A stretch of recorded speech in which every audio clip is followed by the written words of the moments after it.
Good evening, everyone. I hope you're all having a wonderful evening tonight, and welcome on in. A special shout out to Major Matthew for getting in first to claim the best seat in the house. But as always, a good evening to all of my guests tonight. To Major Matthew, to Sky, to Deechan, and to Wyatt, and to anyone else that's lurking at that. I hope you're all having a wonderful evening, taking care of yourselves, and that your week is...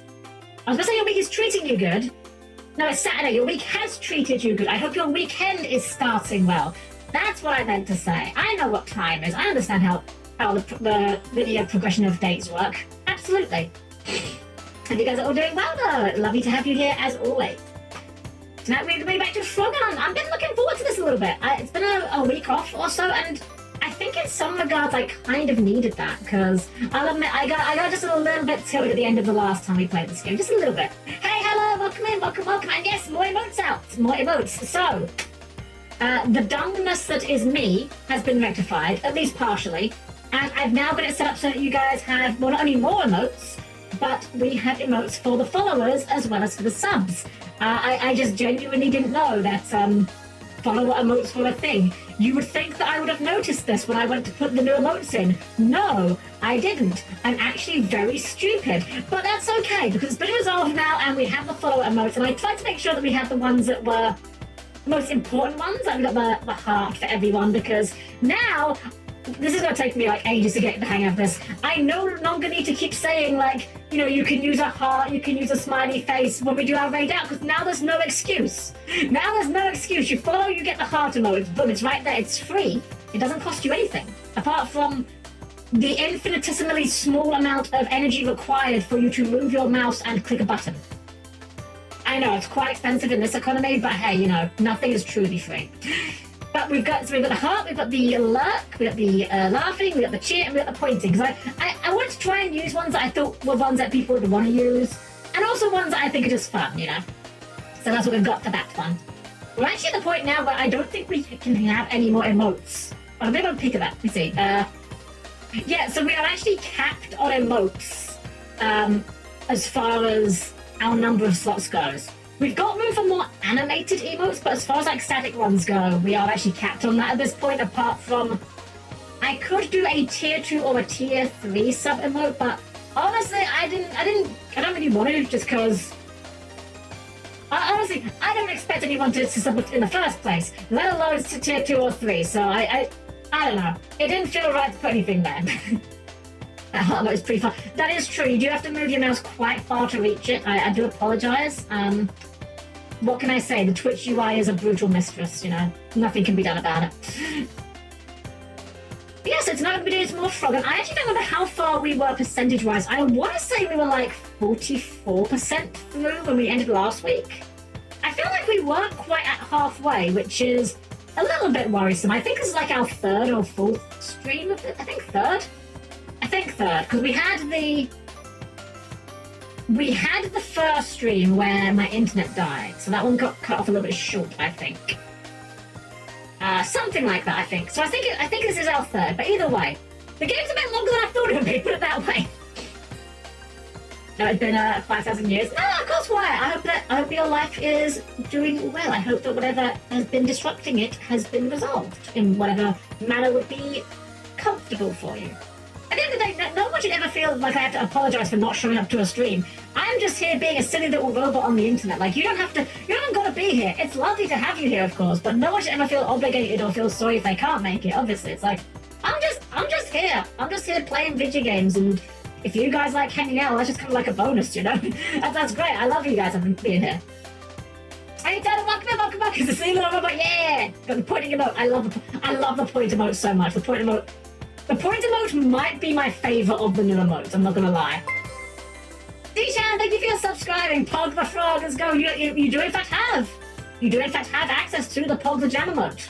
That is one that is a subscriber exclusive. You can in fact Pog the Jam. It's funny because obviously without a mouth, I have no mouth and I must Pog. But I can't Pog because I have no mouth. So thankfully Frog the Jam is able to Pog. He's a proxy pogger. He pogs in my stead. We should bring him out, actually, because we are playing frog-based games tonight. There we are. Here he is. He is back. He is here. We haven't played much Yu-Gi-Oh! In a while. We should do that. I might even schedule him for next week, because it's been a hot minute since I played Yu-Gi-Oh! I was kind of putting it off because I didn't really care for the major decks in the format, and I was getting kind of butthurt at both the format and also the lack of the Evil Twin support. But I don't have any excuse on the second part now because the Evil Twin support came out, so I really need to get back and actually play that. Unfortunately, I'm pretty sure that the Evil Twin support has arrived just in time for Fiendsmith to be kind of crept out of the meta, but you know, it is what it is. We're just gonna have to make do with it, I suppose. Anyway, should we get started? We're gonna just, as usual, we're just gonna yak about whatever as we're playing anyway. I haven't really got any particular topics to talk about right now, so if you guys have anything you want to bring up, I'm open to suggestions. I'll admit, I'm a little bit lower energy tonight. Don't know why. I got a good charge. Didn't sleep super early, didn't sleep in super late. Just feeling just slightly low energy tonight, I don't know. But I'm sure that will change when we get into the game, and it will change when we get into the game. It happens every night. Every time I say that I'm feeling low energy, I get like an hour into the stream when we start playing the game, and I immediately forget about the part where I was supposed to be low energy.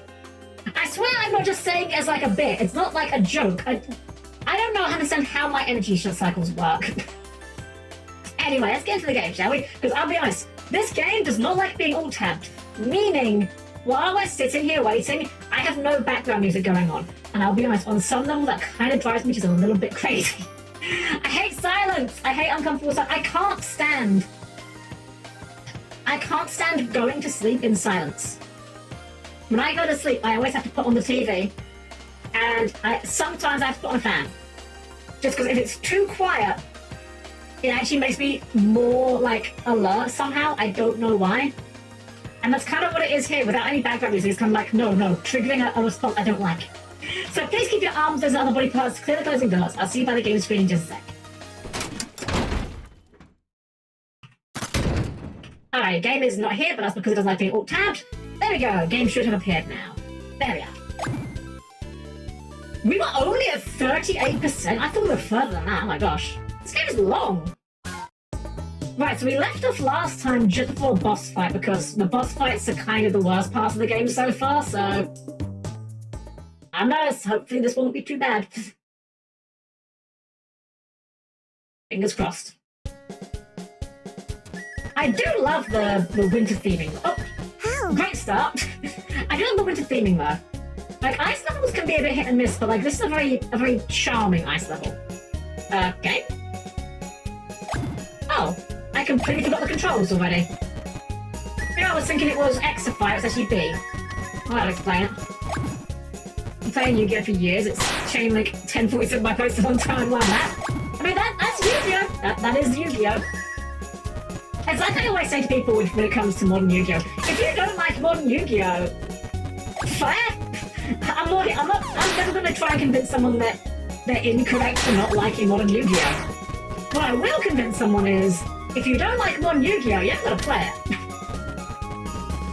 I mean, that's why I took a break from it. I wasn't really enjoying the format, so I'm like, you know what, I'm going to take a bit of time off. Just a little bit of time off. Okay. Oh, I missed. There we go, not get.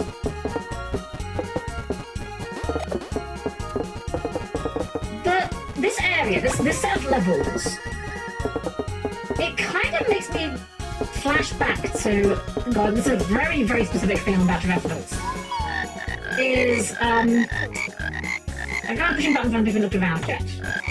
I see, yeah. Gonna look ourselves up on that. But yeah, so this level, the aesthetic of this level reminds me very specifically of Lemmings. Because they made on, like, the DOS, a Christmas version of Lemmings.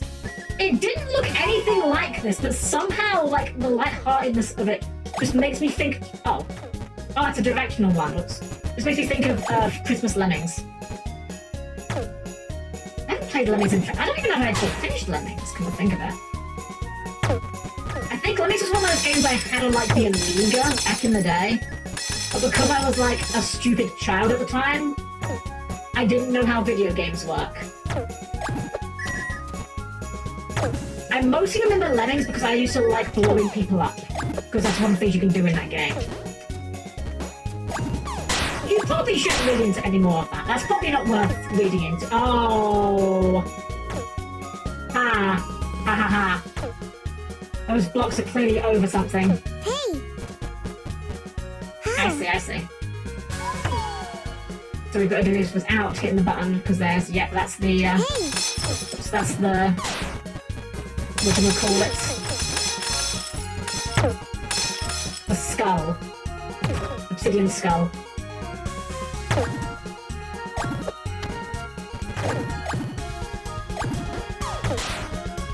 Okay, from here.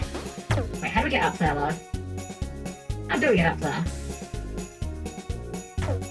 Right, do we have to do it on the first pass? Are we screwed? Has to be a way, surely. Hold on. What if we hold the jump button? No, that doesn't change it. Oh, that's really irritating. Do we really have to start the level over again if we want to get that now? Well, I guess we'll restart the level. I mean, good thing we're ready to start the level. That's mildly irritating. I think that's the first time the game's actually presented a collectible that is, you have to get this on the first pass.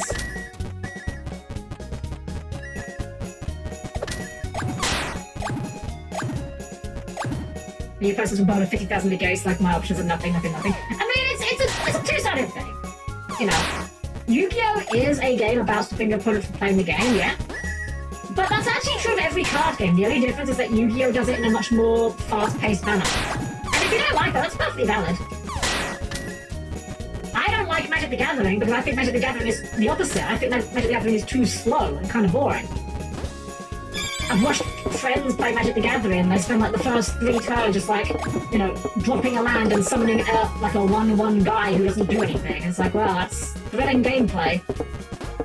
And then the plot twist is that it seems like 9 times of the time, the game is decided over the course of like 1 turn anyway. Everything before that 1 turn is just foreplay. Can we make this? We can. Okay, cool. We've got to go back for the other collectibles though.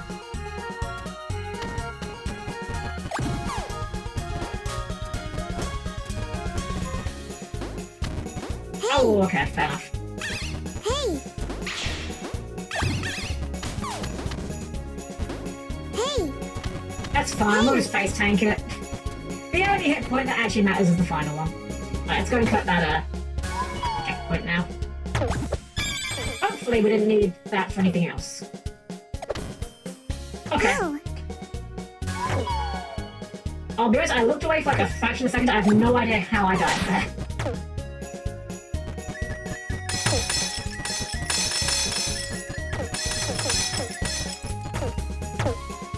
You know, I hope we didn't... No, there must have been a reason to push the button regardless. Because we couldn't get the gem if we didn't... the coins if we didn't do that.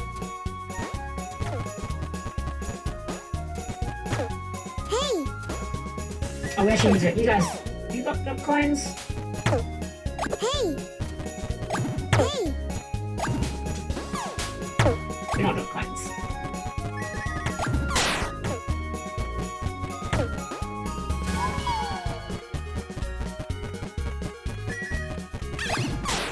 This looks ominous. Probably fine. Actually, wait, no, this is a boss level, isn't it? Hey!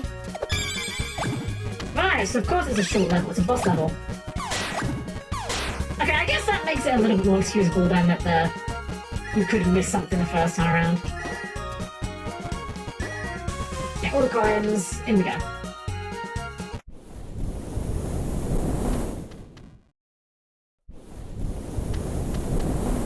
She must be absolutely freezing. Oh, hello. Oh, you human vermin? Not a big bug. What is it meant to be? I take from your comment that these 2 brutes have failed in capturing you. How quaint. Is that like an owl? Oh, it's like little insect things. It is clear they were unfit for the work if they cannot capture a tiny, stupid, weak, ugly kid like you. Your luck is over. That was rude.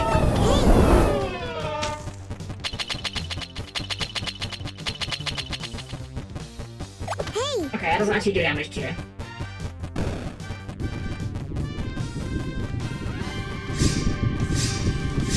You have to bait it into... Oh, okay. Okay, well, at least that's a lot... At least with this pattern, often we're not likely to run into the problem we have with the other bosses, where you can hit them too early in their vulnerability cycle and it doesn't count. That was really irritating. I have no idea what this creature is supposed to be, though. I'm still leaning towards owl in a cloak.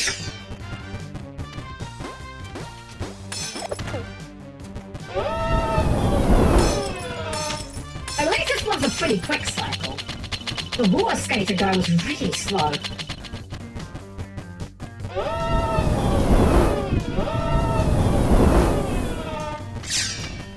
Oh, that's new.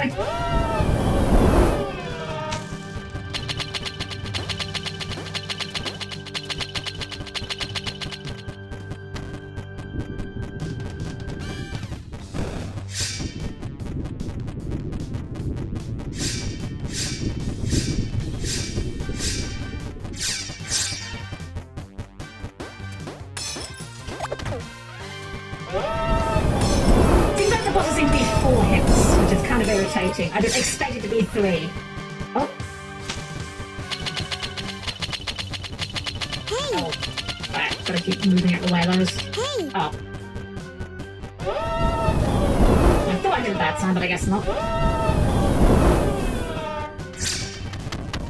Ow, I was not. I wasn't prepared for that. I also don't like the fact that your defensive past turn 1 can amount to can have the board. If there's literally no point in playing Yu-Gi-Oh! Design away, it's not. I mean, that's, again, if you don't like modern Yu-Gi-Oh! That's fine. You haven't got to like modern Yu-Gi-Oh! But that's the kind of gameplay that makes Yu-Gi-Oh! Yu-Gi-Oh! The way I've heard you describe, which I think is the most appropriate description, is Yu-Gi-Oh! Is a fighting game. But whereas some fighting games are like, say, I don't know, Soul Calibur, where you might trade a combo here and there. You know, you're trying to just, like, edge your opponent, edge an advantage over your opponent, like, where you can.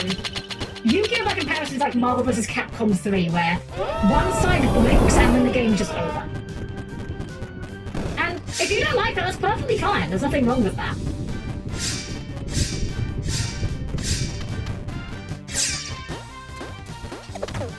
Right.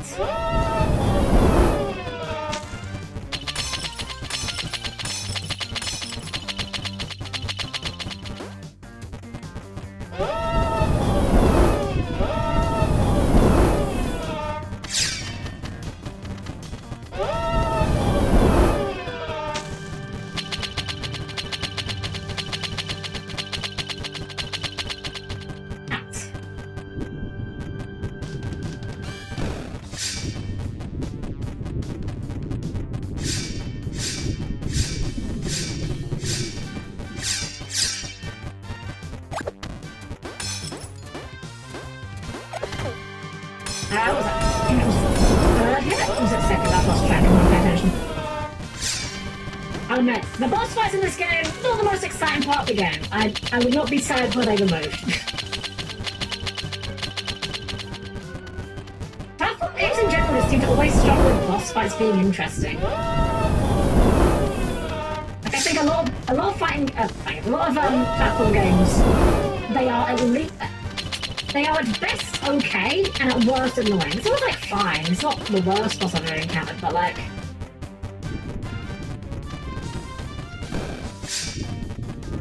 it's not really adding much to the experience, besides wait time. I think that's part of it, like platform games just generally, the bosses, oh shoot, just evolving to dodge until the vulnerability window happens, and then just hit them. There we go. We definitely ran quick enough, and we also died. Hey guys, this is where my blue eyes camping at noon, what I couldn't find you on your card. Welcome in, welcome, how are you keeping? We turned back there because we didn't do fast enough and we also died, so let's do that again.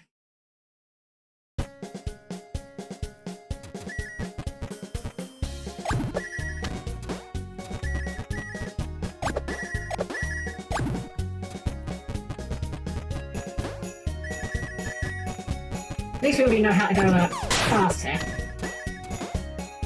Hey! Ow, that's fine. It's only one hit. One hit's fine.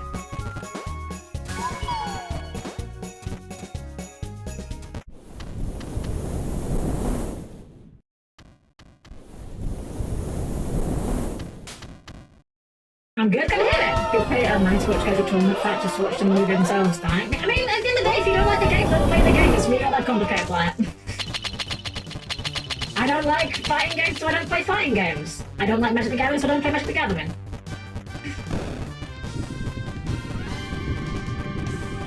You don't like Yu-Gi-Oh? Don't play Yu-Gi-Oh! It's just that easy. Oops. Hope that didn't cost me the time.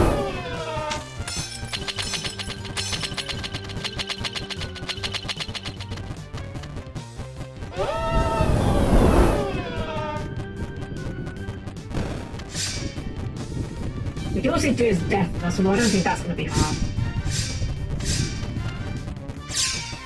The bosses in this game, by and large, aren't particularly threatening.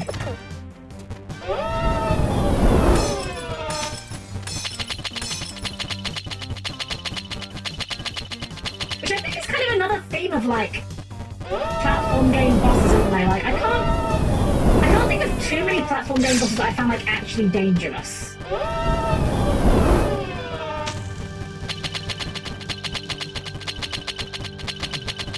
As a child, I found Tiny Tiger from Crash 2 like almost impossible to beat for some reason. That boss is actually like extremely easy. It's not even remotely hard. Oh, perfect. A good time save. More value.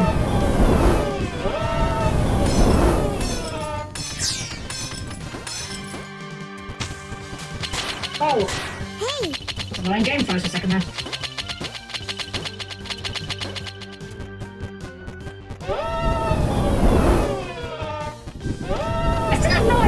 Is supposed to be. She said some sort of bug, but like, I have no idea what kind of bug is in snow. This is not a bug, like a fake bug.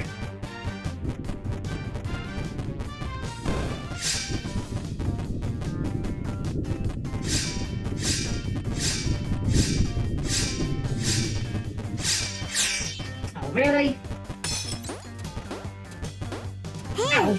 Oh, okay, that's side hitboxes, why would they not? Alright, well, there we go. Did that good? That's gotta be quick enough, right? That was pretty clean. Yeah, there we go.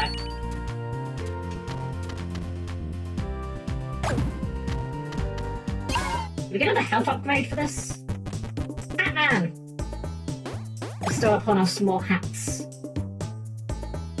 Well, we might as well buy the ones that are on sale. I forgot that she fucking dabs when you buy a hat.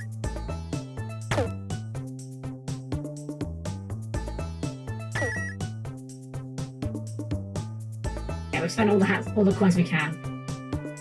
But the frog helmet's not bad, but the froggy hood is better. Oh, actually, do we not get a health upgrade for that one? Huh. I mean, we don't really necessarily need more health. If fighting for one side another, I do play Marvel Yu-Gi-Oh! Occasionally. But I'm also aware of how absurd these games can be from a technical standpoint. I'm not trying to say I hate all Yu-Gi-Oh! Yeah, I mean, the thing is at the end of the day, like, the things that people can play that one Yu-Gi-Oh! For are the things that make Yu-Gi-Oh! Yu-Gi-Oh! And that's what makes people that like Yu-Gi-Oh! Enjoy it out. It's why, even though I'm bored of, like, the Master Duel formats, and I think it needs a bit of an overhaul, frankly. What's this? I really want to reach the bottom. Please don't jump off. Okay. Let me just do this.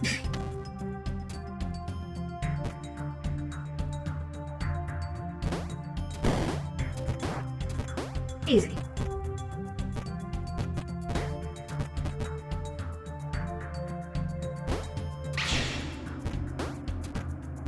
This area really is very Jaws of Darkness from Crash Bandicoot.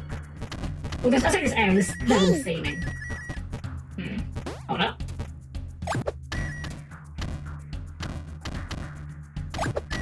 Ah! Well, it's another one of those! There was one of those last time. That platform, I caught it in time. Some of the platforms in this game don't work correctly. Like, literally, they do not move with you. Or, you do not move with them, I should say. It's like the complete opposite of how you're used to platforms working in platformers, and kind kind of annoying because I don't think it's intentional. I think it is actually a bug. Because there's no indication that I can tell for when they do and don't work that way.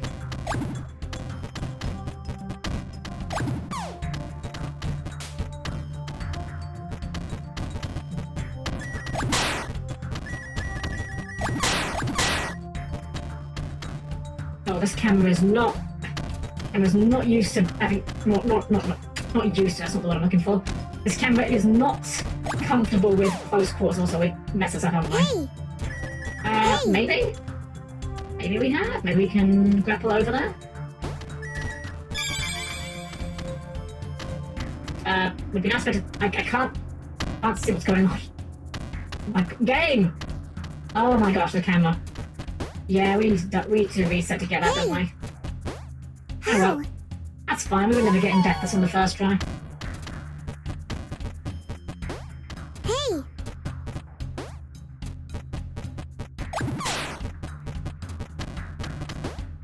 We just need to do this jump. There we go. Should have gotten everything else before here. Hey!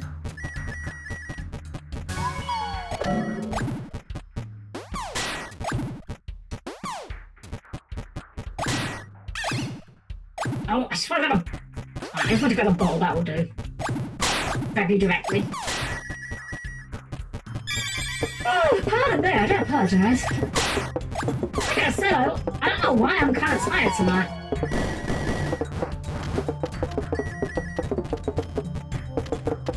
Maybe I just haven't been sleeping as well as I thought I was.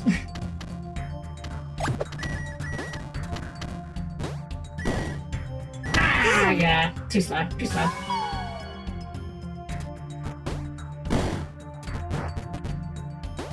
Oh, no.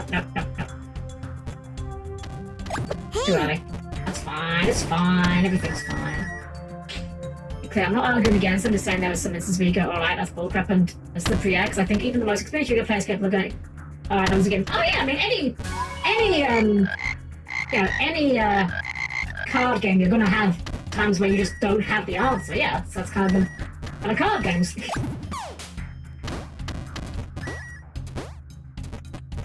Obviously, the mark of a better player is knowing how to build your deck in such a way to minimise the chances of that happening.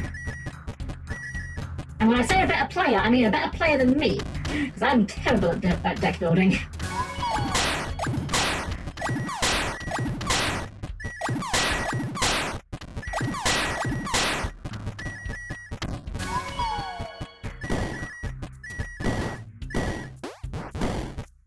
Oh, too slow. That's fine, we got the coins. That's all we needed there.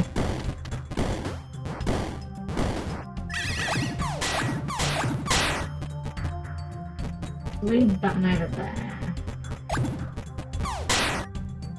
We definitely want to get to that. I think we just go that way first, right? Yeah, there's a gate there. Blue gate. We just yeet over here, get the button, loop around. Oh! Okay. I'll be honest, I thought I could just walk that. I didn't quite notice the gap, I'll be honest. My bad.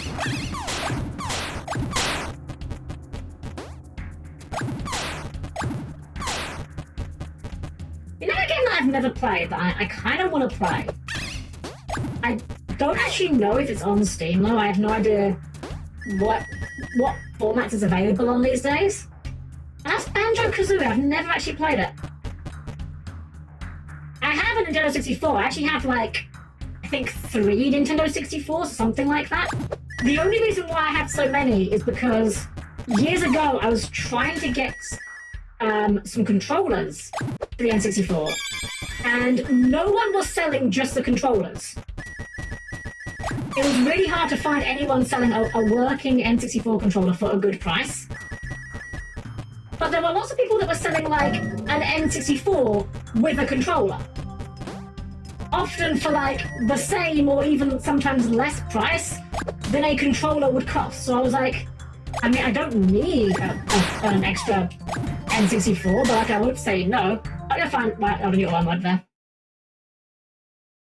But I don't know what I'm trying to say exactly, but I think it blows them to players that don't necessarily know how hard just play better actually is. I mean, again, it's just card games are like that. Any card game, you're gonna get into situations where you just don't have the card you need at the time. It's just game. There's no point being mad about it. If anything, I think it's easier to be less mad about a card game when it goes poorly for you, because often in a card game there are a lot more factors outside of your control. Whereas if you're playing something like, say, I don't know, a fighting game, well, often in those cases the factors are more in your control. It can be more frustrating if you mess up and you know you messed up. You know, you get tilted at yourself. You know, I've done that a million times, not in fighting games so much as I don't really play fighting games, but just in games in general, you know? Hey! In some regards, it can be frustrating when you lose through no fault of your own. But on the other hand, if it's not your fault, then, you know, just go next and hope next time it's better. I know it's easy to say that, obviously, when you're tilted off the face of the earth, it's harder to do than to say, but... Plus, there's also kind of the argument that with card games, the angle of things being out of your control can sort of serve as a sort of balancing act. It's kind of like the critical hits in Team Fortress 2. Like, in that game, you have like I think it's like a 5% chance to fire a critical hit, which just does triple damage for no reason. And the main reason why those were originally implemented, we were not fast enough, that's unfortunate. The intent behind that mechanic was it was a way for giving a less experienced or less skilled player a potential comeback mechanic. Hey, Spot, look at this, was I code? Yeah, we're just checking that's in Yu-Gi-Oh! Now, we need to find some shortcuts, because... Oh, can we do a shortcut here? Oh, we can. Wasn't really the shortcut I was going for, but you know what, we'll take it. That's going to save it. That's going to shave a huge amount of time off, surely. Hey!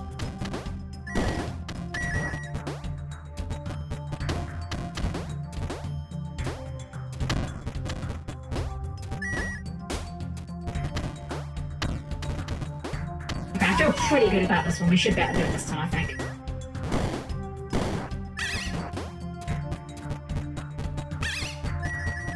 We missed the cycle. Can we go from there? We can! No! Okay, I guess we were just barely on the slope. Thankfully, it saves our time. So we actually don't lose time for that. It's just kind of an irritating thing.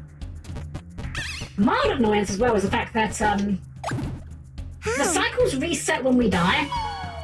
Now, I don't know if this level's going to be a problem with that, but in one of the previous levels, dying on a time trial basically meant to start the whole thing over, because although it saves our progress and our time, it reset the cycles in such a way that it was a huge time loss for us. That was a little bit of time loss, but I'm hoping it won't be too crippling. I mean, we saved off like 10 seconds from our best run. And by best run, I mean our only run. There we go, good enough.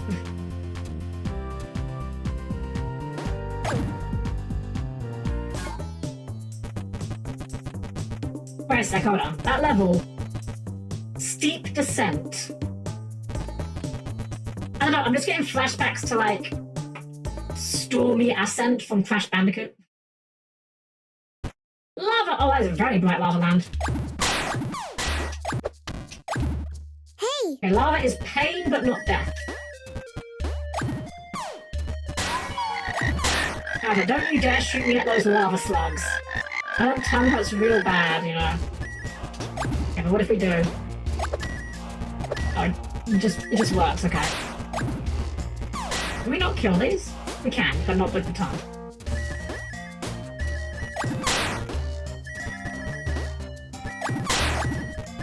Why is there a stump here? How is that not ash? Or charcoal, I guess.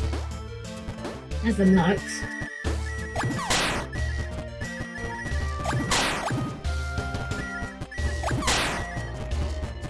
I do like the rather... what's the word? Abstract design of the levels, I guess is what I'm looking for here. Like, in some games it can be really annoying when the levels are just like floating places in space. But like, for a platform it kind of works. Kind of charming.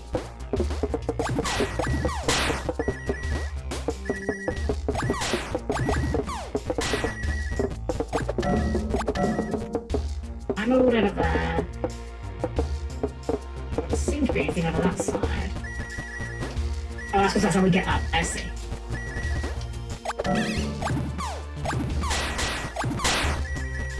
Oh, we need something for this. Shoot, hold on. Let's go grab a bottle or something. There we go. Get bottles. There we are.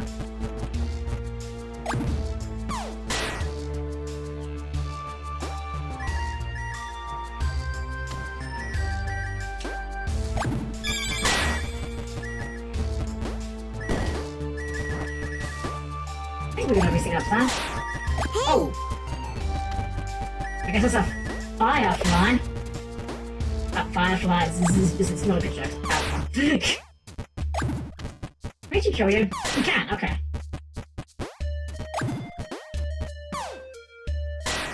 Well, there's the skull. How do we get to skull? Hey!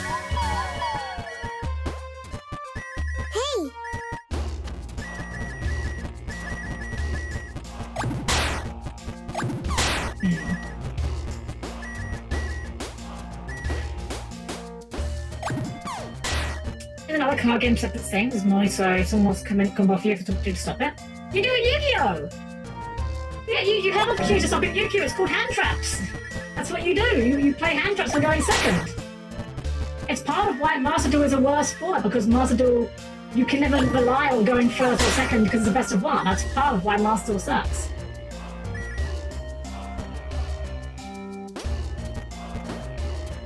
How do we get... Oh, I see. We have to...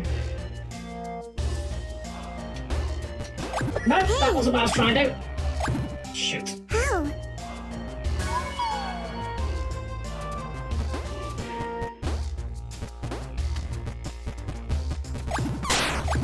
Hey!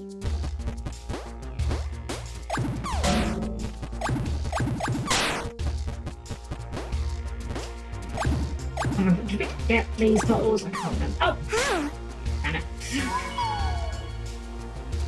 You can still so cute. The presentation in general of this game is so charming, honestly. I'm kind of surprised how long the game is. Like, that's kind of... It's a really weird complaint to have. But, like, I feel like the game... This is, like, such a weird thing to say, because it sounds like such a... Hey! How? Okay. It sounds like such a waiter, my soup is too hot, or whatever. You know, a complaint about a good thing. It's like... I feel like the game maybe is just a little on the longer side than it needed to be, but maybe there's a me problem. I don't know. It's like, we're not even at the halfway mark yet. And it feels like we played a hecking long amount of the game.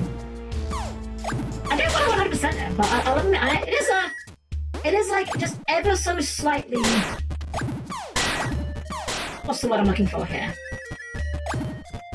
Oh, come on. That's fine. I don't think I should need to hit you anyway. I don't want to say wearing it as welcome, because it is still fun. Just...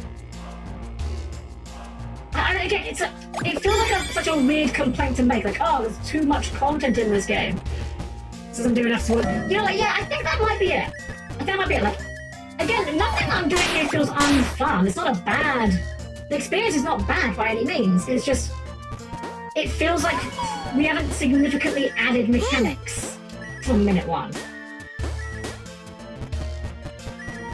Now, we've got a few more enemy types. A couple of like new obstacles, but it still feels quite similar to what we were doing from the start. Oh, okay, I thought I pushed the button. I might be wrong as well. This could be me, could be Splitty. I swear it feels like these platforms are like ever so slightly harder to jump on somehow. Also, we didn't get the skull. Nor did we get all of the coins. So, oh, it's right there.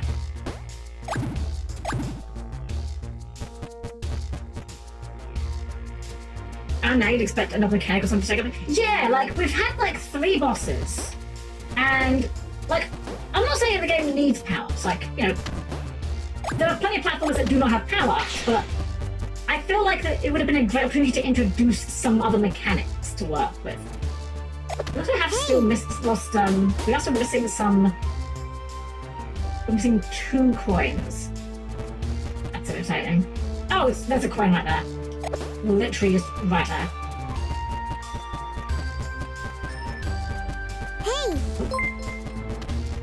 thank you for the raid! I'm dying. Thank you for that. Many thank you for the raid. Welcome in, raiders. I'm Helm-Chan, the perfectly normal maid. Welcome, welcome. Why don't we get you a shout out there? Welcome in. There we go. Welcome in, everyone. Hope you're feeling wonderfully tonight. Welcome, welcome. I'm Helm-Chan, the perfectly normal maid. And we're here today playing a game called Frogun, a little cutesy PS1 style platformer. We're trying to go for what? Hey! I hit the wrong button. We're trying to go for 100%, but I'm getting slightly fatigued on the game, but we'll see. We'll see. Melanie, I had a great time with whatever it was you were streaming tonight yourself, though. Lovely to see you as always. I hope you're having a wonderful evening. We say goodbye to... Yeah, of course, Melanie. If you need to go, I don't mind. But if you want to stay, we'd love to have you, of course. Oh, right, the skull doesn't stay when you die. Okay, that's annoying. Isn't we have to do another 2 runs this level? Grumble, grumble. Oh, well. Oh, nice! Heck yeah. I haven't tried that game yet, but I've watched people play it, and it seems really good. I'll admit, when it comes to racing games, my beloved is always going to be Crash Tag Team Racing. But I'm not gonna lie, I was watching people play the new Sonic one, and it does look really good. Unfortunately, though, it doesn't have such beloved Sega characters as, real-life NASCAR racer Danica Patrick, so it's unplayable. It's still wild to me that they actually did that in the, what was it, Sonic All-Star Racing Transform, I think it was? Just put in an actual real-life NASCAR racer, why not? Oh, nice! Between you and Sane, I feel like I've got to keep up somehow. Everyone's going Sonic mode. I mean, there are robots in the Sonic universe. Sonic Battle had, what was it called? Hey! Emo? I don't know how you stress the syllables on it. You know, I haven't played Sonic Battle. I own that game. I haven't played it in forever. And my memory of Sonic Battle was that it was the coolest thing imaginable. But I was also like a child when I played it. I suspect if I was to go back and play it now, it would not have aged me near as well as I think it will. Oh, I actually got one of the time relics there.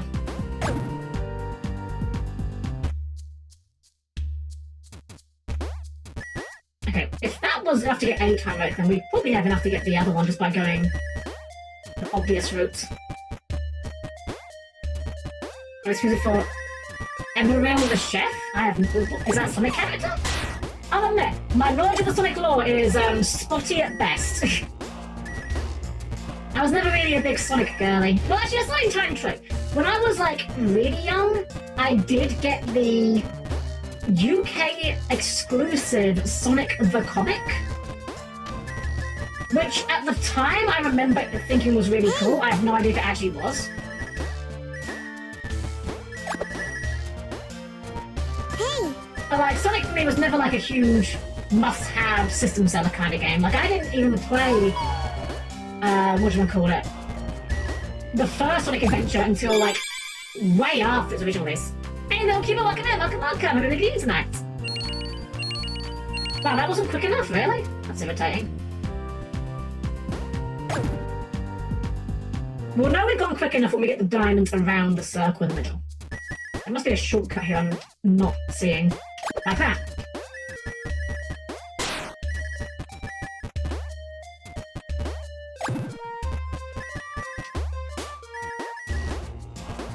Any other shortcuts I can see? Oh, maybe over there? No, that's not going to be a shortcut. Don't think. Must be a case of shaving off corners where we can. It's called. It's a fun little game! Oh, I say little game. It's not a little game, actually. We're only like... This is like our third street of it, and we're only like 50% of the way through if even. I think we're closer to 48. It's a really charming little game. I love the aesthetic. It's not a flawless game. I've got some complaints about it, but like, it's a good time. I'd probably enjoy this a lot more if I was playing just like quietly on my own, just while doing something else. Wow, we still didn't do good enough there. Huh. I feel like this would be a great game to just kind of like go through while you've got like something else on the other window, you know, like a podcast or whatever. Okay, we messed that up. Let's try it again. There must be a shortcut or something I'm missing here that would save me a ton of time. Okay, Okay, well, that works. Hey!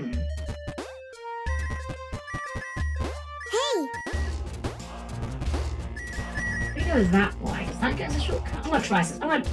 For science. Maybe we have to go the long way to go the fast way. Although we did just miss this cycle.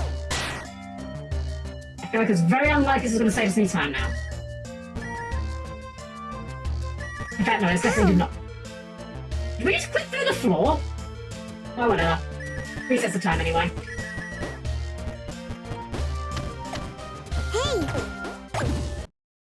Okay, grab some cookies while my food heats up. I did not eat all day, so eat! Make sure you eat. Eating is important. Eating is very important.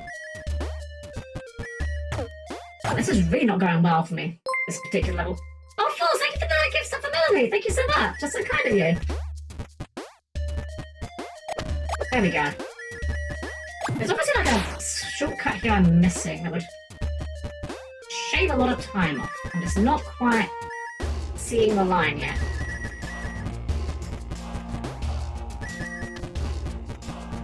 I don't think that side path saves us any time.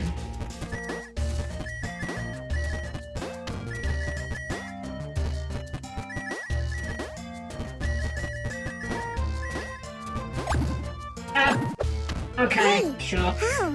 And that would be the other complaint I have with it. The mechanic works, but it's one of those mechanics that sometimes your mind and the game's interpretation of what you're trying to do don't always line up.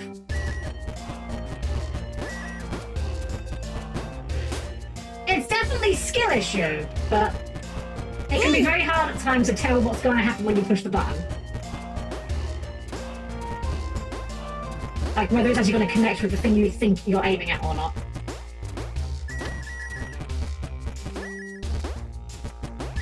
Hey! Case in point there. Hey!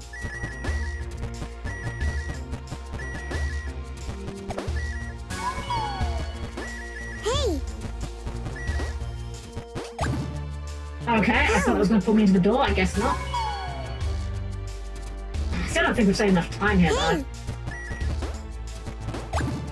Okay, again, the cursor was red, and red is supposed to indicate, hey, this will connect with something. And yet it didn't. How? Yeah, that time I was just guessing. Oh, come on. Hey! Did that guy just teleport? There we go. I swear it looked like one of the enemies just teleported suddenly there. Still good enough. How else could we possibly cut time off here? It did glitch out? Oh my gosh! Wow, thank you, I thought I was going crazy there.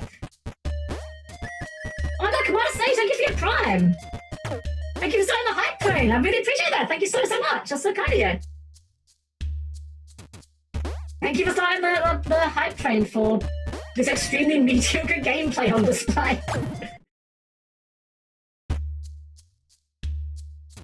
And when I say this extremely mediocre gameplay, I'm not insulting the game, I'm insulting my ability to play the game. This game does not deserve me insulting it directly. There's very few games that I am actually unkind about. And weirdly enough, two of them are Final Fantasy games. That's very strange.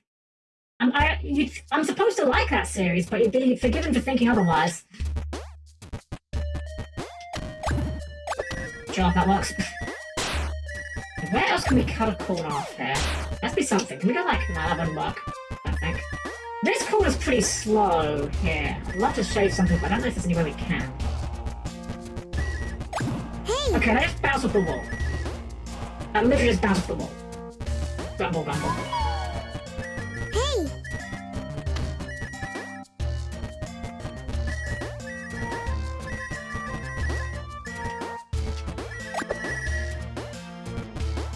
I guess not getting hit does make it a little bit faster, because that does slow us down ever so slightly.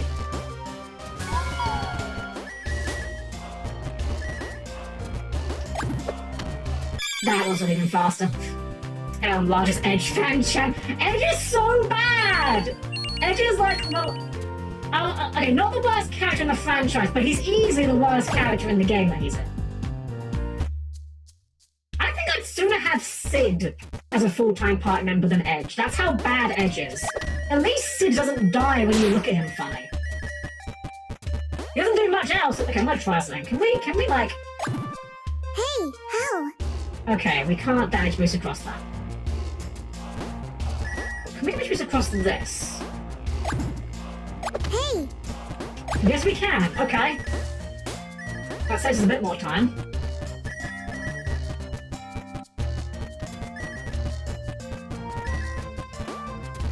It's funny how, like, the quality of characters in Final Fantasy games are, like, so wildly varied. Like, Final Fantasy X, you have Riku, who is, like, up there for one of the strongest characters in the franchise, once you know how to use her properly. I don't. And then you have Lulu, who is so bad that sometimes her overdrive is just worse than having her use a basic spell.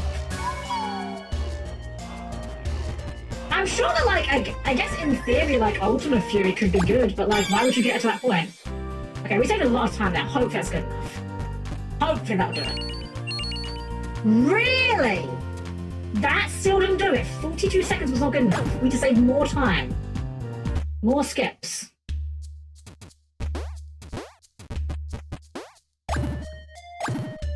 Hey, how? Racing's trying to hog Rydia's time. His greatest sin is being a terrible character. Like, Hey! I don't know. Like, I'm sure there are some use cases for Edge being a useful character, but I couldn't tell you what they are. Also, and I'll admit, this one, like, is a little unfair, but, like, because it's really not, like... Okay, I'm gonna rewind that sentence, because I'm stumbling all over my words. One of the things with Edge that is not his fault, in terms of his writing, goes in and out of character, it's, like, perfectly understandable that he does this. Oh, dang it. Oh my gosh, Falls, thank you for some more gift subs! Oh my gosh, thank you so much, that's really kind of you! Oh, so thank you so much, Falls, I really appreciate that! Sorry, I lost my train of thought now. Right, Edge and why he sucks! Hey! How? Okay, I swear this worked before. So, Edge's writing has one big problem that is not the fault of Edge the character, based on his in-game knowledge. But it is extremely awkward that Edge the character flirts with Rydia the character when you, the player, are introduced to Rydia as like a literal child at the start of the game. Because that all works fine. Like, that is not a fault of Edge. As far as Edge is known, this has always been, like, a young woman. But it's really weird. It's really weird. Hey! Again, like, in character, it makes perfectly logical sense for him to do that. But it's a bit weird. Where else could we possibly cut time off here? If you go and... Hold on, can we jump into this pillar fire? Hey! We can't jump up onto that line. I wonder if we can jump from here onto there. We can! Okay. Maybe we can go like this. Does this get us over there? It does! Okay, new discovered. It does get better once you get Lunavate and stuff, but mostly because there's only has 2 hours to hold stuff. I mean... Would you not want that stuff on Cade instead? I don't remember the end game of 4 very well at all. My knowledge of the end game of 4, or not knowledge, my memory of the end game of 4, I should say, was basically entirely consisting of Edge dying anytime something attacked him, whilst Cecil, Rydia, and Cade were like the only damage dealers we were actually doing. Because Rosa just needed full-time healer duty. How? I wonder if we can jump from the lava on this side. Maybe that's the play. Hey! Hey! How? Is it with his spears? You can give him swords though, right? I didn't make that up. Oh, hold on. Hey! That might be a better angle actually, aiming for that wall with the tongue. We aim for that wall over there. That's probably more consistent. There we go. And then we just need to jump from this little fence here. Perfect. Get back to emerald for good measure. And we go. Hey! How? Wait, fact, Edward has like hilarious. Oh yeah, so Edward, if you level him up, like he has got like absurd stat caps for no good reason. It's like you'd never get him there. But if you can, in theory, level him up, he's like one of the strongest characters in the game. But why would you ever do that to Edward? One of my favorite. Okay, I'll admit. 4 is not by any means my favorite game. I think it's got a lot of problems, and I didn't really have a lot of fun with it. But it does have a couple of very nice touches, little small things I do really appreciate. One of which being Teller's MP pool. Teller never has enough MP naturally to cast Meteor. And that's because it's all setting up for the confrontation against, what's his face? Golbez, where he casts Meteor and it makes him die because he didn't have the MP for it. Okay, that was way quicker. That's gotta be it, right? That's gotta be it, surely. There we go, okay. If that wasn't enough, I was going to be upset.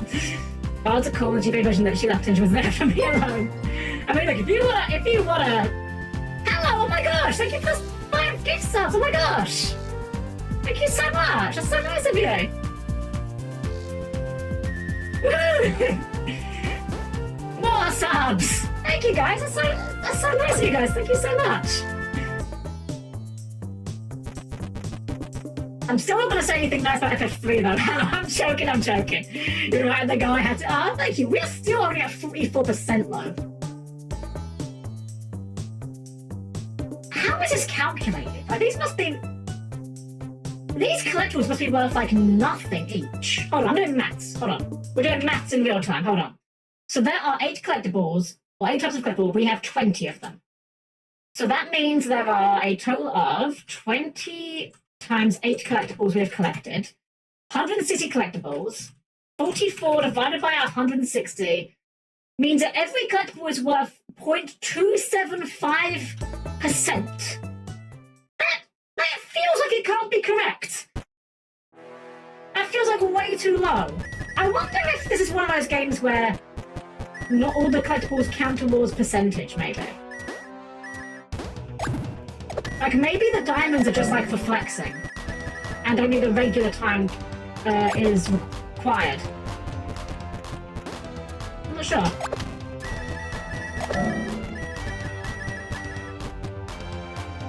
Yeah, thank you guys so much for the hype train, though. Level 2 hype train, we are officially supply support. Oh, hold on. We can do it from that angle. There we go.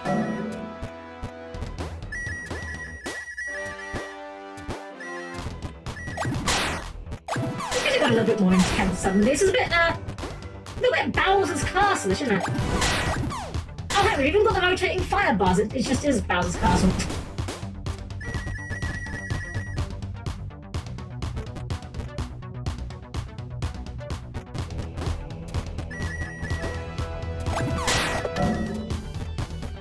Slightly embarrassing admission for someone that likes platformers so much. I've actually never beaten a 2D Mario game. Which is wild, because I own, like, a lot of the good ones. Like, I have Mario Bros. 1, 2, oh gosh, 1, 2, and 3 on NES, like the original versions of them. I was just really bad at them and never actually got around to finishing them. Game? Game, would you please latch on? Why are you bouncing, game? What? This is what I was saying, why does this not work? Why is this not working? The glow... The crosshair is red. So I can do it there. Why is this not working now? It was working before. Like, this wall can be grappled to, this wall type. Is it because I want me to go the long way round? Is that it? That doesn't work either. What the heck? I swear this worked earlier. What the fuck? What the hell is going on? Is that what we do it from this angle? Okay, that works. See, again, I have no problem with the idea of having to do it in that particular angle. This is fine, but the game shouldn't be communicating that it will work if it's not going to work. That's my complaint. If the game doesn't want me taking that path, that's not a problem. I'll respect the game and I'll play by the game's terms. But the game needs to make me on its terms. To go, so everyone goes a long way. Yeah, I guess so. Again, there's nothing wrong with that. Just, I think my biggest actual, like, mechanical complaint is to do with this crosshair. The number of times when the crosshair indicates that it will work and then just doesn't is far too frequent. And there, I'm pretty sure the crosshair was grey there, and it still worked. It's like vibes-based targeting, you know? Whether or not it works or not depends on whether it feels like it should work. Is that the correct path? Or is this the correct path? I'm gonna say we go right first for the emerald.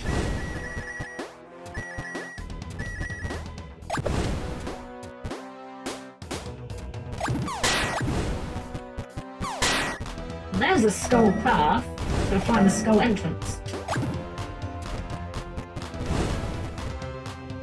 Okay, so a quick peek behind this real quick. Okay, now. Oh, thank you guys so much for the hype train, though. That was so great, you guys. I really appreciate that. Hey! I always say, like, I never expect anyone to, like, sub or whatever, but, like, everyone that does, it really does mean a lot to me. Because you just enjoy being here and enjoying this stupid little robot talking about Edge and why he's so bad in Final Fantasy IV. And also dying a lot, apparently. Just like Edge! I'm actually just role-playing as Edge. That's what I'm doing right now. Okay, we know we've got all the gems, all the coins here, but...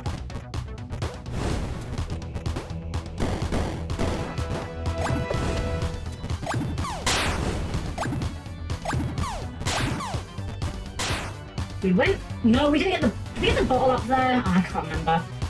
Guess we're going back to find out. I would feel really dumb if we didn't check, and then that was like the last gem we didn't get. I keep saying gems, they're not even gems, they're coins. It just feels like they should be gems. Hey!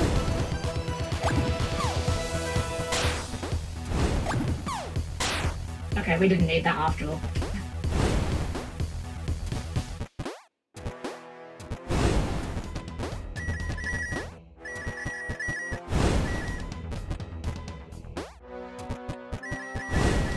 Checkpoint before we go down there. Green blocks back here, must remember that. Oh, and also green blocks here. Remember that.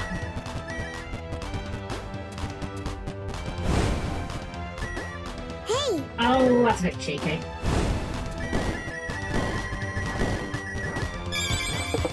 Right, we got down here. Okay, I do respawn this.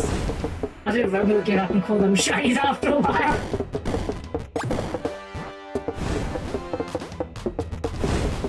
Man, Rat really was the good. Rat was like one of the oldest YouTube channels I think I'm subscribed to.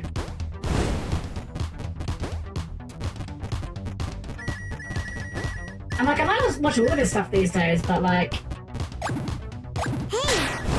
whenever I do watch his stuff, it's never a bad time. Oh, right.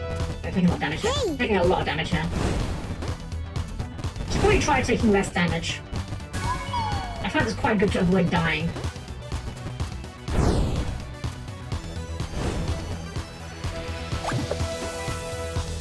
I think that was a Duke Nukem Forever loading screen. I think it was Duke Nukem Forever. There was a game that had that as a loading screen where it literally said take less damage to avoid being killed.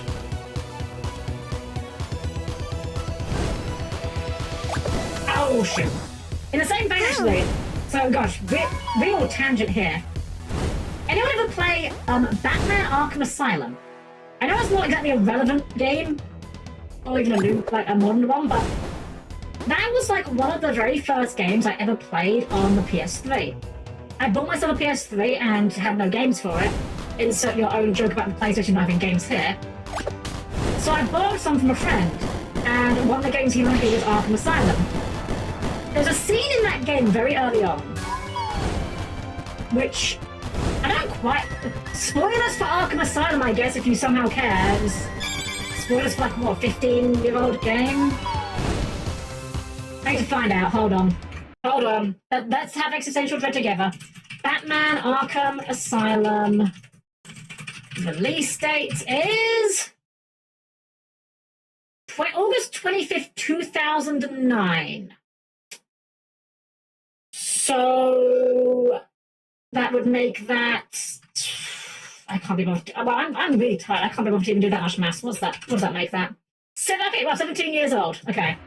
So, yes, spoilers for a 17-year-old Batman game.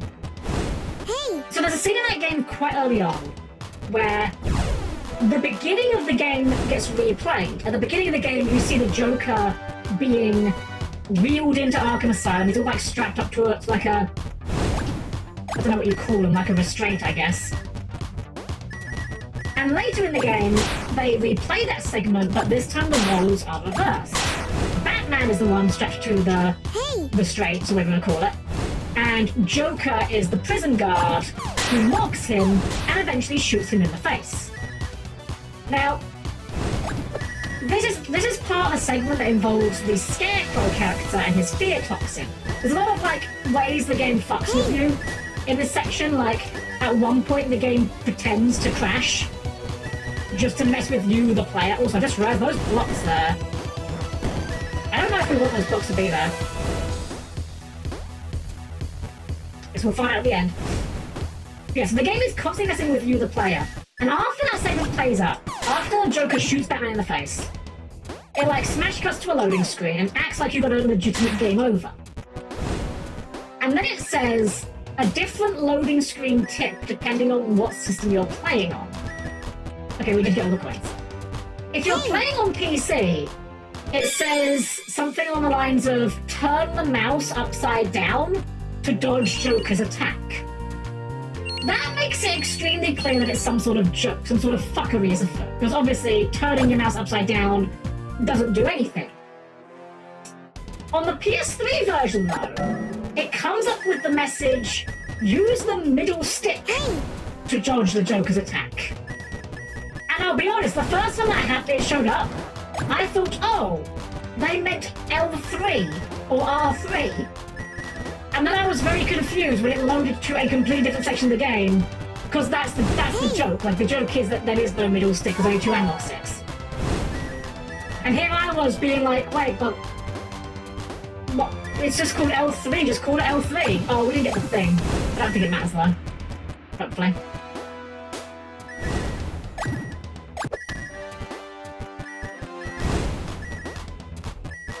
Hey! Not waiting on you, not waiting on you.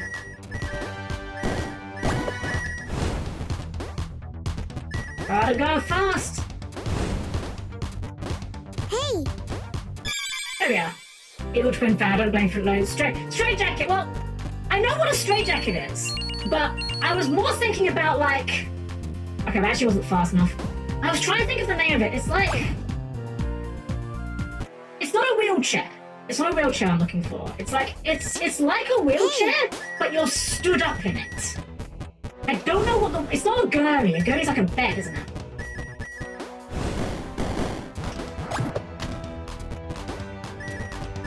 I'm really trying to. Oh, hold on. We can save time there. We got left there. I'm just like really trying to think what the thing could be called. It almost looks like one of those like little two-wheeled things they use for like moving heavy sacks. Like it's very upright. There we go. Time saved.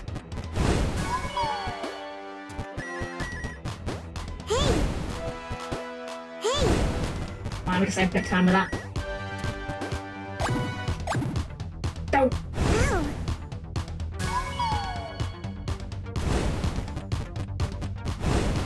Hey! Hey! I know we can make this without the... Yeah, so without the green blocks there.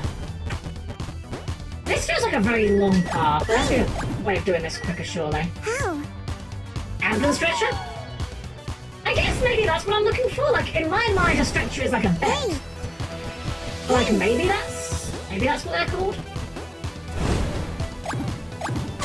Damn it. How?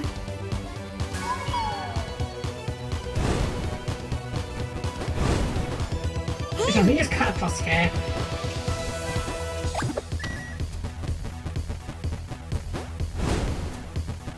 Hey! Hey! That whiff may have cost us, but we'll see. Hey! All three of them without getting in trouble this time.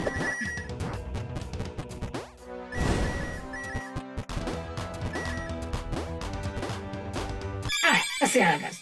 Hey Zardon, welcome in, welcome, you're doing well. Facing applies to leave the bed. Kind of, except without the bed. Like, he wasn't in a bed, he was like still upright. There's probably a proper term for it, I don't know. But like, yeah, I think you guys are at least understanding what I'm trying to explain it as, even if none of us quite know the term we're looking for.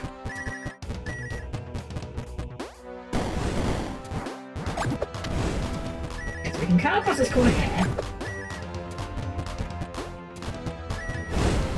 Try for safety, why not? Hey! Hey! Oh, wait a second. No, I see the time save. How? I see the time save. Yep. Okay, well that didn't work, but How? you see the vision, right?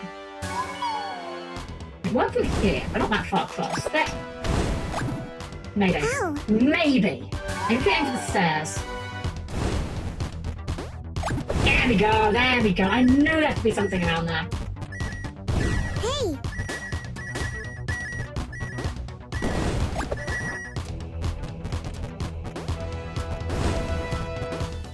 Okay, surely this has to be good enough, right? Apparently it's just known as an upright stretcher. Ah, you know what? That probably, yeah, that would make sense. Okay, there we go. Yeah, I guess upright stretcher, yeah, that would check out, yeah. Yeah, so we got 1% for all those collectibles, by the way. This game is really long, what the heck? Oh, I see Jake over there with his snake. Sounds like a euphemism, doesn't it?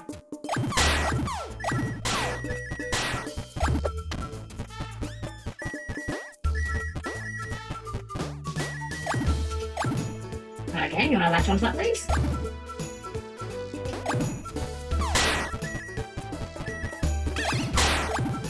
Is this death water? Let's find out. How? Yes, it's death water.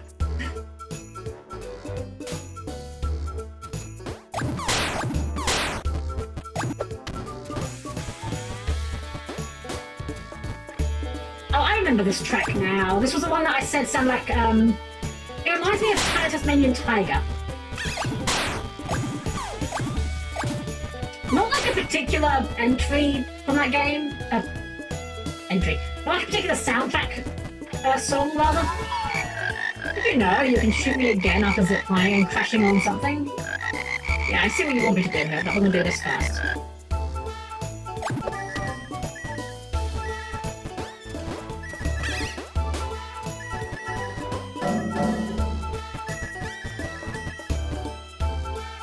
Actually, I guess we don't even need to use those bubbles, do we?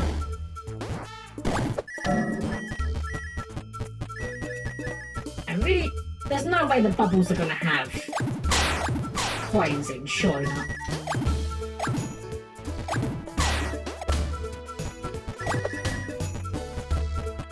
Hey!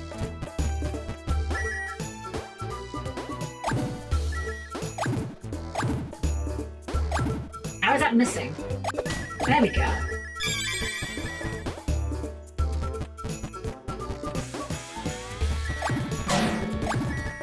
I think it's this guitar. Something about this guitar in the background is very Tasmanian Tiger coded. To be fair, that game did have a really good soundtrack.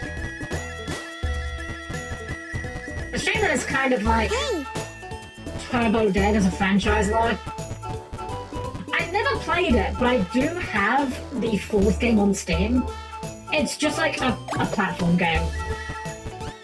But like, I say a platform game in a derogatory term because it's not even a 3D platform game. Like, it looks like a Flash game. And it's kind of sad. Like, this was a game series that used to freaking take pot shots at Mario and Crash Bandicoot, and now it's making... How? Oh, okay. And now it's making Flash games. Well, I say making. I don't even know how old Type 4 was. It's very old, though.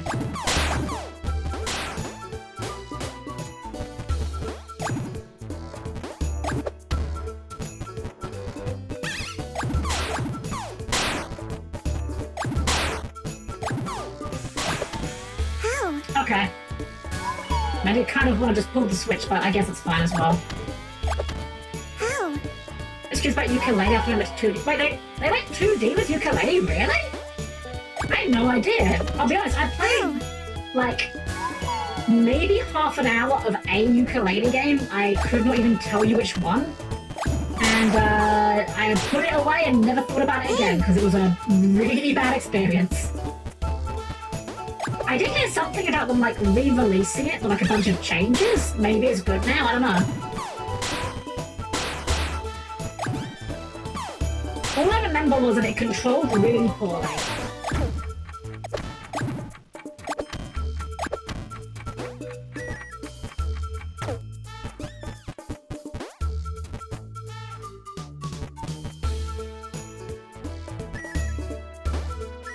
I was kind of expecting it to, you know, time out, but I guess that one doesn't.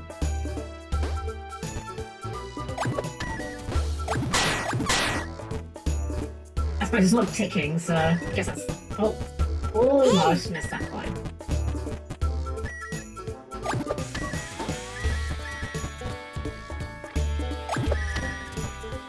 There's something over there. How do we get onto this? How do we get onto this? Hey! Damage boost? That's probably not. Almost worked. Hey! Sure. I don't think for a minute that's what we're meant... Oh. This is the return path. I'm dumb. Oh, okay. I kind of assumed we'd keep aiming in the same direction. Now I'm all back here. That's irritating.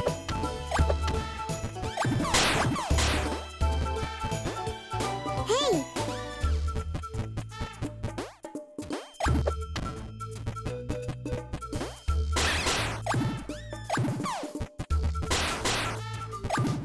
It's only like a small indie dev, so you've always got to give them a bit of slack, but that's the kind of jank where it's just like, really, like, I don't know.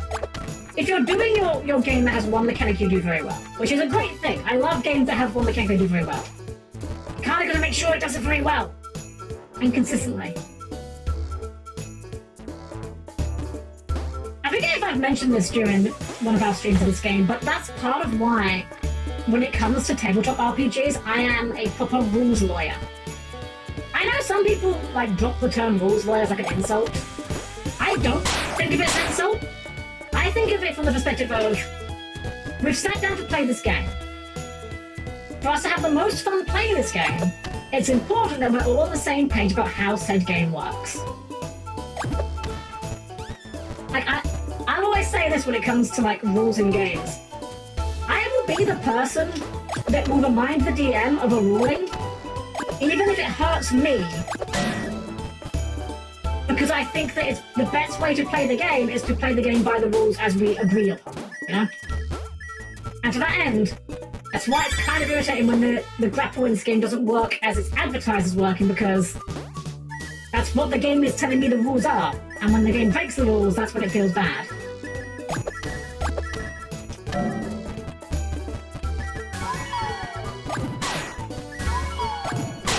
If you change the rules, that's fine. Homebrew's fine, you know. As long as everyone is... Yeah, exactly. Exactly, Helen. As long as everyone agrees the rule change is A-okay. Exactly. What other, Funny enough, actually, I'm actually going to be doing a collab, I need to double check. I forget if it's this... No, it's not this Sunday. It's not tomorrow. I forget whether it's this upcoming Sunday or the following one. I should double check. I'm actually going to be doing a DM collab where we're going to be talking about like DMing experiences and such. One bit of not advice per se, but one thing that I remember reading as a new DM, and very much kind of didn't think enough about until later, is it's okay to change rules as long as you understand why the rule was that way in the first place. That was something I gave like zero thought to as a newbie DM.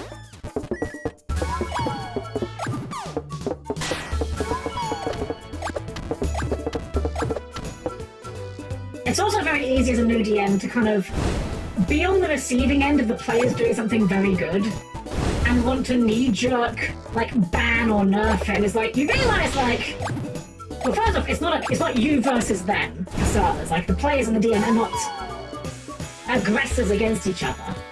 They're meant to be working together to make an enjoyable experience for everyone.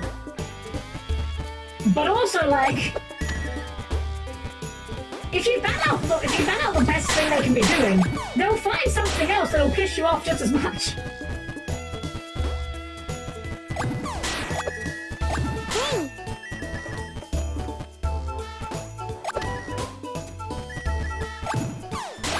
I think my all-time least favorite overall, which is like astonishingly common. It shouldn't be, but it really is for no good reason, is specifically for Dungeons and Dragons or Pathfinder, usually D&D though, critical fumbles. No, do not put critical fumbles in your campaign. Nobody likes critical fumbles, except the DM. Also, we've missed one. Oh, it's over there. Okay, thank fuck. Yeah, no one likes critical fumbles except for the DM, and they actually make things worse for the classes that don't need to be nerfed. But just so we're on the same page, when I say critical fumbles, some DMs will be like, oh, if you roll a natural 1 on an attack roll, then not only do you fail, but something bad happens. Well, the problem with that is, if you're rolling an attack roll, you're probably a martial character. You're not a wizard. Wizards don't make attack rolls. Wizards just make other people make saving throws, most of the time. Now, if you're playing a martial character, it's generally agreed upon, and I'm not going to argue against it, that, especially at higher levels, martial characters, you know, your fighters, your rangers, to a degree, your rogues even, are generally agreed upon as being just strictly worse than spellcasters. How? And I'm not going to disagree with that. At high level, spellcasters get to do whatever the fuck they want, while the fighter is still having to make do with 4 basic attacks per turn, and hope that's good enough. So if we establish that the fighter is already worse than a wizard, critical fumbles just make the fighter worse, because the fighter is making more attack rolls than the wizard, and as such is more likely to encounter a critical fumble. On top of this, often, when DMs implement critical fumbles as a mechanic, it's often done in such a way that it just makes it harder for the fighter to continue doing their job. I'm gonna gamble on this. Nope, couldn't gamble on it. Like, often the critical fumble will involve, like, oh, actually, can we make it from here? Can we make that from here? It looks like so tantalizingly close.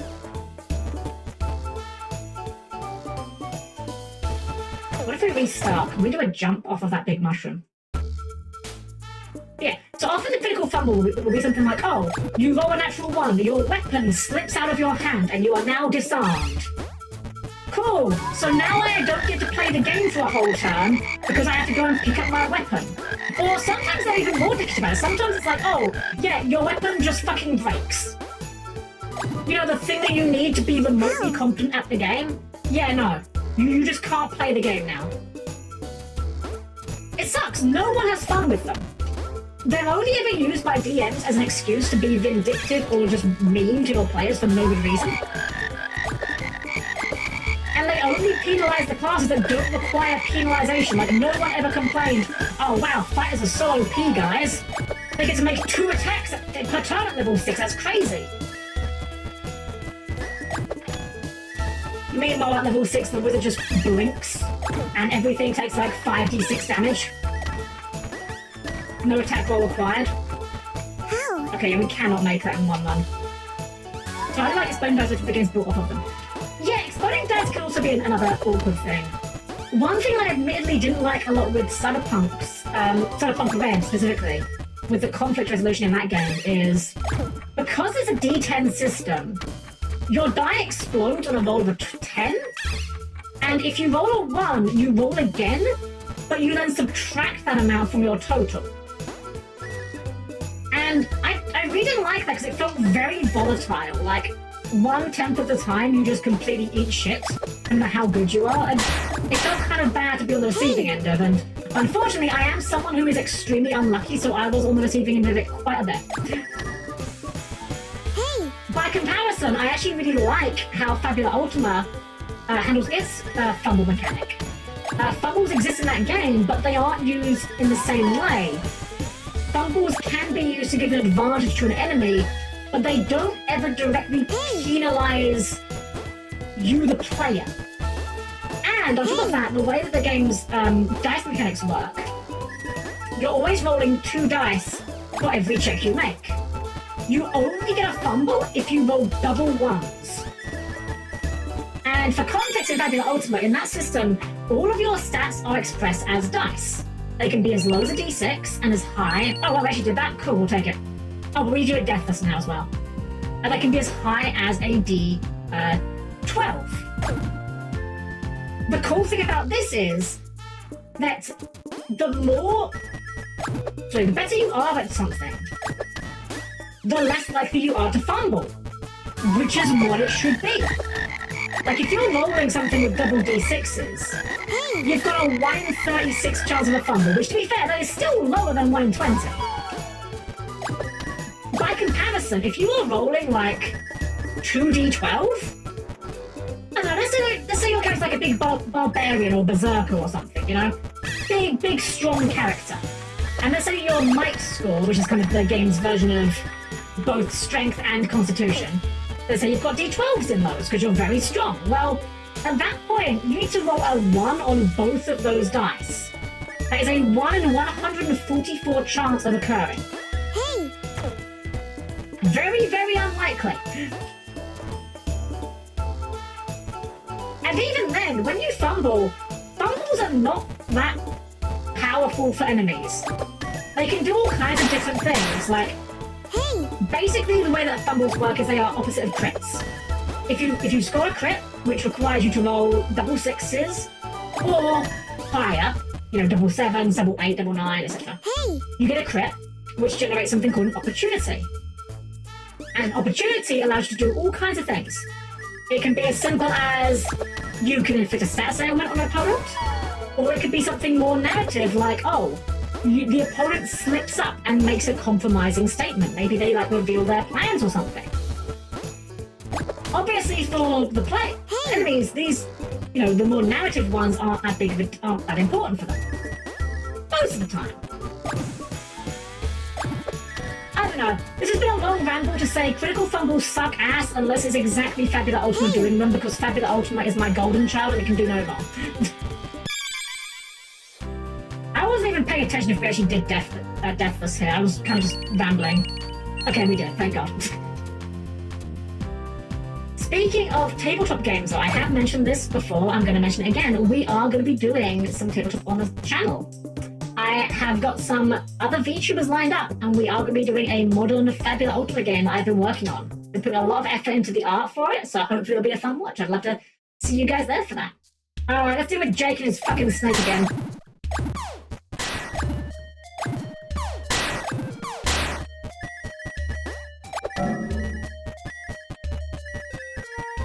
And Jake jump scare. Wow, even here? You're gonna challenge me to another race? Imagine if he just says no. I'm about to pass, it's too hot in here. Wait, really? Yeah.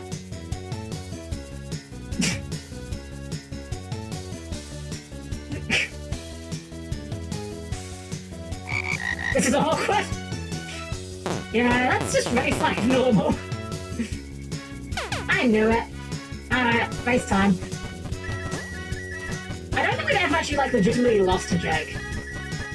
He's not very good at racing.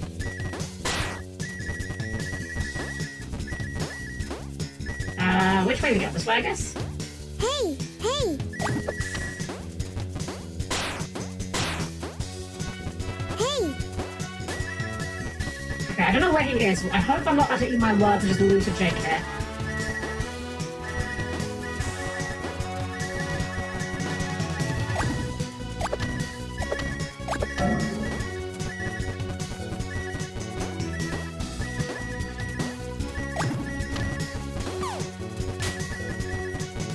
This is a big level as well. 400 coins. Soup86H, thank you for the follow! Thank you so much, welcome in, welcome.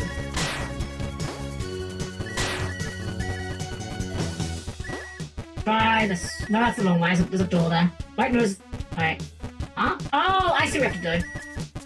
Hey. You have to use the... I think it's go lower and then go under it. I see, I see. Hey. Okay, well, that wasn't quite the idea, but it got us there. We'll take it. Dang! You're good, Frogun. You can keep this one, but next time it's all gonna go my way. Yeah, you keep saying that. Not actually happened yet, though, has it? Oh, no, don't. This is fine. This feels intended.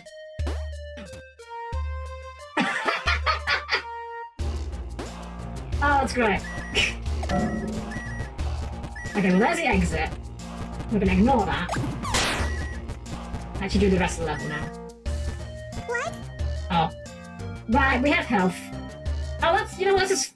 Wait. Hold on. We have to re-race him now, don't we? He's gonna respawn here, isn't he? God damn it. Freaking Jake. Hey, hey. Hey. Get out of the way, Jake. That's fine, we'll run it back. Irritating. Hey. I mean, it's kind of on my fault, like, I could have just not walked into the fire. Hey. Like that.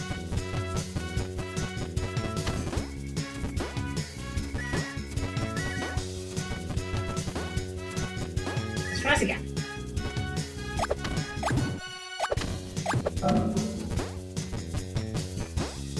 I don't know the gate around the... It's not like a checkpoint flag.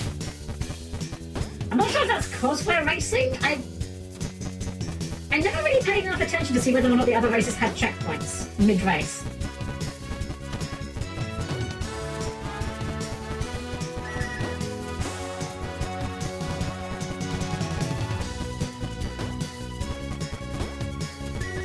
I think I should do this without just dying.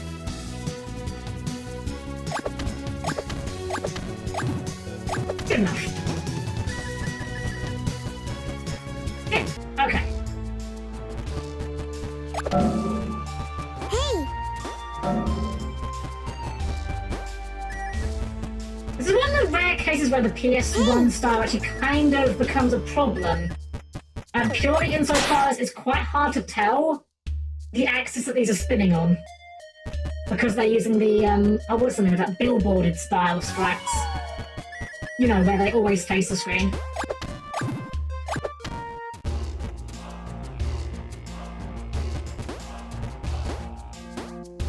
I'm not gonna lie, I do kind of miss that style in some regards. I don't know, there's something just charming about it. Hey.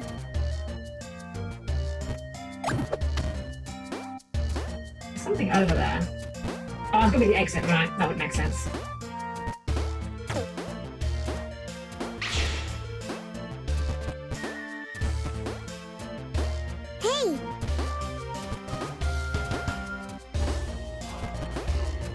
Hey. And out. Okay. Well, I think, oh, what do you say? Having a counterpoint, anti is fun. Having optional, you can take a risk and add chance to eat dirt for more bonus is fun. That's why I think people don't mind the deck of any things, right? What people are you hanging out with that do not mind the deck of any things? Actually, no, I already know the answer to that.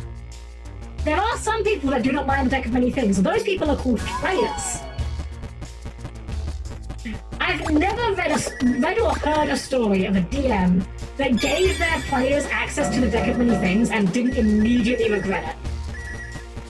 I will will say this for the deck of many things. It is the funnest way to ruin your campaign. But it is also a way that will ruin your campaign. That being said, if you're playing like kind of goofy and silly and you don't really care about the story, like, yeah, it can be fun. But if you want like your game to have any sort of narrative remaining after the deck of many things, good luck. I like the idea of it. The concept of deck of many things is cool. The actual rules for it itself are miserable.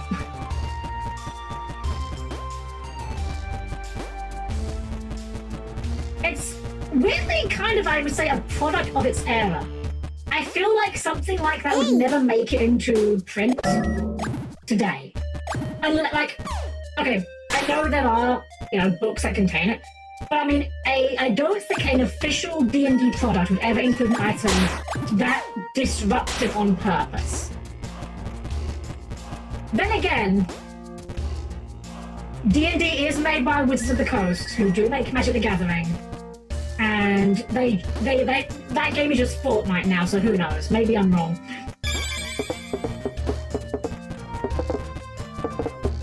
I may not play Magic, but I have nothing but sympathies for those who do. Cannot be easy watching something you love turn into Fortnite the card game. Something, consequences is funnier in video games than in tabletop. Absolutely, no, absolutely. Because here's the thing, right? One of the things with tabletop games that is immediately apparent when you try and organize a group, but is very easily forgotten when you're talking about it just conceptually. When you are organizing a tabletop group, you are getting a group of people, let's say lowball. Let's say you've got a small group. Let's say you've got maybe 3 players in the DM. You're getting a group of 4 people whose schedules line up to work together for a long-term, hopefully long-term project. Most people ideally want their campaigns to go on for a while. Like, that is really difficult to do. It is, like, you can't get, 4 people to agree on, where to DoorDash from,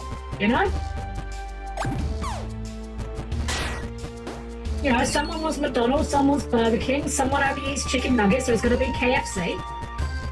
It's really hard to find people to get people to have, agreeable schedules, agreeable, settings they want to work with, characters they want to use, classes they want to work with. That is a really difficult thing. Hey! And when you've put that much effort into that thing, you don't want to just throw it away because, Bob rolled a 5 on a deck of many things and now he's 12 levels higher than everyone else or whatever.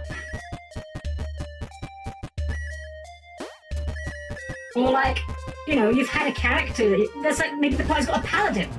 You've got a lawful good paladin in the group and this character has a very long running story and and whoops, you just pulled the button from the deck of many things that reverse your alignment, so now you're just a chaotic evil bastard and don't care about your plot anymore, so, well, I hope you didn't care about resolving that plot. I mean, we could have a whole heaping talk about alignments as well. I think alignments and their consequences have been disastrous for role-playing games as a whole, but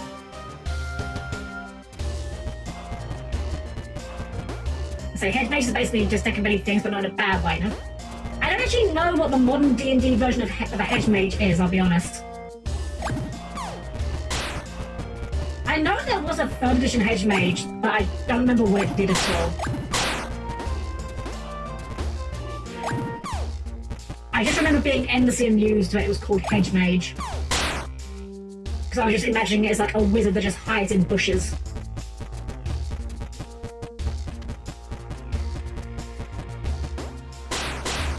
And ultimately, the deck of many things is... It's about, respect, I think, is a thing. Any good group, any good tabletop RPG group, you need to have respect for everyone. You gotta respect the DM for putting in the time to make the campaign, to organize the group. That's another part of the DMing role that people often forget about and don't think about, is the DM is the one that generally has to do the housekeeping, has to do make sure that the scheduling is in place, organizing the group's next meetup and whatnot. You've got to respect the players. You know, as a player, you need to know when to, allow another player time in the spotlight, time to let their character shine. I've been in groups where that hasn't happened. I was in a group once where, I won't go into the whole narrative because it's not really important, but one player had a bit of an issue where they kind of, and I'm not saying this to insult the player, but they had this issue where they couldn't not say anything. Anytime anything happened, their character had to voice something about what was going on. Now, don't get me wrong, obviously you want your players to be invested even in other players' plots. But there's a difference between being invested and always having to have something to say about it. And there was a really awkward but admittedly deserved moment where I can't remember exactly what was going on, but a player was having a important plot point was going on with an NPC that meant a lot to them. And this other player chimed in, and the player said to him, "Look, player, could you just not right now? I would have. You know that one clip of GDQ where the guy's like, I would really appreciate it right now if you would be quiet? It was basically like that." But again, that's part of the thing. It's very awkward and it can be hard if you don't spell it out from the very beginning. But I think by and large, the most important thing in any tabletop group is respect. Hey. Another one is respecting the plot. And I don't mean necessarily you have to. What's the word? I don't necessarily mean you have to stumble into things cluelessly. It's fine having your characters be intelligent. My oldest group, that I haven't played with in ages just because of scheduling, we used to constantly would detect magic. We walk into a room, detect magic. If we don't detect any magic, we break out the 10-foot pole and we start poking the floor every time we step. There's nothing wrong with that, because you're respecting the setting. But I'm talking about things like trying to just derail the story. I mean, the obvious thing here is murder hobos, right? The characters that just don't give a shit about the story, fight every NPC they can see, that sort of thing. Hey! Thankfully, I haven't had to deal with that, but it definitely can happen. Can we get this? I'd love to get a speedrun one in one go. Well, that wasn't very fast. Hello, it's with Melanie, and now I'm here, by the way. Welcome in, Melanie, for sleep. Hope you're having a good evening. Welcome in. We love Melanie here at the Helm-Chan. She's great. Okay, we need to do one more try then. People can respect the idea of a risky item, but not when the risk or reward gets in others' way. Yes! So, here's an example for that, right? And this is not an example that's happened to me, but this is a hypothetical example that would illustrate that. The idea of, say, let's say a villain speaks with the party, and they maybe not even the party. The villain speaks to one of the party members, and they say to let's say it's the chaotic neutral rogue, right? Because let's be honest, it's usually the chaotic neutral rogue. And let's say the villain says yes, I know what you want. You crave power. I will give you power, but you have to do something for me. If you, in the middle of the night, go up to the group and poison one of them, or even, no, in their breakfast, poison their breakfast, I will grant you this powerful item. Well, if the rogue took them up on that, that is not respecting the players. That's not respecting the rest of the group. I know some groups that like PvP. I've never heard a story about a group that did PvP that went well. I'll be honest. I'm sure it can happen. I've never heard of it.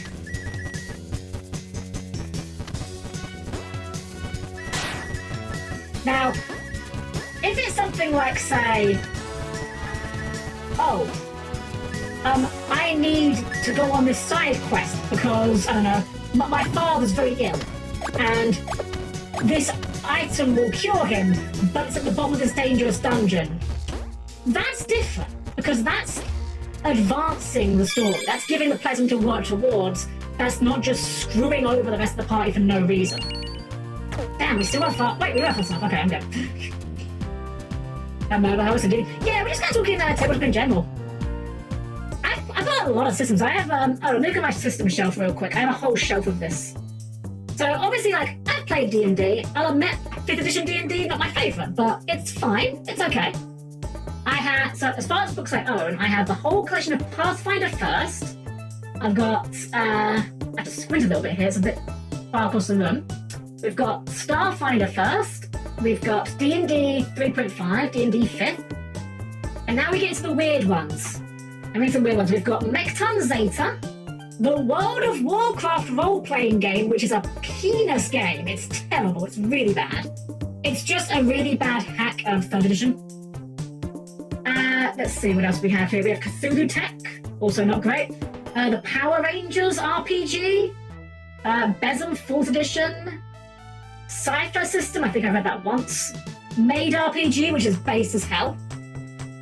Outgunned, which I've still yet to play. Perfect Draw, which is also I've yet to play. I've got a lot of games I've yet to play. Final Fantasy XIV tabletop RPG, which is barely even a tabletop RPG, it's just a board game basically. And of course, Fabula Ultima, aka best RPG of all time. I will be hearing no complaints. This goes to the motivation at that point, if it puts in the knife background. But yeah, Fabula kind of says I've been getting out of it.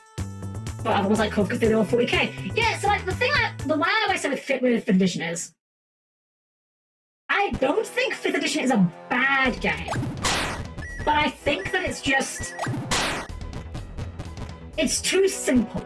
It's a really good system to learn as like kind of your first RPG system. If you don't know whether this whole rolling dice and pretend to be an elf thing is for you, 5th edition's a great way to find out.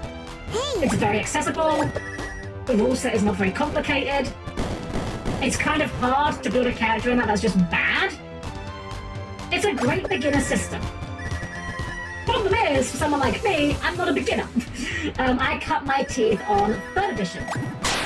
I learned about things like base attack bonuses and how different types of bonuses do not stack. I can tell you the difference between a dodge bonus and a resistance bonus. For someone like me, I find 5th edition to be limiting and too simplified. That doesn't make it a bad game. It just makes it not my cup of tea.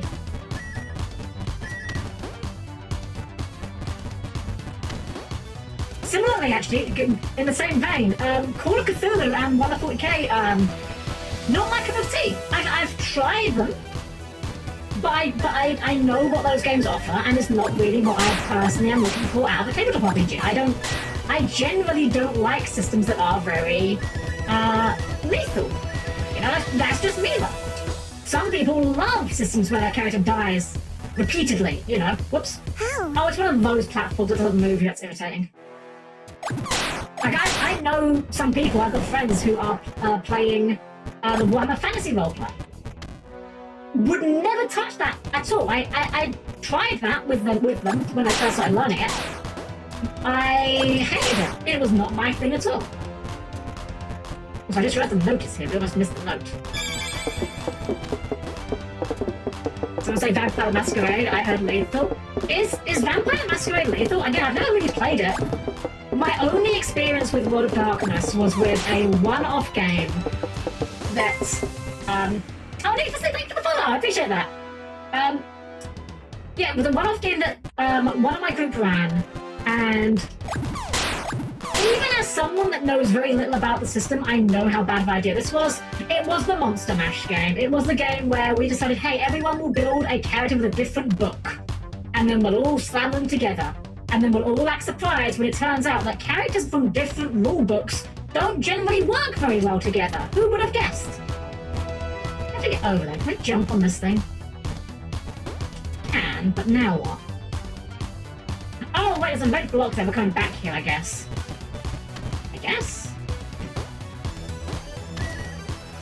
Too simple to be because it was my first one. I was like helping the people. Oops. Hold on, let me get past this platform and I'll read what you said there. Hey!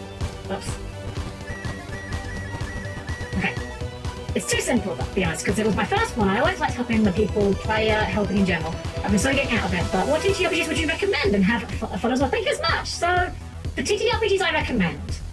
Well, obviously it is very much about what you want out of the game. If you like the likes of Warhammer Fantasy Roleplay and Call of Cthulhu, what I like may not be what you like.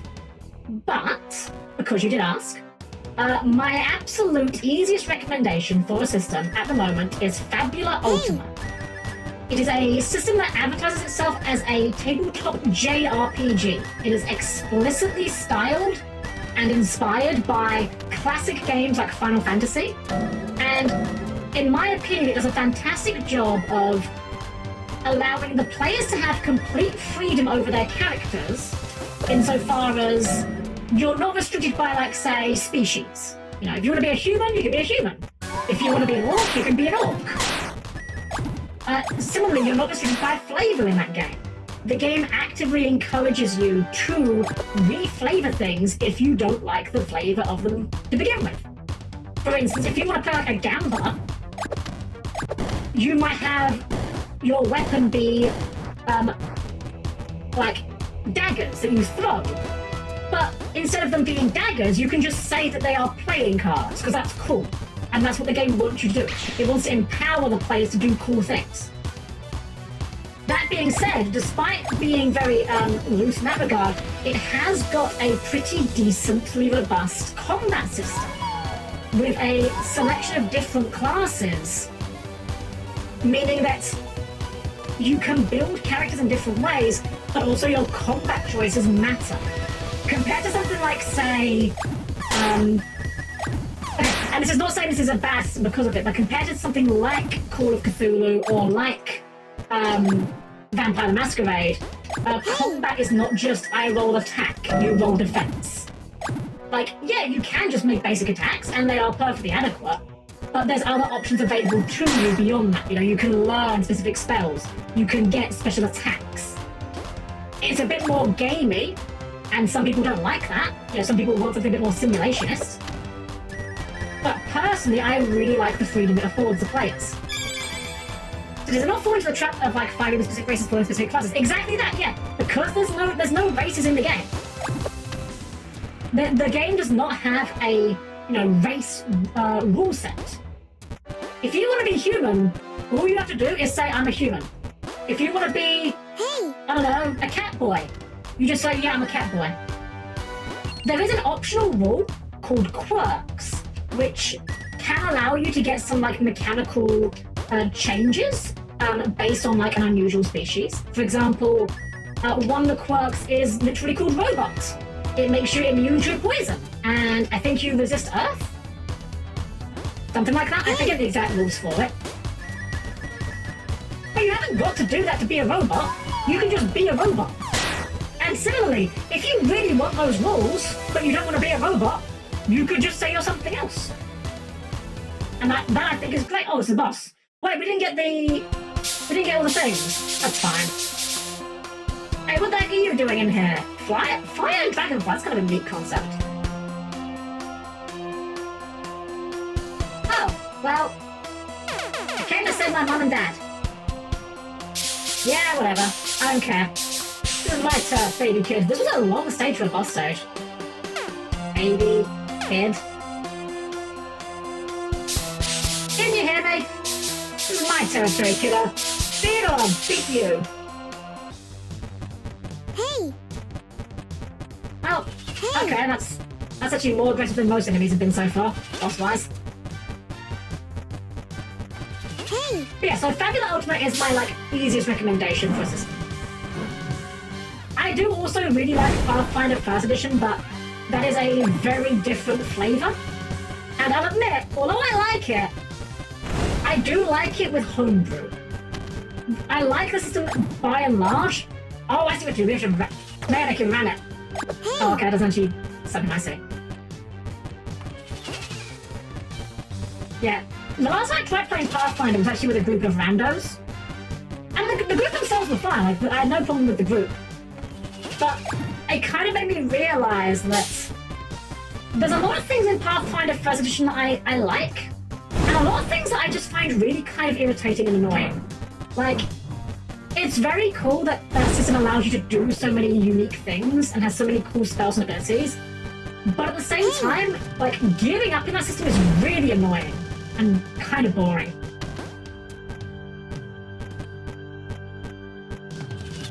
I'm assuming this is dealing damage to him when he does that. I find it is the best second TTRPG you can play. Yeah, that's probably a fair assessment. So I'm going to pick your brain more for TTRPG since I've wanted to challenge from it. Yeah, I'm happy to rant about them. I love tabletop RPGs.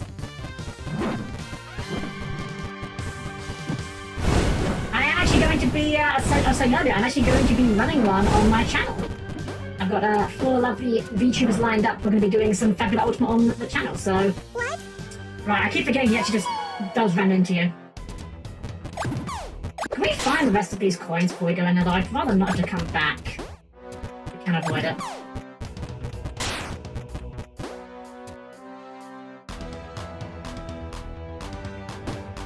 I think if I was gonna give any kind of downside for Fabula Ultimate, you know, because anything you like, you should be able to criticize. The only criticism I would give to Fabula Ultimate is the out-of-combat rules aren't particularly robust. You have to kind of get quite creative with them to do certain things. Oh, can I actually get back here? Yeah, we can, okay. But in the same way, although the rules for out-of-combat aren't very robust, that's because it kind of encourages you to just kind of resolve those things, what's the word, in a more expedient manner. Like, you look at, say, D&D, you look at Pathfinder, you've got a billion skills. But, like, how often is rolling a skill check fun? Sometimes it can be. Absolutely, sometimes it can be. But there's also times when, like, skill checks are just, like, obnoxious as hell.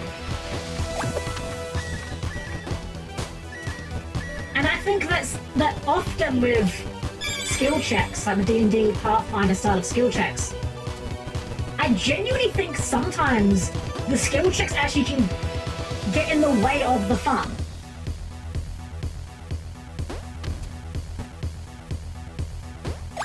Either because, like, you're forced to then, like, what's the word?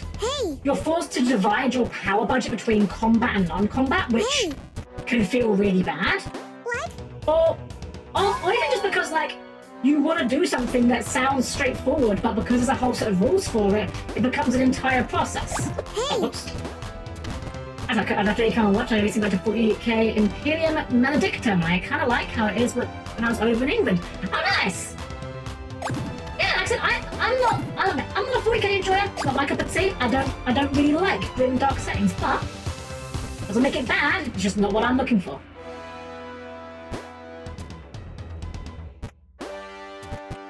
Like any RPG, not saying that Jay cares more about the combat than the outdoor skills. So, yeah, basically. And part of the benefit of that is it means that almost all of your power budget does go into combat. You're not forced to. There are a couple of skills that are non-combat related, but first off, they're optional. You're not forced into taking them. But second of all, the ones that are non-combat do tend to be pretty powerful.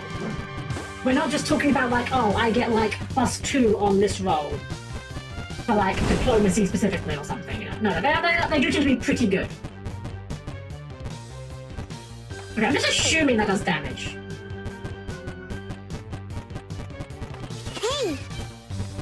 I'm not right, this guy is a little bit faster than I keep thinking he is.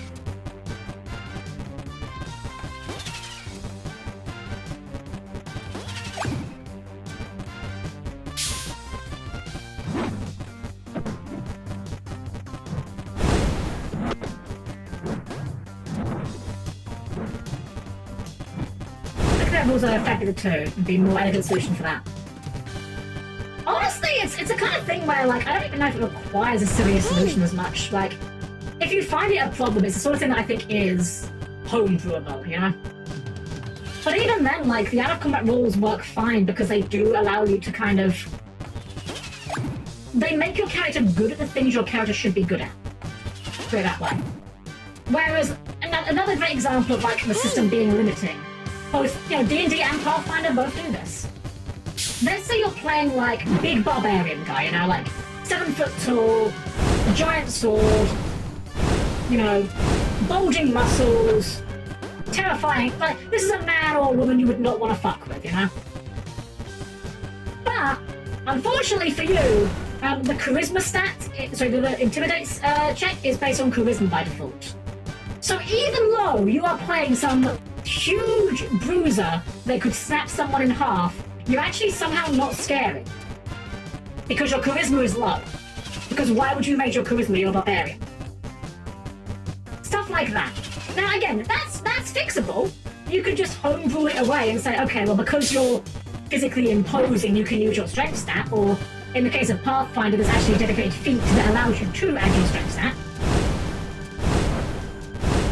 But it kind of feels like having to work harder to do something that should be easy to do. Like being scary as a big strong big strong fighter shouldn't be a very hard thing to do, you know? Makes sense, TBH? I like Grimdark because if the DM or GM has a good storytelling, it can sell down well, but it's the same thing with any TTRPG. Also depends on, yeah, exactly. A good DM can make any system shine, and a bad DM can make any system terrible. Hopefully, I like to think I'm a decent GM. Hey! I don't think I've never had a complaint about a session I've ran that wasn't already a session that I wasn't happy about. Put it that way. Like, I've had bad sessions, but the bad sessions have been sessions that I could tell kind of halfway through, like, yeah, this is not going to be this is not one of my best ones. And that's fine. Not every session is going to be like the best session you've ever run in your life. It happens. Hey! Hey! And this guy really does come up faster than I keep thinking he should.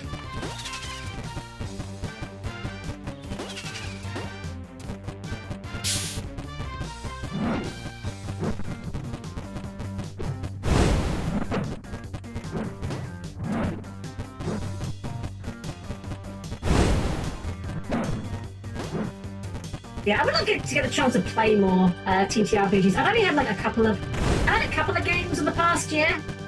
I did join that random group for like Pathfinder, like I said, and Danny did run Cyberpunk Red for us for a while. That was fun. I enjoyed the game, although I don't know if I would necessarily do the system again.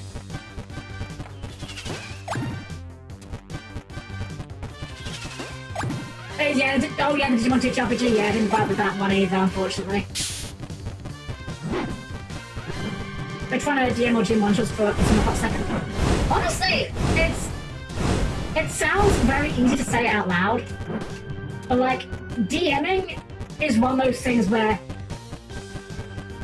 and I'm going to be blunt here, you have to accept that when you first start DMing, it's not going to be good. Nobody starts as a good DM. That's like my number one advice to any DM starting out. Accept that to begin with, it's not going to be good. It's not going to be great. You're going to make mistakes. Whether those mistakes are, remembering rules incorrectly, or dang it, or doing like homebrew that sounds like a good idea at the time, or even something just like a plot twist that you think is going to be really cool and then it kind of falls flat. It's going to happen. And you know why I can say that? Because I've done that. Every DM, behind every good DM, is a trail of stories about things they did badly, or things that they would do differently now.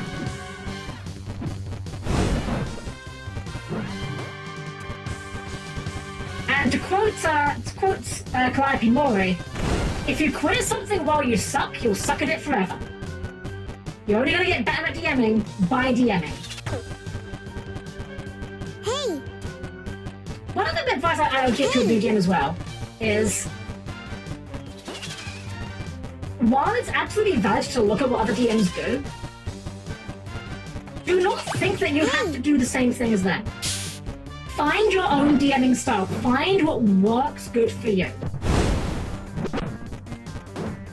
Some DMs do really well with improv. They'll prepare very, very little and then just kind of basically make it up, depending on what the players do. Other DMs need prep, you know? And similarly, like, find what kind of games you like to run. Some DMs love to run very open world games, you know? They like to treat their game as a sandbox, like go anywhere, do anything. I will work around you. I am not that sort of DM. I will try my best to work around what the players want to do, sure. But I can't just, on a dime, drop everything and improvise like that. I plan around what I think what the session will entail, and like, you know, ask the players at the end, like, okay, hey guys, you know, this just happened. What do you guys think your characters will do next? You tell me, I will plan around that. I personally find that works really well. It's kind of the one of the other like slurs that people like to talk about with DMing. Oops, is railroading. Oh, hello! Thank you for gifting the sub me to sleep. Thank you so much. Oh, gosh, lots of gifts tonight. Thank you guys. I don't know how many subs we need until we get more emotes, but as soon as we get more, I'll have to get some more emotes in there for you.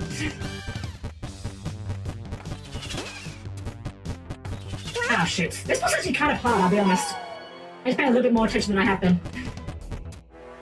Right after I just complained that the threats here weren't very threatening. Weren't very threatening.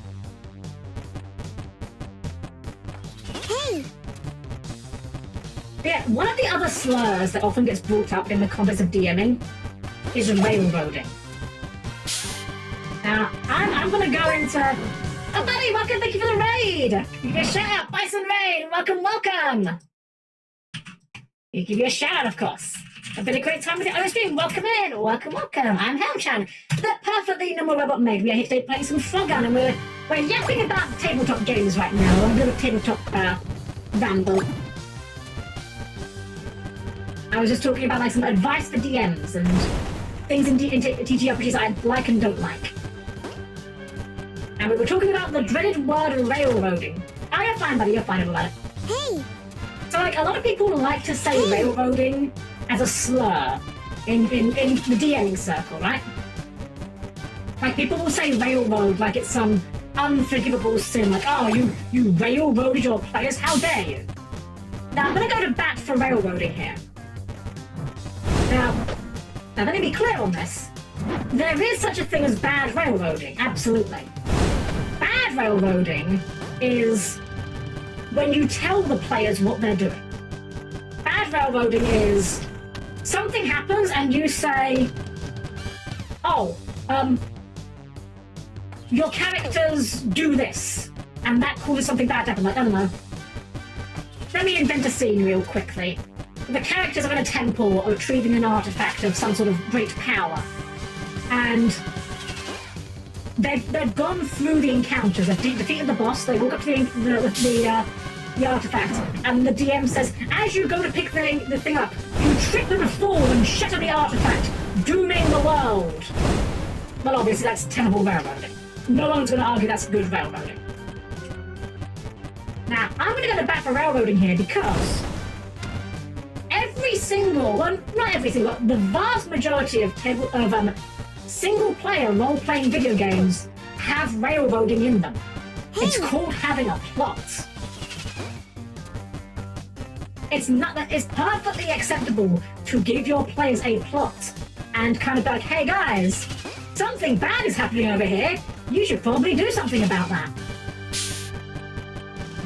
That's not railroading. That's a plot.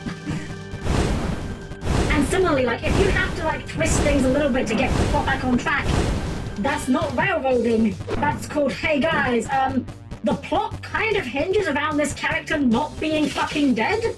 So, I'm gonna have to fudge things so you didn't just fucking murder them. Alternatively, you do the opposite, and it's like, well guys, you found the villain in the first 10 minutes of the game, you hit them with a save or die spell and they fucking died. Good job, game's over. Aren't you glad that you didn't get railroaded? Okay, we do a lot better than that.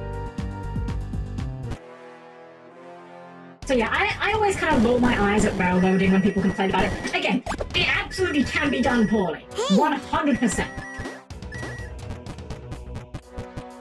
but it's one of those things that I think is a non-complaint most of the time. Whoops. Another thing I'm going to bat for here. I am going to bat for min-maxing. You might ask, how? Why would you do that? Min-maxing's so terrible. It's actually the worst thing ever. Min-maxing killed my dog. Well, first off, your dog should have had higher hit points and higher AC. Second of all, min-maxing is not a bad thing, and here is why. The entire concept of the adventuring party, as it exists in fantasy fiction, is that it is a collection of individuals who all have unique skills and abilities. And by combining those skills and abilities, they are able to overcome challenges that would be otherwise insurmountable for any given one of them. For example, the fighter is very strong, and as such can probably break down a door. The rogue is very sneaky, and so can probably pickpocket the guard. The wizard is a fucking wizard, and so can do basically whatever the fuck they feel like doing that day. Point being, the party have things they do and things they don't do.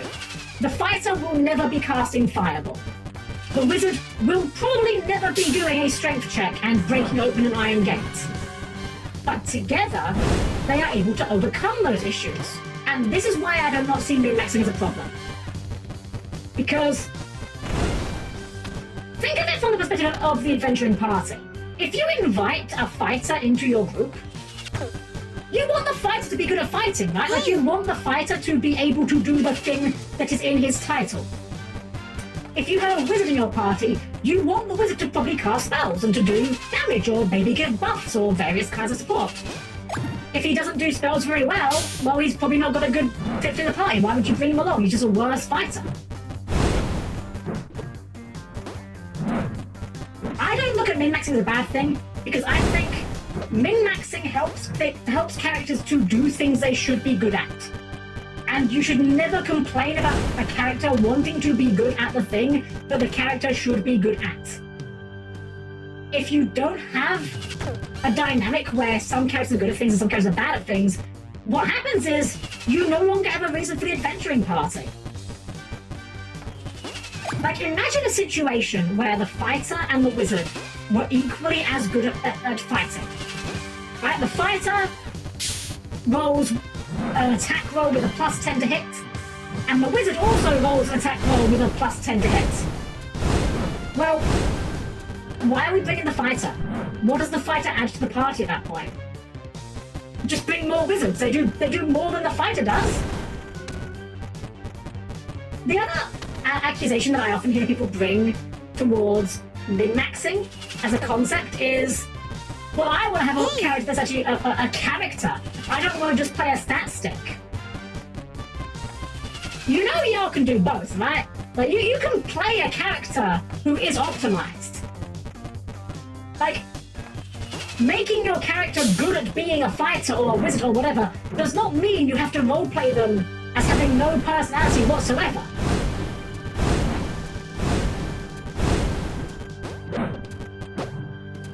It's part of one of the issues I do have with D&D and Pathfinder, because so many things in those games are tied to stats, even non-combat things. It's like, well, my fighter's got really high charisma and really high intimidate, so he's got to be scary. Well, not necessarily, no. I mean, he might be scary, but it might not be that he's a scary guy so much as he knows how to be scary. Those are very different things. Great example of that? Final Fantasy VII. I want you to think of a certain scene in Final Fantasy VII involving Cloud, Tifa, and Aerith. Aerith, I don't think most people would consider to be a very scary character. She's kind of quite an innocent character for the most part, quite a nice girl. But that changes substantially with the line, "I'll rip them off." Now, that is what you call high intimidate. It's just an issue with min-max and more of how high that max gets, though. Being efficient is good, breaking the game is boring. It can be, for sure, it can be. if you are like min-maxed to the point where the rest of the party needn't be there, that is bad for sure. The problem I suppose that is a thing I should touch on. Yeah, you can get to that point. I have been in a game like that. I was not the character in question, but I have been in a game where one party member was so far and away above the rest of the party's power level, there was no point us being there. We were just there to cheerlead. Now, I would argue that is a system issue as much as it's a player issue. But yeah, that absolutely can become a problem. The issue I have with people using min-max as a slur is they will use it to mean my character is good. Like, there is a significant difference between my character will outdamage the entire party, has more hit points than the entire party, has more armor than the entire party, has better skills than the entire party, but they're allergic to water, so it's okay. There's a big difference between that and I have invested all of my abilities to making my character very good at using swords. And I have seen a not insignificant number of people that will complain about the latter. Let's see, how do we get up that red switch? How do we get up here for that matter, actually?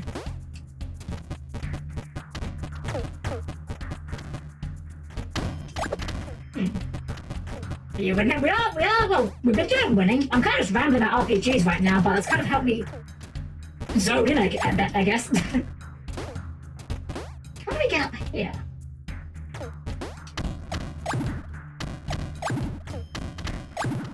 This is clearly not the intended solution. It's not your fault somebody's ranger sucks, it's a system's fault. It can be. It can be your fault, but it can also be the system, absolutely. It's both. I'm going to play a 5-edition campaign in my agency niche because I would play so stupid smart the rest of the party couldn't replicate. Yeah, like, again, I'm not complaining, like, if you are in a situation where a player has been min-maxing that has ruined the fun because they are doing everything that the rest of the party should be doing, that is in itself a problem because, again, the whole point of the adventuring party is everyone has a different niche, everyone does things the rest of the party can't do. If one player does everything, that's a problem. I would argue, at that point though, that's not min-maxing. Because to be min-maxing, you minimize the things you are good at, but you maximize how good you are at them. That's how I view min-maxing. Now, the thing is, min-maxing is one of those terms, it's like, it's an unofficial term. There's no, like, council that decides what does and does not count as min-maxing. But that's how I view it. There we go. That's going to be really annoying on the speedrun.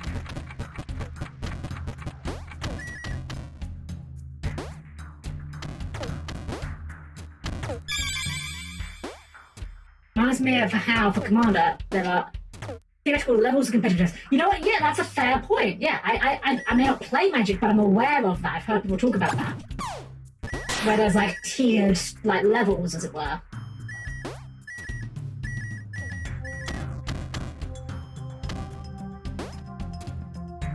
The funny thing is, when you're... Dang it, that's really irritating. When you approach the point of one character that does everything the entire party does, at that point though, if you're doing that, it's entirely... It's almost definitely some shenanigans going on. Either someone's not reading the rules correctly, someone's found some like sneaky homebrew, or you made the mistake of allowing a high-level wizard into the party. Some people choose to build them on purpose of fancy, as I said, to have gobos because they want to take the piss out of the game. That can be fun as well. That's another one of those like play goal things. One thing that I often say with like Yu-Gi-Oh! Or any competitive game is if you want to play meta, that's fine. If you want to play bad, dumb cards, that's fine. Neither of these are wrong ways to play the game. The important thing is that everyone's on the same page. Like, when I play games, I generally do optimize my characters. When I join a Pathfinder group, I would say, I will ask them, hey, how much are we trying to optimize here? Because I don't want to be, like, trying to optimize around a group that's not trying to optimize, if that's how they're having fun. granted, depending on how much they're trying to not optimize, and might not be a good fit for the group. But it's important that everyone's on the same page with that, for sure.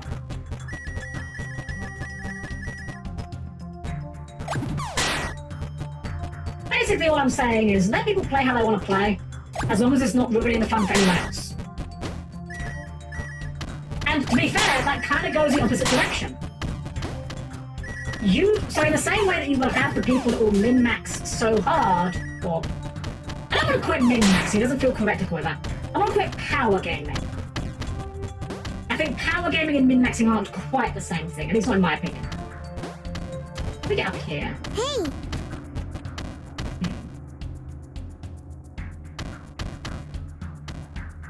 Yeah, if you have a group of people that are not trying to power game, and you come in and you are power gaming, you're going to create a problem. But similarly, there is... Now, I've not seen this in a while, but I used to go on this one subreddit quite often. It was like something I would read on my lunch break, and it was called RPG Horror Stories. Now, you know, make your own judgments about Reddit, whatever. One thing I saw annoyingly often on there was people talking about, as you say, min-maxing / power gaming. What's going on here? Oh, I know. In this very derogatory term.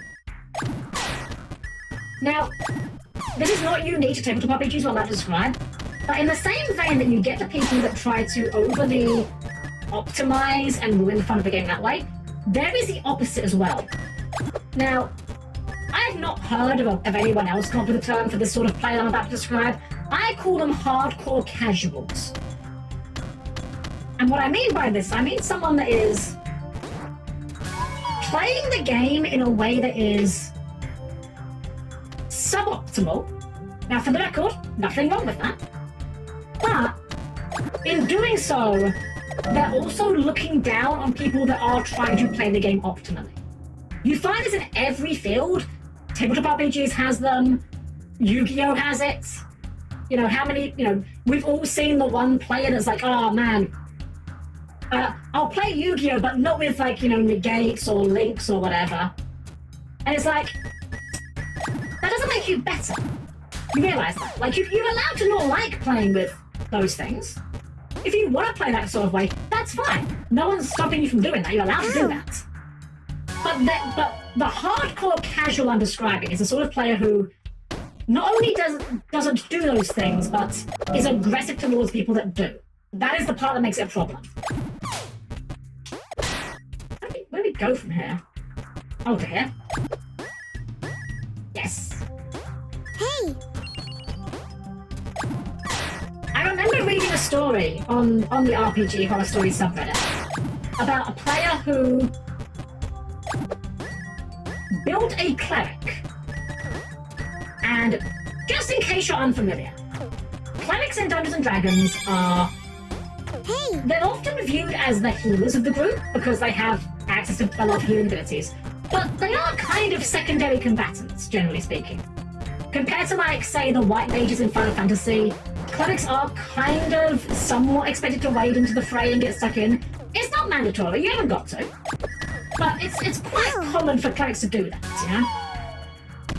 This person said, so I built my cleric and they are a pacifist. Now that's fine, that's fine.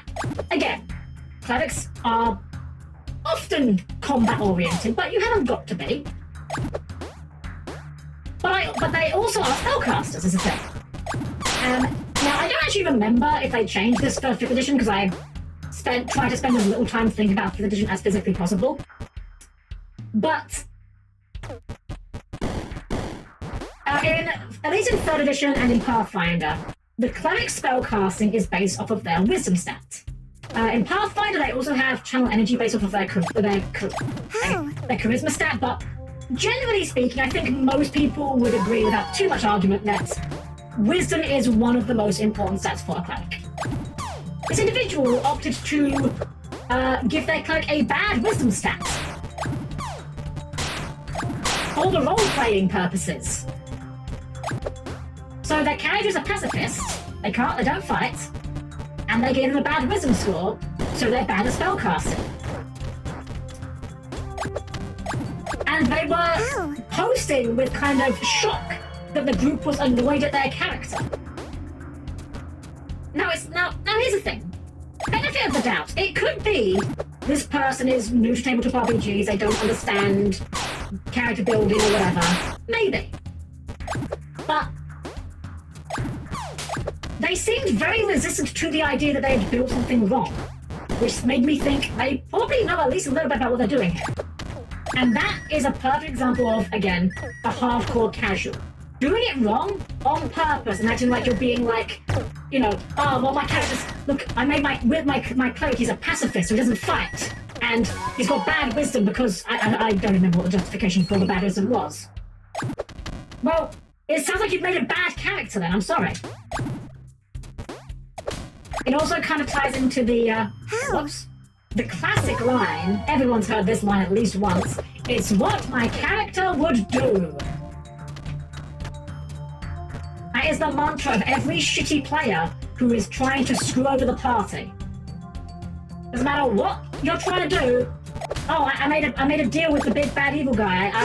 I sold an NPC into slavery. I murdered the ranger's animal companion. I'm sorry, guys. It's just what my character would do.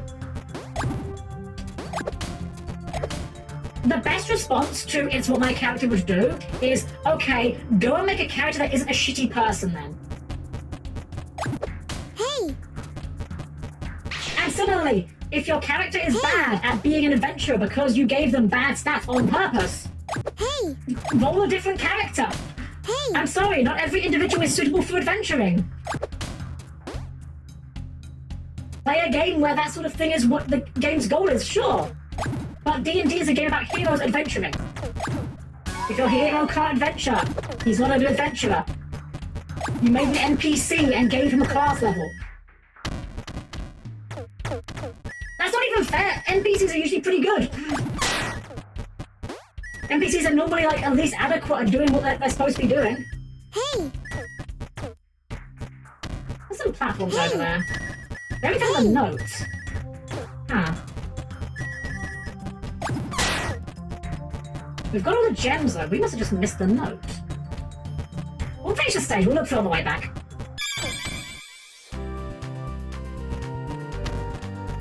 But yeah, can you tell my strong opinions about these things? Okay, while this is deviated into things I just dislike about things that people do in TTRPGs, here's another one. This one is one that I don't even like.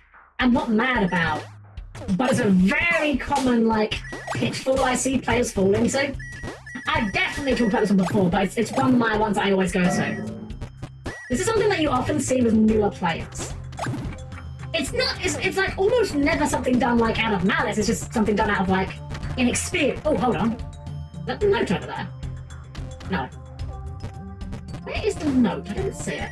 Oh, dang it. Anyway, this thing is this. I've seen a lot of players that make the mistake of thinking that their character is defined entirely by the text written on their character sheet. And when I say that, I'm not talking about their species or class or anything. I'm talking about everything. I'm talking about people that go well, my character's only got a 30, got a, not, well, 30's actually not bad. My character's only got an 8 charisma. So that means they've got to be pretty ugly, right? Well, no, not necessarily. Charisma has nothing to do with physical attractiveness. It can, if you want to make it that angle, but it doesn't necessarily mean that you're physically attractive. In fact, in Pathfinder, and 3rd edition D&D, the charisma stat actually increases as you age. I don't know why I thought that would work. When you reach middle-aged, you gain +1 to your intelligence, wisdom, and charisma, and -1 to all of your physical stats. When you reach old age, you gain an additional 2 and an additional -2. And when you reach venerable age, you gain an additional 3 and an additional -3.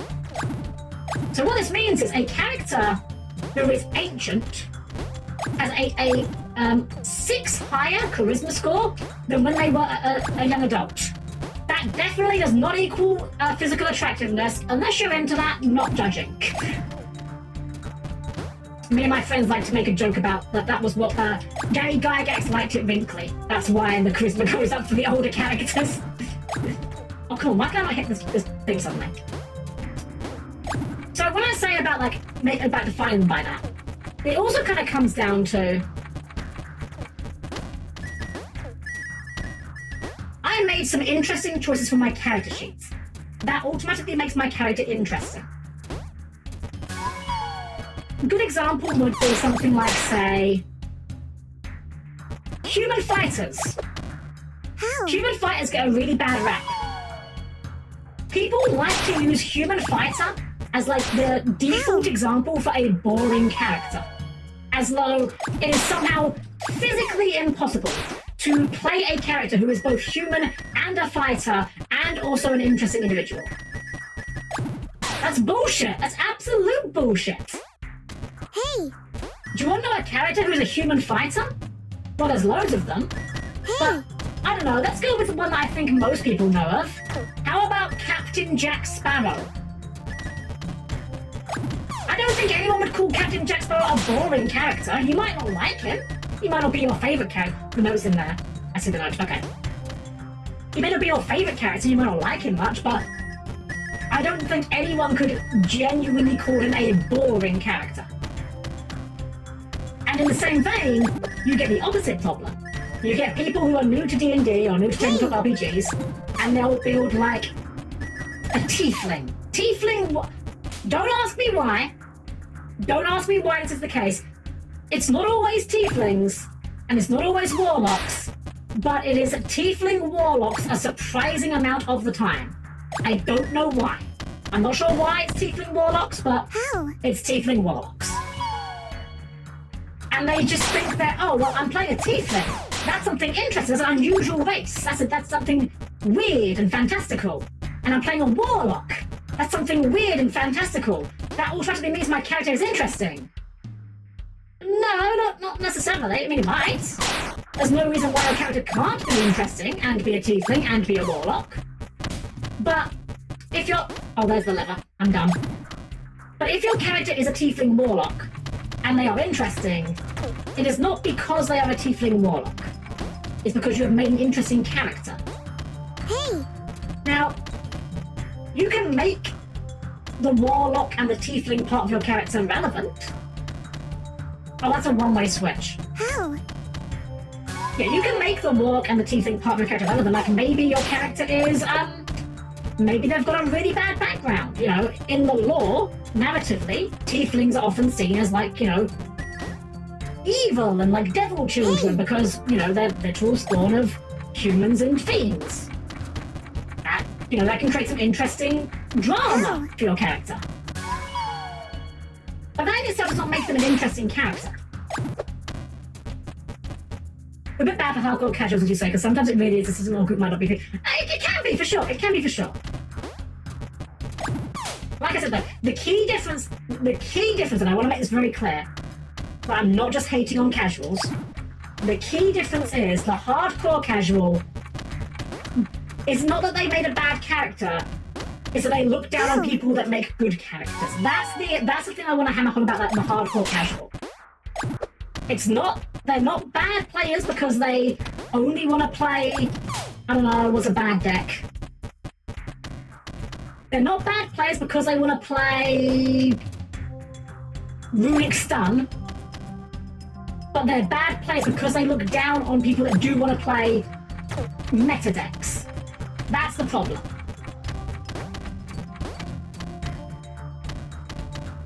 I just realized I'm going up here, the blue's right here, I'm fucking done. How? I guess maybe hardcore casuals are weird. Maybe like casual elitist might be what I'm looking for here. Like in the same vein that you get the person who's very elitist, like, oh, you're not playing... Gosh, you're not playing Ryze or Mitsurugi? God, do you even play Yu-Gi-Oh? Like, obviously that's an extremely unpleasant attitude to have. No one would enjoy hanging out with someone like that. But the opposite is also true. You know, you play Yu-Gi-Oh? You're playing Combo Slot? Wow, I bet you play like... I don't know, what's Combo Slot these days? It's kind of hard because a lot of the common casual complaints have been removed. Like Baron's gone, Apo's gone. Well, what do people complain about these days? I guess Raizio Mitsurugi, I guess. Feedsmith? No, people don't play with Feedsmith anymore, I don't think. But anyway, I hope you get the point. I want to make that very, very clear. I do not hate on casual players at all. The people I dislike are the people that play casually and act like that makes them morally superior. People that do enjoy playing hardcore, or whatever you want to describe the alternative playstyle as. There's actually a fantastic meme that illustrates this exactly. I do not have it to hand. Thanks, Dan. You've probably seen this meme. It's the meme of someone that goes up to someone and says, "Hey, do you want to play tic-tac-toe?" And then, in the second panel, the second player is looking at the game of tic-tac-toe, and it's a mess. Ocarina, thank you for the raid! Welcome in, our raiders. I'm Helm-Chan, the perfectly normal robot maid. We're here today with some Frogun. See, it's a week. Thank you, Ocarina. I was actually talking about it earlier. I could not remember if it was a week or two. I knew it was soon. Thank you for the raid. I've had a great time with your own stream, of course. If you need to raid and dip, of course, I totally understand. But otherwise, welcome in. We've actually been talking about all kinds of activity stuff tonight. Yeah, even actually. Thinking some DM advice, having talk about some pet peeves, all kinds of stuff that I'm sure I will be repeating again because I am nothing if not good at repeating myself. It is the first, yes. Okay, I knew it was. I have got it written down. All I knew is that it wasn't tomorrow. When it comes to scheduling things, I'm very bad at remembering. I'm very bad at remembering my schedule unless it is the next week, or I'm trying to book something.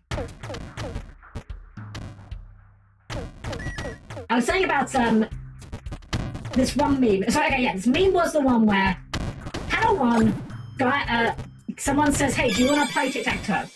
Panel 2, the second guy is looking at the game of tic-tac-toe, and it's a mess that does not resemble tic-tac-toe. And he says, "Come on, dude, you know how to play." And then the first guy's like, "Oh, come on, guy, I just like to play for fun, you know." That is the person I'm referring to when I'm talking about the hardcore casual. I was playing Stanley Parable, it felt like the narrator was a DM and Stanley... Oh, you know, that's actually a really good comparison, actually, yeah. I've never played Stanley Parable, but it's one of those games I've watched people play. To the point where I'm I don't think I really would get anything out of play at this point, because I, know all the jokes. But that is actually a really good comparison.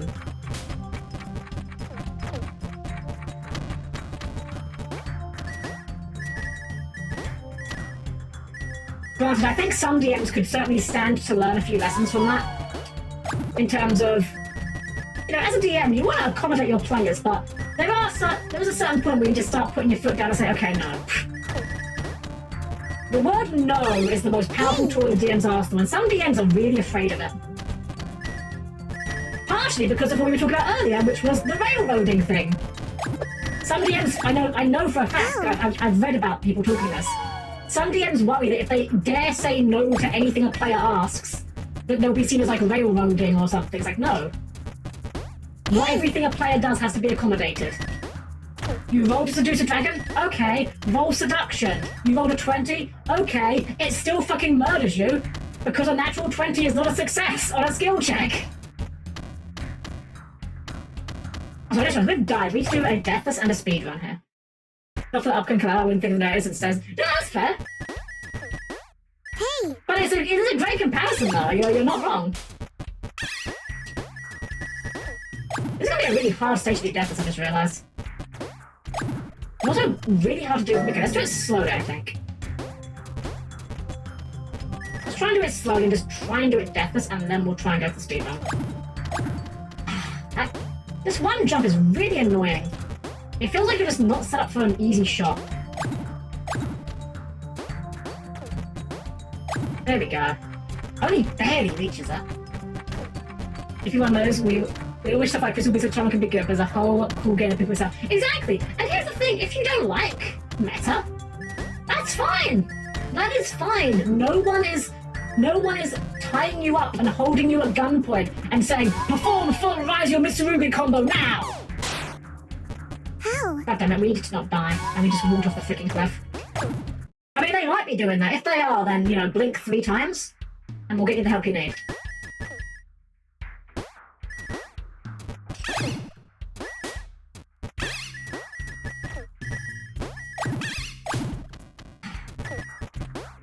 This stage is a little bit annoying. How did that not reach?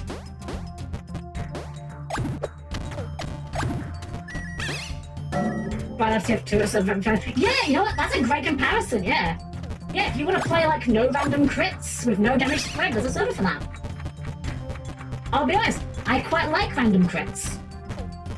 Are they good for the game? Probably not. But the absolute chaos of just like sacking into a random crit at like the perfect time is part of what adds to the charm of TF2, I think.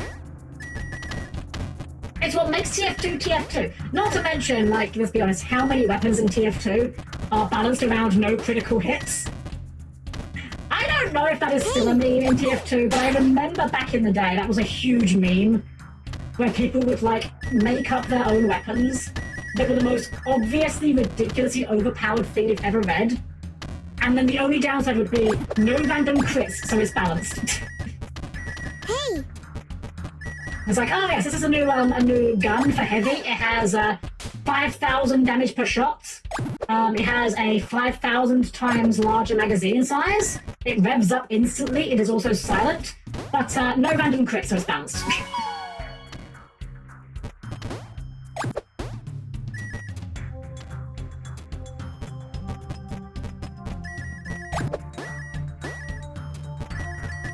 This stage is going to be an absolute pain to speedrun, isn't it?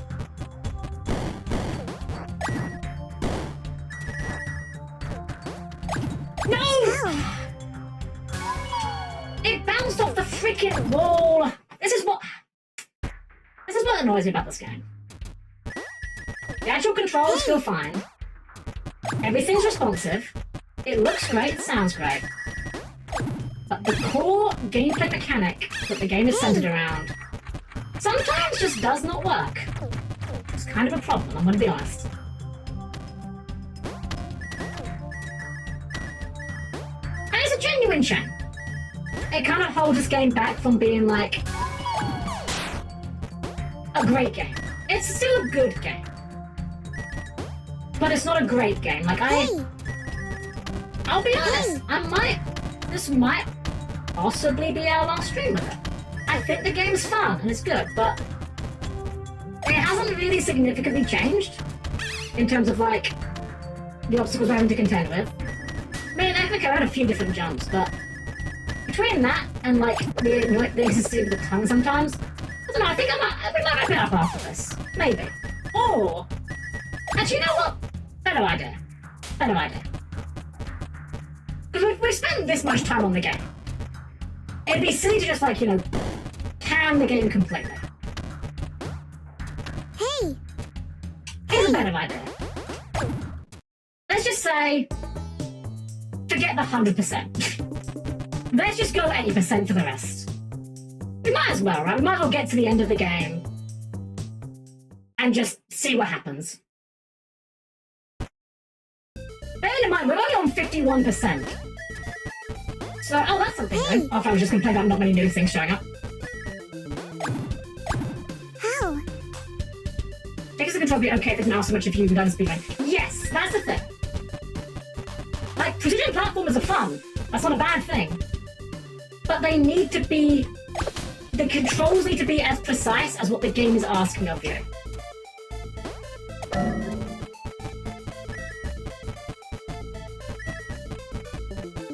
I've never been a fan of like, I know this is a very different type of game, but I've never been a fan of games like, say, Quap, where the entire difficulty of the game is, here is something very physically difficult to do. Sorry, let me start over. Something that is in theory easy to do, but it's just been made harder by the controls.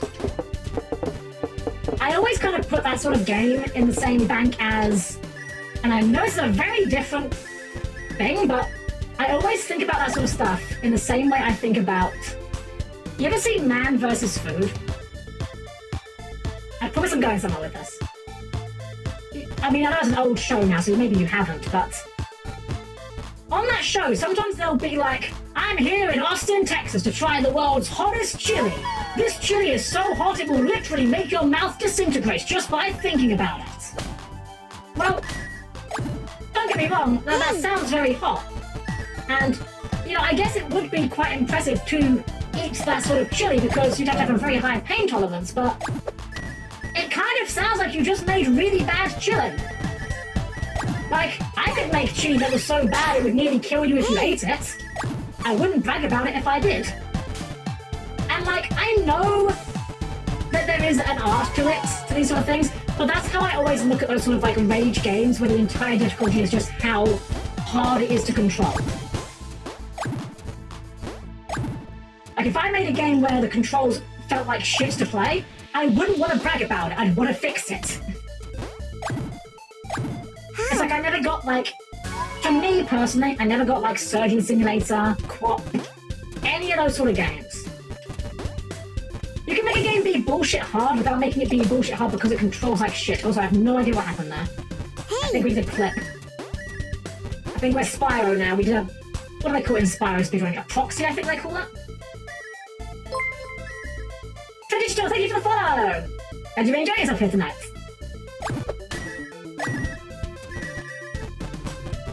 But yeah, that's my hot take on, like, difficult control games. Now, what I will say this does not extend to is the likes of games like, say, Getting Over It. I don't put Getting Over It in that vein. Now, I'll admit, I've not played Getting Over It, but everything I've seen of Getting Over It makes me think the game does control well. Hey! It's never like it's not that the controls are bad, it's just a difficult skill to master.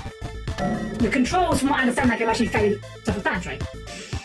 I've given a skill to it, I'm not annoyed, but I don't know how to win. Yeah, you know what? I think jump kill I can respect a bit more. Because again, that is one mechanic that the game does very well, and you just gotta learn to adapt that one mechanic. It's not like the entire control scheme is just, well, I made a game that's almost impossible to play. Ow. I guess in that regard, it kind of comes down to having one unusual control scheme is fine. But like when you're asking the players to do multiple things with it, that's when it starts to seem a bit ridiculous, you know?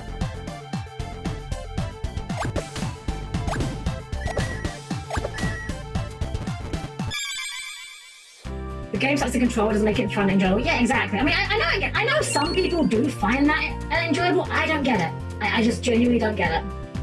And I'm not gonna lie, it feels like we're doing a war crime to just be speeding through here. Actually, we should buy some more hats. Bestow upon me more hats. That's locked. Why is that one locked? I wonder if we unlock them by 100%ing levels. Well, we won't be doing that. Oh, we have money. Back to the Frogun. Frogun is the best hat. So the fact that you can let go of the 100% makes me stronger than I. It is eating me up inside. But here's the thing. At the point I'm at now, it's a choice. Either I let go of the 100%, and I may even, non-zero chance I might go back and 100% of these levels on my own time, maybe. You know, when I can just kind of do it in quiet, you know, a bit more focused, put on some other streams in the background and just listen to that while I'm playing. What am I doing here? How do I go up? But right now, the way I look up, there's no... Ah, here we go. Oh, that's just a coin. Yeah, and this exact moment, my choices are either give up the 100% or just stop streaming the game, and I feel like after how many hours we've sunk into the game, it would be rather silly to stop streaming it altogether. We might as well get to the end of it. Oh, okay, that's what we do. I see. I do kind of like these skull mice, they're kind of great. Hey!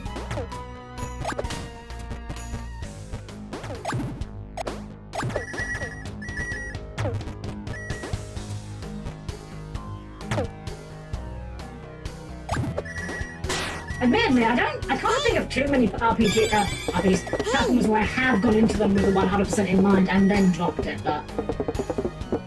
I don't know, this one... If it wasn't for the annoying inconsistencies, I think I'd be more inclined to do it. But you know what? That's fine, because not every game needs to be 100% completed. For example, Crash Bandicoot 4 absolutely does not give you 100% complete. Do not 100% complete that game. If you ever think you want to 100% complete Crash Bandicoot 4, I am here to tell you factually do not. That game is miserable to 100%. I'm not sure we're meant to be in here. Maybe we're meant to open that door first.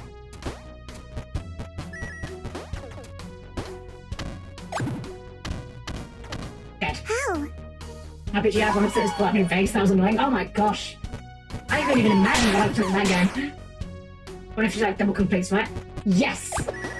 Well, not even just double completes. So, in Crash Bandicoot 4, How? every level has the following collectibles.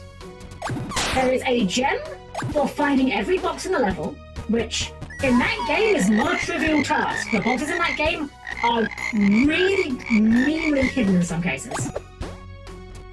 There is a box for finishing the level with a certain number of Wumpa fruits. A chest.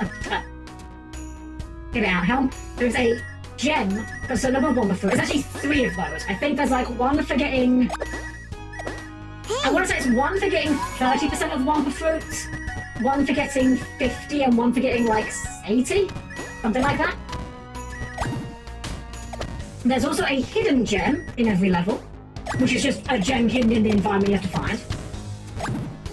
How? There is a time trial relic for every stage, which comes in different colours, so it will probably require multiple runs for you to get the best version of that.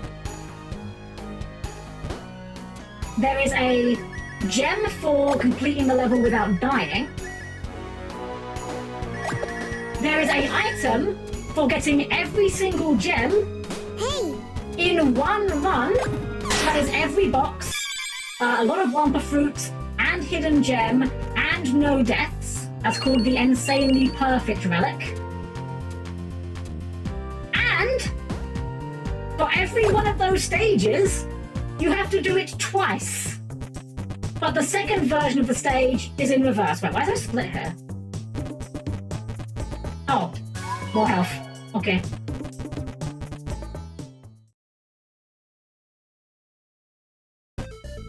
So yeah, not fun. It's actually the only Crash Bandicoot game I would never recommend to 100% complete. I don't even like Crash Bandicoot Wrath of Cortex. Wrath of Cortex. I always get Wrath of Cortex and Cortex Strikes Back mixed up. Wrath of Cortex is the PS2 one. Yeah, I would even recommend playing that over 100% in Crash 4. Hey! And Crash Wrath of Cortex is a bad video game.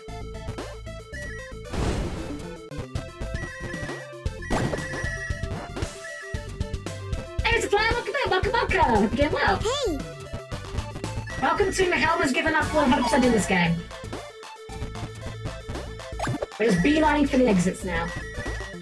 Partially because I want to see how long this game is. Like, we gave up 100% in it at like the 50% mark.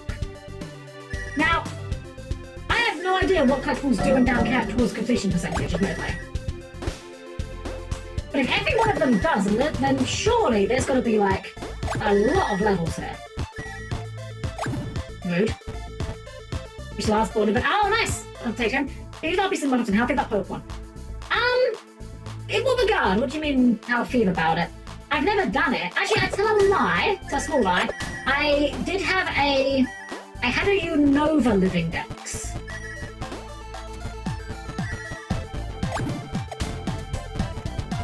But like, I would never bother personally with 100% a Pokemon game. Just because I think the thing for me with Pokemon is the act of getting the Pokemon often is not really particularly engaging. Like, you know, I'm kind of Pokemon's strongest hater at this point, whether I want to be or not, but like, realistically, when you think about the mechanics at play, catching Ho-Oh is functionally basically no different to catching Lugia. Once you've caught like what is that, 3 out of 255 catch rate? once you've caught one Pokemon with a 3 out of 255 catch rate, you've basically caught them all. Like, the experience is not going to be significantly different.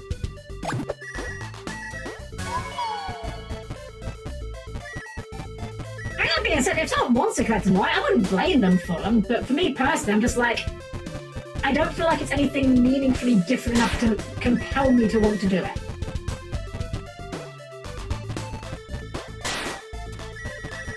Whereas by comparison, another RPG that has things to collect, in Golden Sun, collecting the various elemental gin in that game takes all kinds of forms. Some of them you just find in the overworld as random encounters. Some of them are locked in dungeons behind certain special abilities you have to use. And more health. Jamshi hat. Neat. If I'm saying getting some of the deficit. Exactly, yeah. Another great comparison, yeah. Like, granted, they might not be individually hugely exciting to get, but at least there is other things you are being asked to do by the game, yeah? Whoops. How? As opposed to Pokemon, where, like, getting all the rare Pokemon in a Pokemon game generally boils down to get to this location, which over time has only become more and more easy because, you know, HMs are no longer a thing and you just get a right Pokemon to do it all for you. Or go online with your Nintendo Switch system using your Nintendo Switch Online pass and download this Pokemon from the event. Yippee! Don't you feel engaged in the gameplay? I'll be honest, like, objectively, it's a good thing that you can just download event Pokemon, but it really makes them way less interesting to me, I'm sorry. I mean, Legendary Pokemon hasn't meant, as a title, hasn't meant anything for a long while now, but the fact that you can just download, like, I don't know, Deoxys or whoever, just... I don't know, there's no magic in Pokemon anymore, I think. I'm not trying to be like a Gen 1 boomer about this, but like... Maybe I'm just old. I mean, I am old, but maybe I'm just getting old. But I just feel like a lot of the whimsy in modern Pokemon is gone, you know? I mean... Does anything quite capture the lack of whimsy in modern Pokemon? Like Pokemon Legends ZA and the Volcanion quest. If you're unfamiliar with the Pokemon Legends ZA Volcanion quest, first off, I'm sorry for the knowledge I'm about to impart upon you. Second off, it is a post-game quest, part of the DLC, remember. This is part of the DLC that you have to pay for. It is not base game. It was an additional, what was that, $12 or something? I forget what the US price was. So this is not base game. You paid for this content. And the Volcanion quest consists of the following. You go to an NPC. The NPC tells you that she found a Pokeball containing the Pokemon Volcanion. But it was locked. Thankfully, she has been able to unlock it. But once Volcanion is released, it will go berserk, and you'll have to capture it again. Go into the basement and do this. And by the basement, I mean, this entire battle takes place in a black featureless void, with the only justification being, cool, it sure is dark in the basement, huh? If that is not like the perfect summation of the lack of whimsy and adventure in modern Pokemon, I don't know what is. And if you somehow played Legends ZA and had a good time with it, then God bless you, you are a stronger gamer than I am. The complicated heroes are still fun, but I never do anything funny with it. I best you to look for a specific NPC, like, it tells you maybe how to evolve. Exactly. Yeah, I think part of it is... just a passage of time thing. Pokemon is a product of its time that hasn't aged well, I don't think. I'll continue after this dialogue. Welcome, brave child. Oh, it's a Spooder. I'm pleased to meet you. Such a brave, resourceful child. Reminds me of myself a long time ago. Please, don't hate me for this. Simply shall be done. I'm going to murder you now. So yeah, I think Pokemon as a franchise, unfortunately, is a product of its time that has not aged very well. Because, you know, for those of you who are old enough to remember the original Game Boy and Pokemon Red and Pokemon Blue, there was a level of mysticism about those games that could not be replicated today. And I'm not saying this even as, like, Game Freak's fault. This is not anything that Game Freak has done wrong. This is just a passage of linear time. Starlight, thank you for the raid! Welcome in, Raiders! I'm Helm-Chan, the perfectly normal robot maid. Lovely to see you, Starblind. Hope you're having a good evening. Hope you did a great stream. We're kind of been yapping today while we're playing this game. We're talking about Pokemon now. A really great stream though. If you're rated, of course, I totally understand. You've had your stream and no doubt tired and hungry and thirsty. But if you'd like to stick around, we'd love to have you, of course.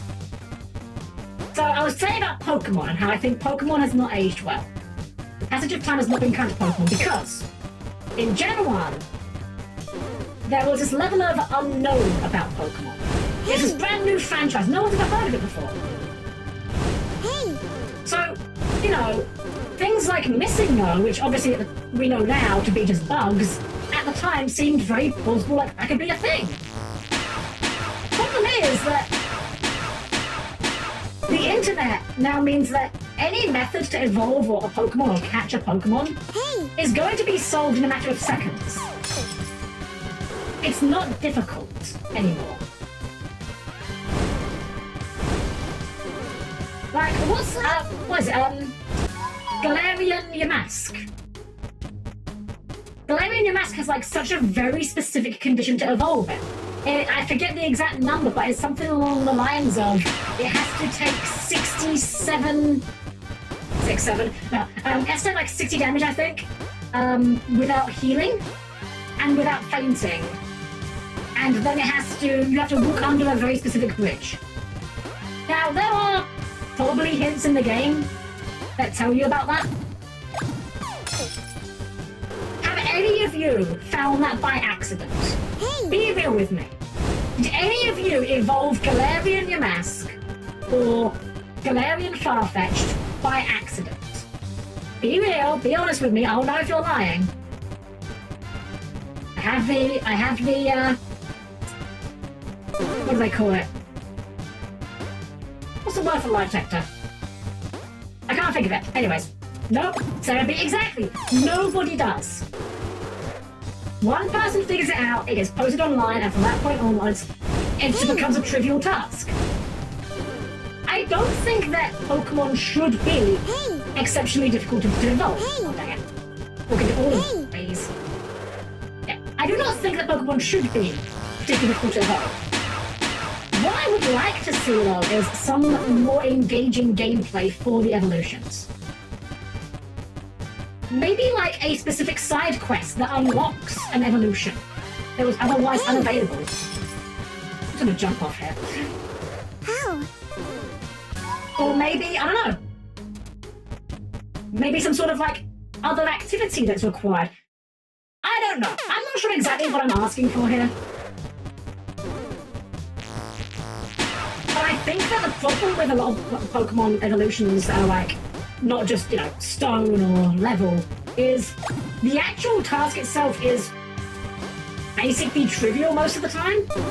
The only hard part is knowing to do the thing in the first place, which the internet has now made a non-factor.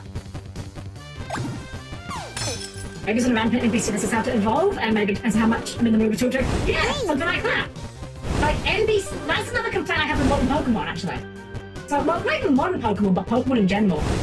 I actually made this defense for Pokemon Scarlet and Violet. Now, don't get it twisted, those games are not good. But I made this defense for Scarlet and Violet, and I still, to a degree, stand by it, which is having no NPCs to talk to in Scarlet and Violet does not matter, because none of the NPCs in Pokemon matter.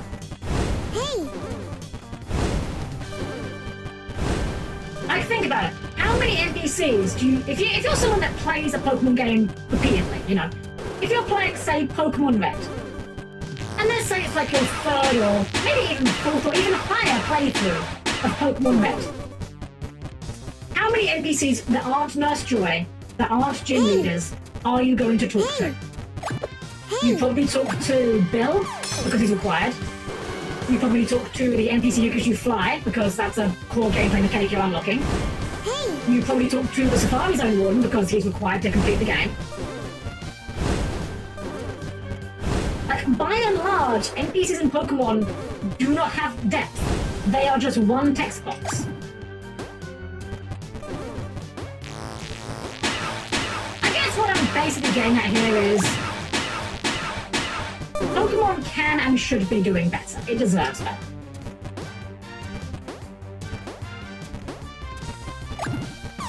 Oh, dang it. There we go.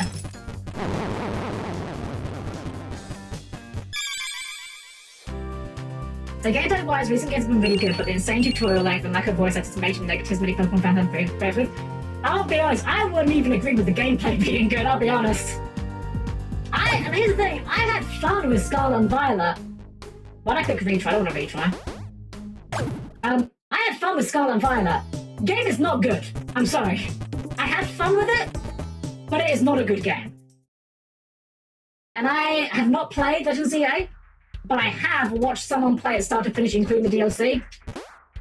That's a rough one, man. And if you had fun with it, more power to you, but oof. All I can say is oof. You bring up the lack of voice acting though, which is appalling. It will never stop being funny to me that Pokemon keeps writing NPCs who are vocal performers and then give them no voice acting. Like, you guys realize you didn't have to make your NPC a singer or a rapper. You could have just made them like a painter or a sculptor or anything that doesn't require voice acting.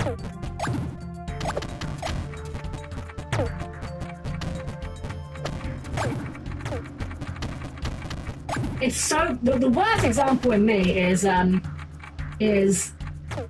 my opinion, the worst example, I should say, was, I forget his name now, the Dark-type gym leader from Pokemon Sword and Shield.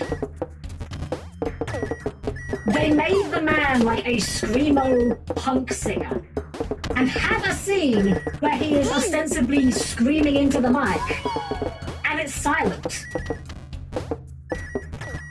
Why did you write the character to be a screamo singer if he's not gonna sing?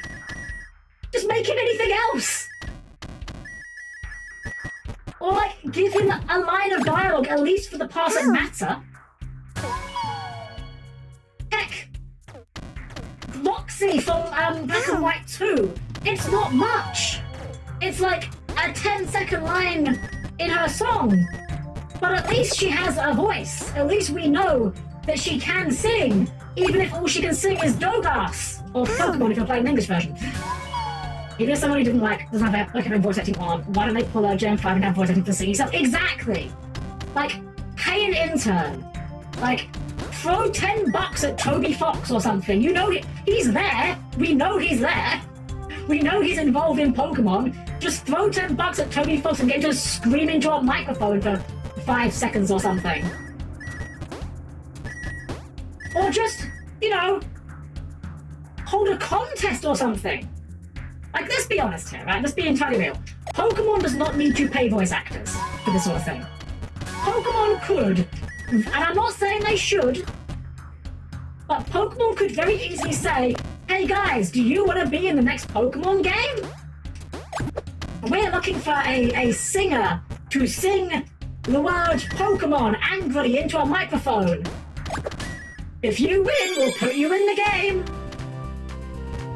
People would do that without needing compensation.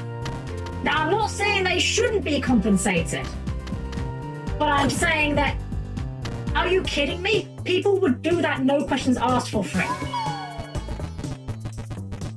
Oh, gold. Eldritch time. Can't wait for Beast of Reincarnation to come out and show what Game Freak can do when they actually give money to make games, as we actually know how little Pokemon games have. interested to see how that game does. Purely because I hate to be like this. I don't think it's going to do well. I would love to be wrong on this. But I think for a significant number of people, a game being made by Game Freak is not enough to make them buy it. People do not buy Pokemon games because they're made by Game Freak. They buy them because they have Pikachu in them. And I'll be honest, I've seen Beast of Reincarnation. It doesn't even look bad. But I don't think it's going to do well. I don't think it stands out enough in a market that is, you know, full of decent experiences that are buying for your time and your money. Oh, can we just shortcut across here? Again, I'd love to be wrong on this. Oh, I feel like it's possible. Like, I never want a game to do badly. But I kind of feel like I don't have a lot of faith in it. Put it this way.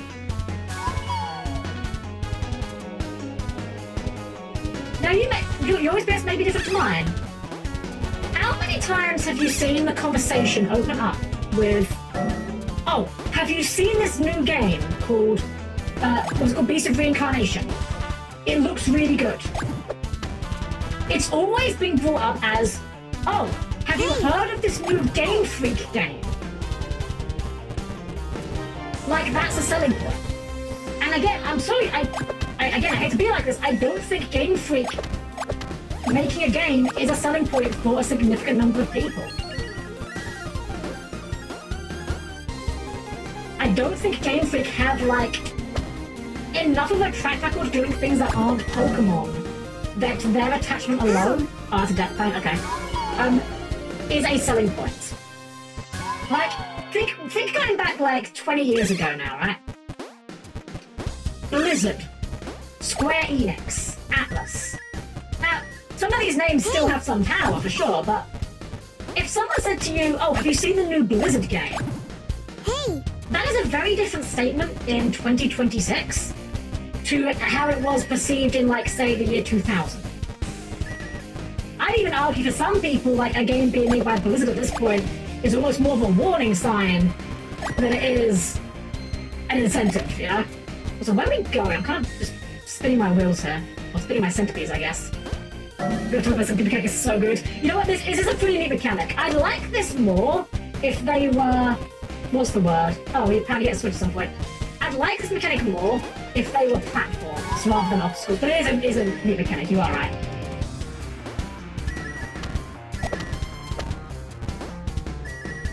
Yeah, again, I would love to be wrong, and if it comes out and it sells a more billion copies and I was wrong, then I was wrong. I've been wrong before, and I'll be wrong again.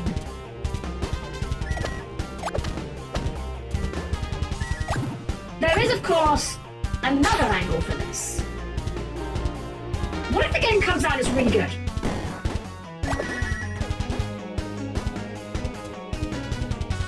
Well, if the game comes out and it's really good, we've now got to have an awkward conversation, haven't we?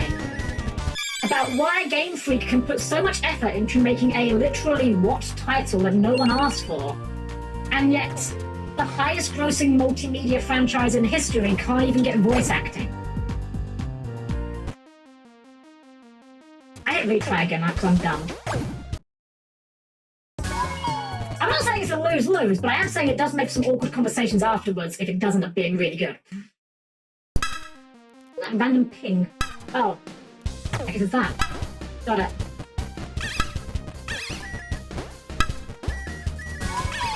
Oh. Hey! Hey! Yeah, thanks, Frogun.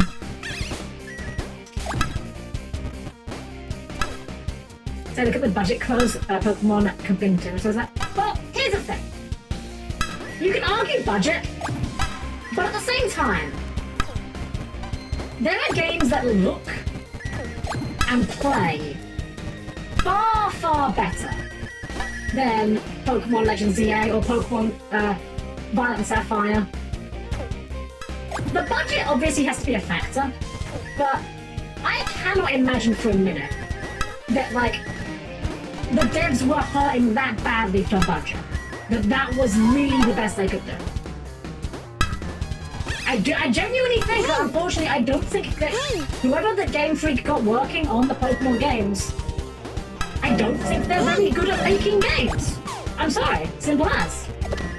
And I don't mean that, like, the games aren't necessarily enjoyable, I just mean they're on a technical level bad.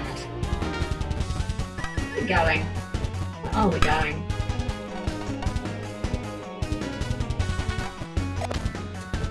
Oh, I just one thing I don't get more management. Yeah, I mean that's another thing. Like it might be the British management poorly. It's like we can only speculate. No one really knows apart from those who are in Game Freak, of course. Hey! But like something's not right somewhere.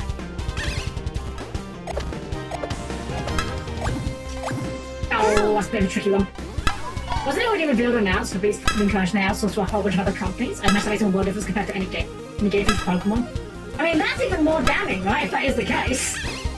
Hey guys, check it out. This game by Game Freak that was mostly not made by Game Freak is good. Hey! Hey! Hey! That was not what I wanted to do. That.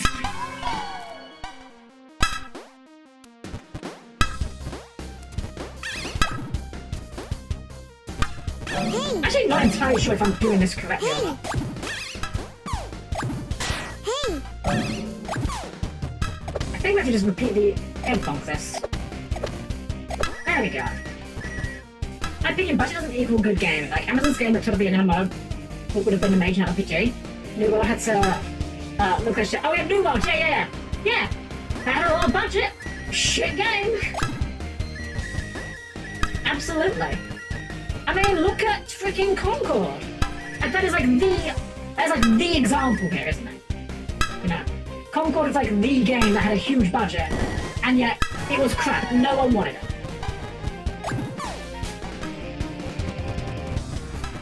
From what I've heard, Concord wasn't even technically out. Hey! Just no one wanted it. It was a game that no one asked for and no one wanted to play.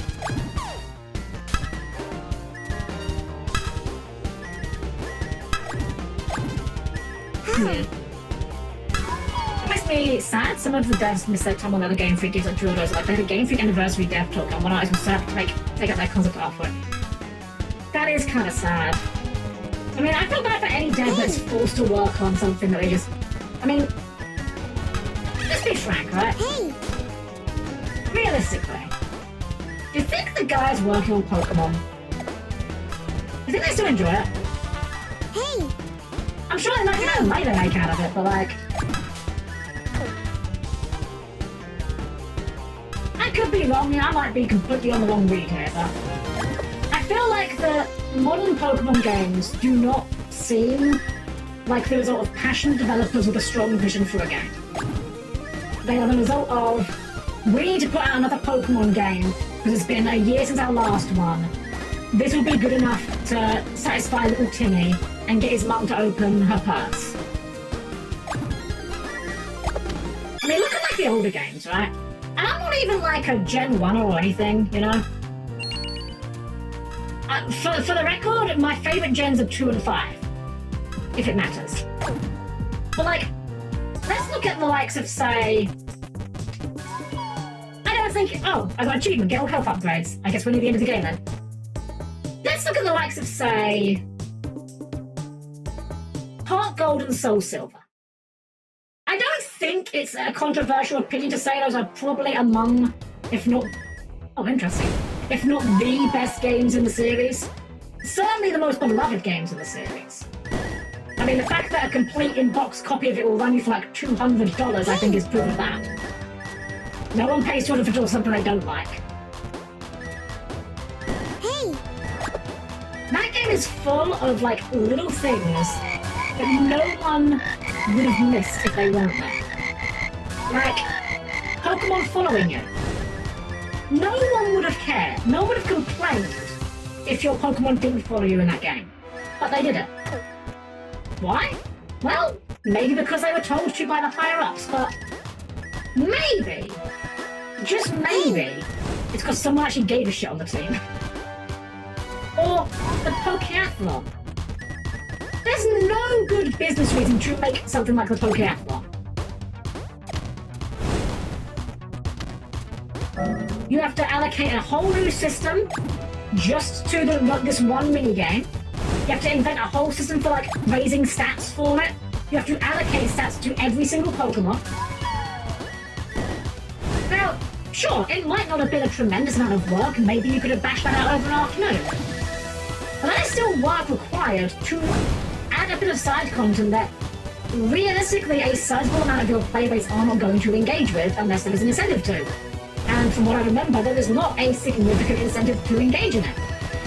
It's kind of just there because, hey, wouldn't it be fun if, like, you get Magnemite to do hurdles, and, like, Diglett can't jump because he's in the ground? That's a sort of, like, detail that, like, doesn't make money. It's not cost-effective. But it's fun. It speaks to, like, again, giving a shit.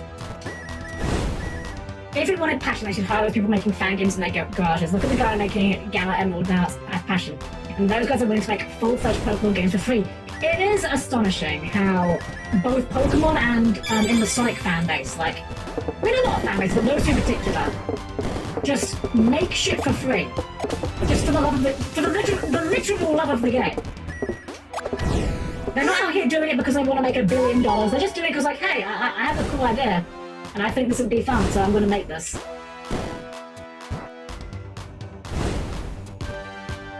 Oh, okay. Ow. Also, it feels like they're afraid of an aversion to keeping any second from game to that game. I think it's the same issue that platformers ran into in the 90s. A lot of platformers, especially like Crash Bandicoot and Spyro, you can see in real time the developers developing a fear that people are bored of the core gameplay. Now, you can see this very clearly, especially with Crash Bandicoot, right? Crash Bandicoot 1 has 2 levels in which you are not playing as Crash Bandicoot in traditional Crash Bandicoot gameplay. Those are the hog riding levels. Hog Wild and the Whole Hog, I believe they are called. In those levels, they are auto-scroller levels where you play as Crash Bandicoot riding a wild pig. And they're just there for a bit of gameplay variety. And they work quite well. Then in Crash Bandicoot 2, there are 3 levels where you ride a polar bear, who is basically the hog in everything but graphics. And there's also 2 levels in that game where you ride a jetpack. The jetpack is fine, it's not amazing, but it's serviceable, it's adequate.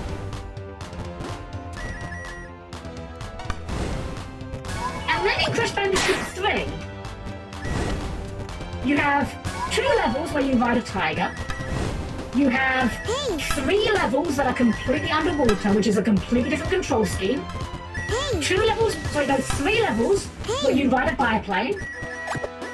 3 levels where you ride a motorcycle.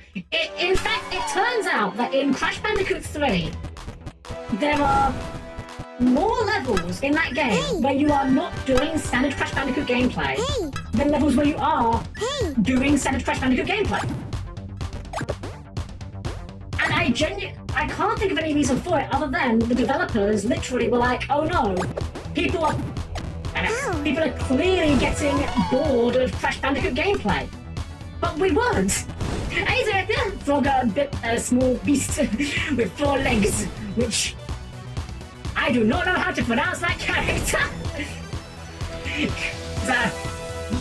No, I can't even make a guess. That's like a B and a P fused together. And so it's like, no, you're fine. Welcome back. I'm leaving. We're just talking games and lamenting the state of Pokemon. I think it's a thorn, so it's Ruth both in water and on land. There we go. I gave it a try. I don't know why I was doing that. It's wonderful if I get those classic Crash levels. I don't think it was. I think it is. I think a lot of games run into this where they somehow convince themselves that people are going to get bored of it. I don't think it's ever found justified. What am I doing? What am I actually am I even trying to do here?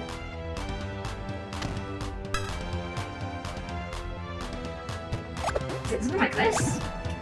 No, that doesn't get me higher. Huh. always wondered if it was some sort of mandate or pressure they have to devise for the gameplay. I mean, that could be. It could be from higher ups. Like, I'm not saying that it necessarily comes from the dev team themselves, but I think it definitely comes from, like, that is the thought behind it, regardless of who mandates it, you know. And we've all seen games that... Oh, wait, we just have to hold out. I'm actually done. We've all seen games where like, they've been enshittified because game decisions being made by investors rather than designers make the game worse. Because, like, yeah, it's easy to say out loud, like, a lot of people don't realise investors in games often have no idea what they're talking about. Like, they will look at your game and you'll be like, okay, so this is my game I'm making. It is a retro-style game that is a homage to classic platformers like Crash Bandicoot and Spyro the Dragon, single-player game, etc., etc. And they'll be like, yes, but I've heard of this thing called Minecraft. Minecraft makes a lot of money. Can we make the game more like Minecraft? Well, not really. The game's not really that kind of game. But Minecraft makes money, and we want to make money, so make the game more like Minecraft. I'm not saying that's how every conversation with an investor goes, because it definitely ain't. But those conversations definitely happen. There we go. I don't know if that was the intended solution, but it will work.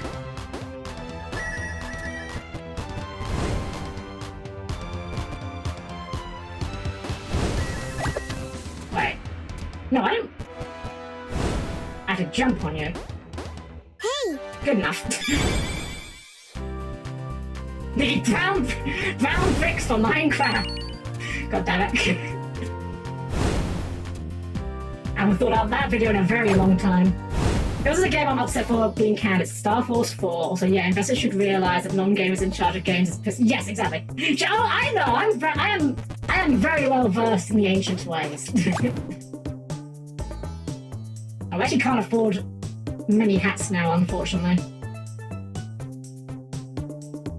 What's this hat? It's a marshmallow. I don't know what I reasonably expected. Of course, there's cat is. No, we're going back to Frog. Frog is, in fact, the superior hat. They kind of buried the lead a little bit here by giving us the best hat in the game right off the start. Alright, Jake, how's the snake? I like that the snake is just here. We've never elaborated on the lore of the snake. We just have to accept that the snake is here. Hi there, Frog Girl. Even if you beat me to the treasure every time, seems we didn't need to race after all. We weren't racing for the treasure.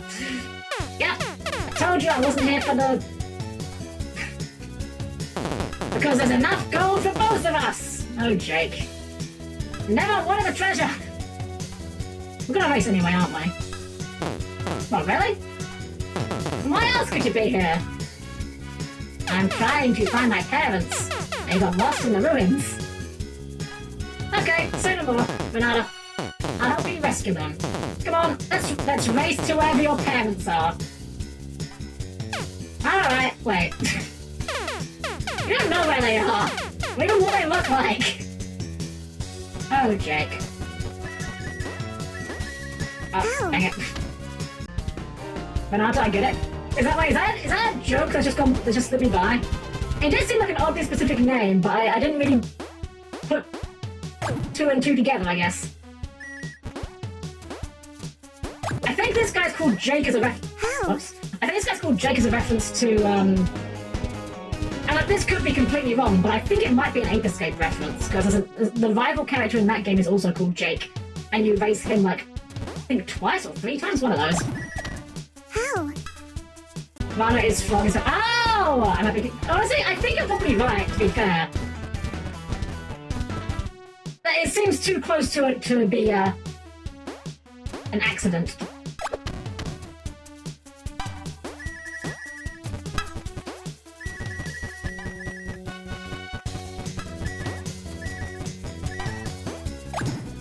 Oh! I was going to fall a bit fast than that.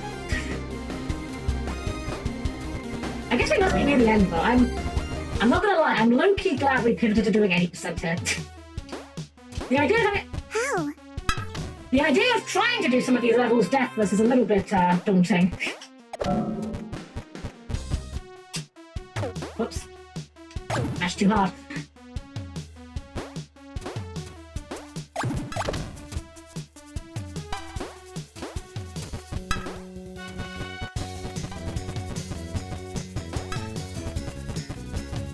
Hey! Ow. That's probably fine.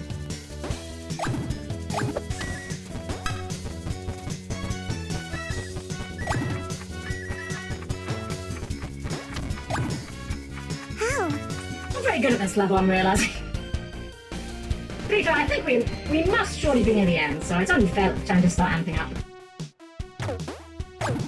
It's not a great combo with a little bit of a lack of sleep. Oh! How? Okay, I have no excuse on that one.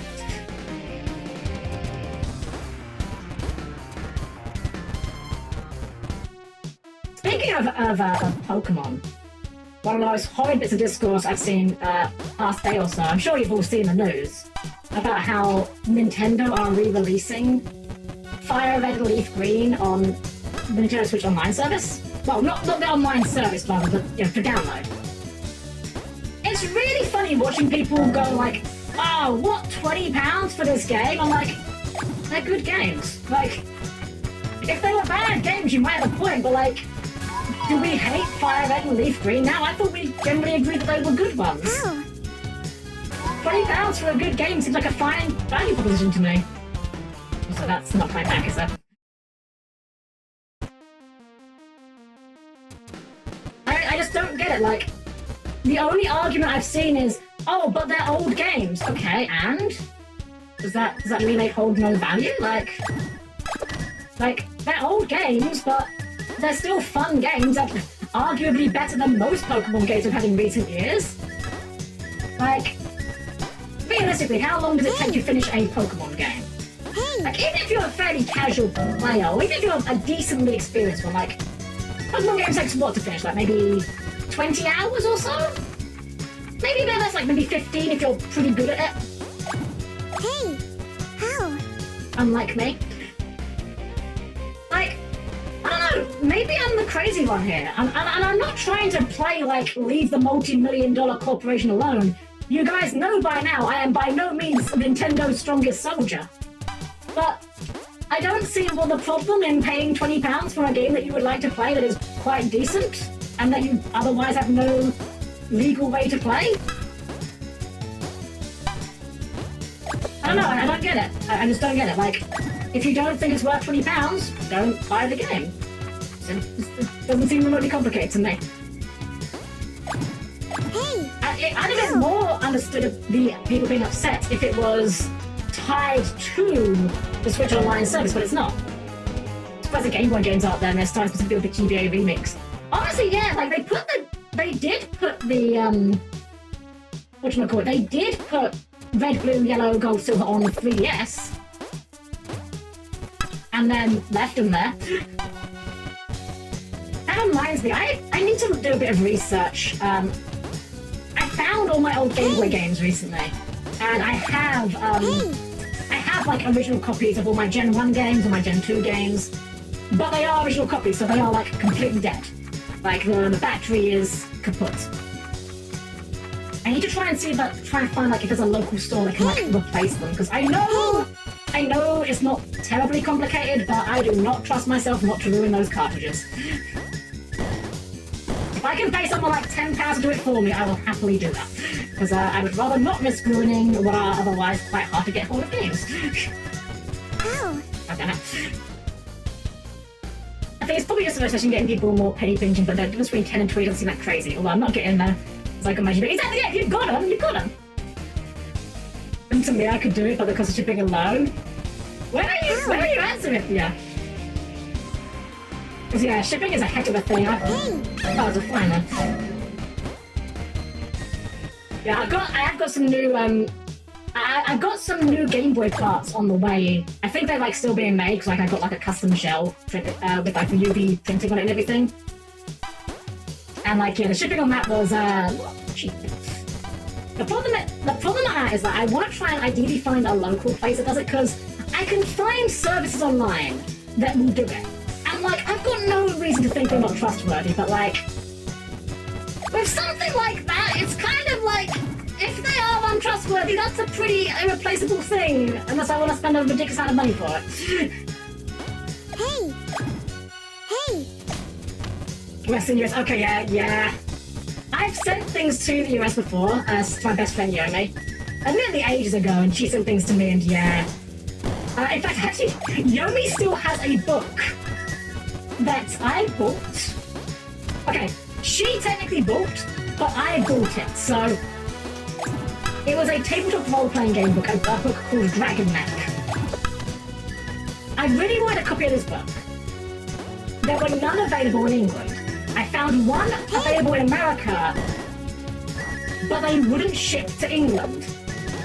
So, what I had to do was I had Yomi buy it on eBay. I then paid Yomi for it, and Yomi was going to then ship me it from America until we found out that the cost to ship it would be ridiculous. At which point we said, okay, you know what, you can just hold on to that. I'll just take it from you in person next time I see you. That was a good few years ago. I can only hope she still has it, but if it has gotten lost over the years, I won't even be mad at this point. It's been a long time. How? Why we weren't shipping it. Yeah, exactly, yeah. Yeah, the Game Boy parts were like $40 for shipping. Although, you know, hopefully it's like insured shipping for that price, I would imagine.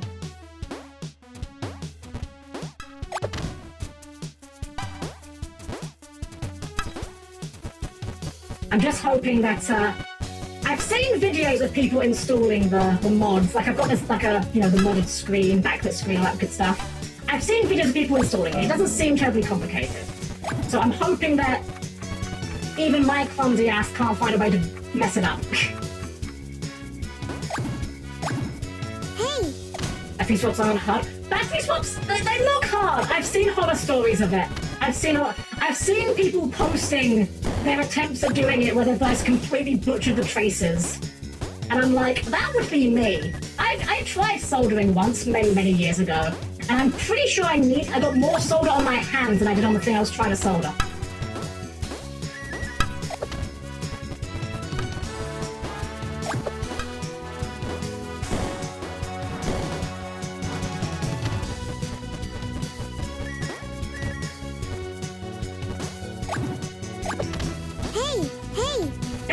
With this game is that the Z-axis, Y-axis rather, a little bit hard to tell at times where you are in it.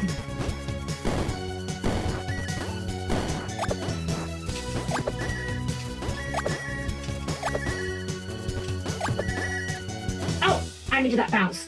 Okay, thank you.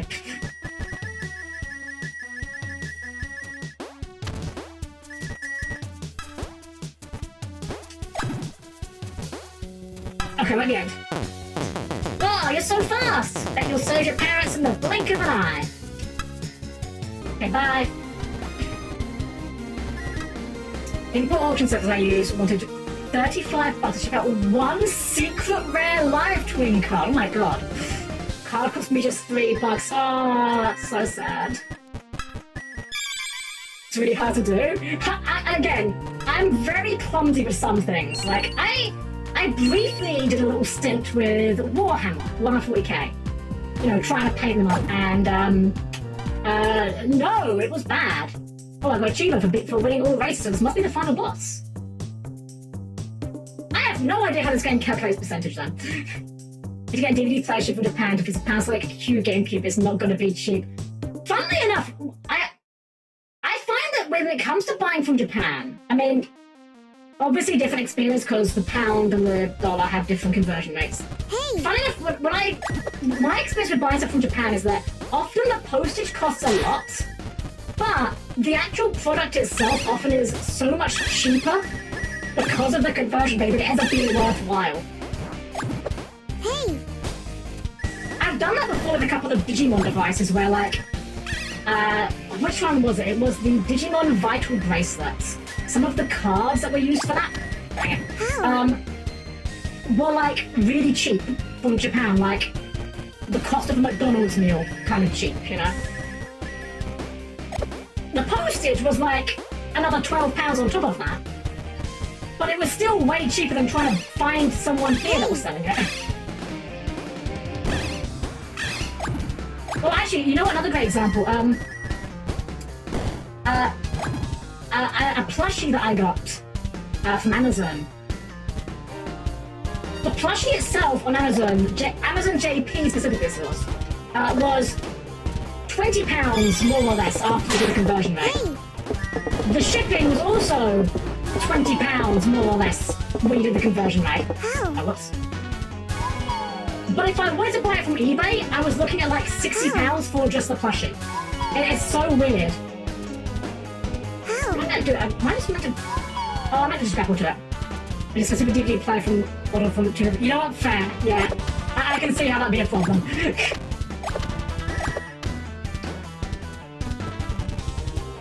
I'm listening to the thicker-eyes Digimon button because our base price converted to the postage you pay to buy and ship from Japan. Really? Huh.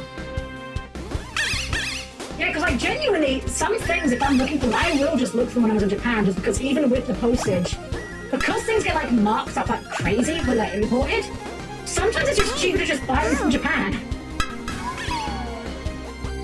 And sometimes you can't do that, and sometimes you end up paying over £200 for a Digimon Vital Bracelet card because it was only released in limited quantities through a magazine release. And then you forget, oh yes, import tax is a thing, so then you pay an extra £40 for it after it's already in the country. No, I'm not bitter that they then re-released it as a superior version. What gave you that idea?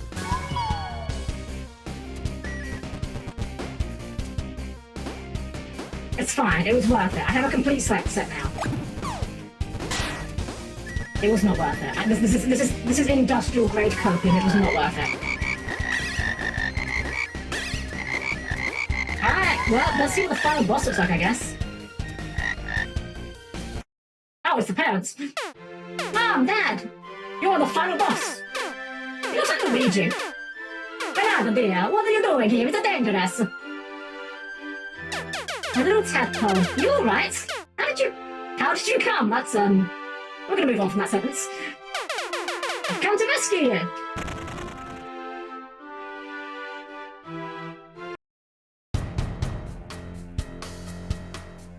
Oh, you like Beelzebub? Well. Let me barge in this tender family moment.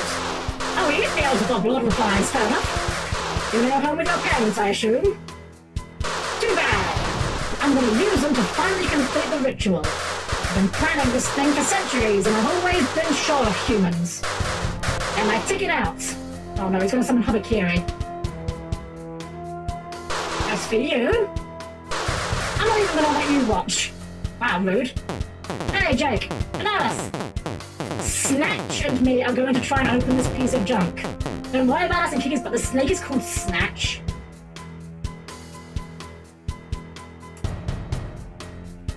I'm going to be the more mature person about this and not mark on that any further.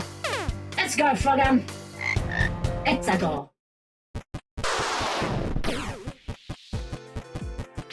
You know, I guess I shouldn't be surprised if Beelzebub's the final boss. Hey,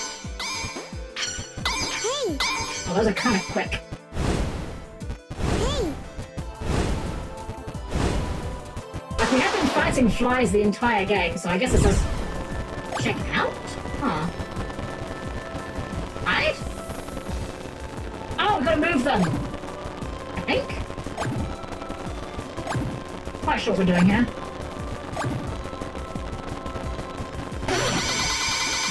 Okay, and that was clearly not the thing to be doing.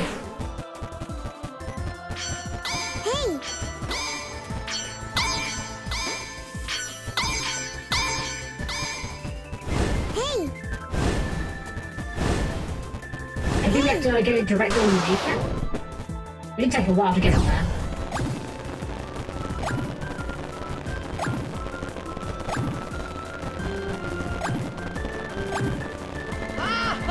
This is not tremendously easy to get.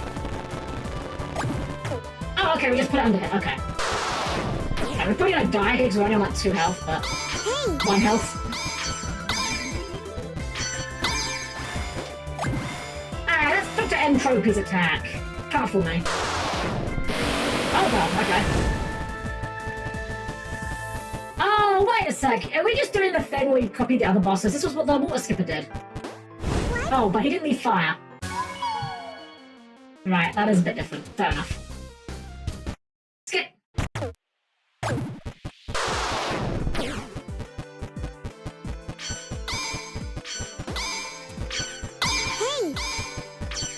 Hey! These are a little hard to respond to, I'm not gonna lie.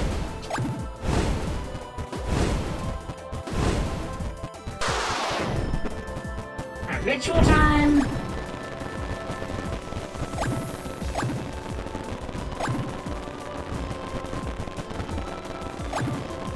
There we go. Actually, to that end of the game situation, there is a retro shop near me, and I'm gonna try my luck. I'm gonna go there tomorrow. I have no idea if they do like repairs or anything, but couldn't hurt to ask. Worst case scenario, maybe they know someone that does. Oh, right, the flames, right.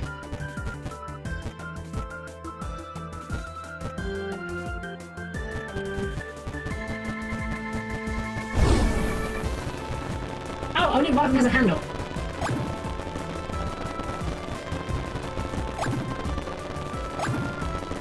Okay.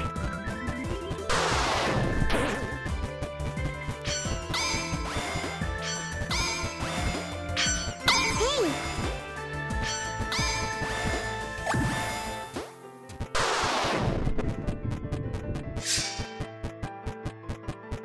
Oh. Okay. Oh. Oh, okay. I guess it comes from behind him? Okay, yeah, it comes from behind him. Oh, wait, I see the mechanic. It's a line of sight mechanic. But I still might as well how much I spent on my shadow, Hal.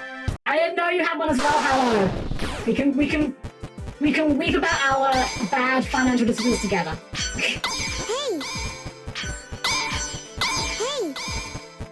But tell me, Hallow, tell me it wasn't worth it to see that one extra little bar lit up in the app saying that you had Shadow Howl in there. It was not worth it.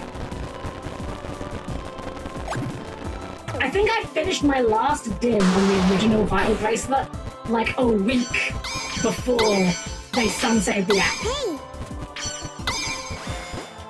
It was one of the Frontier ones, I can't remember which. I want to say the Dark one, but I have no idea.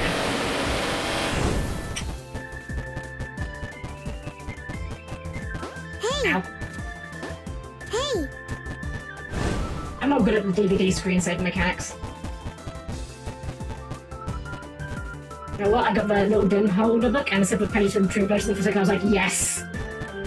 That was so devious that they did that. The fact that they included a specific page just for that.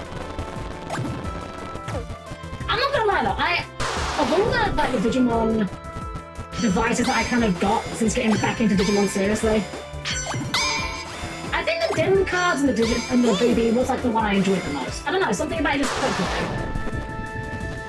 I think partially because oh shit. What? Damn it. I think partially because I kind of struggle to keep a VPET long term because when I'm on such weird hours, either I have to turn them off early, or well, not turn them off, no, tuck them in early, or just set my clock wrong. That was rude.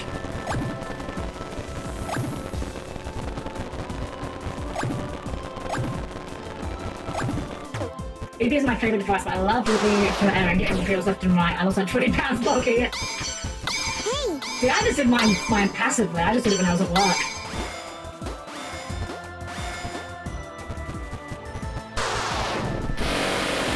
But like, it gave me something to like genuinely look forward to. I put it on like the adventure mode, and every now and then, you know, just take a look at it when a fight happened, and get angry when I lose a fight that I had no business losing.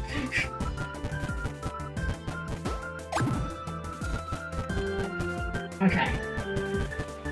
He's gonna spawn the spires. Oh no, that's the next phase. It's the spires.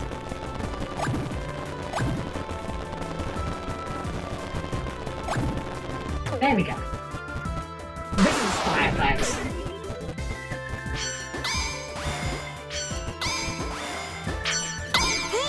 still have no idea how to protect where they're coming from.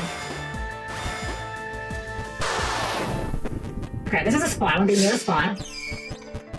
There we go, that's the mechanic.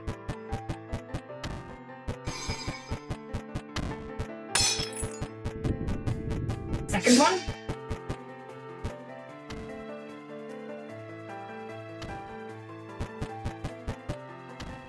Nice.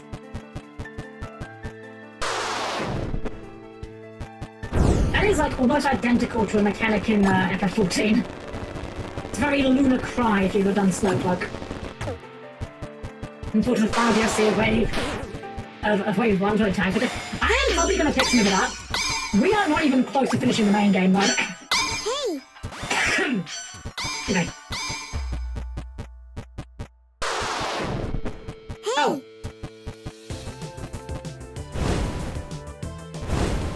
Okay, yeah, we are just doing a who's who of boss mechanics. That was a dragonfly.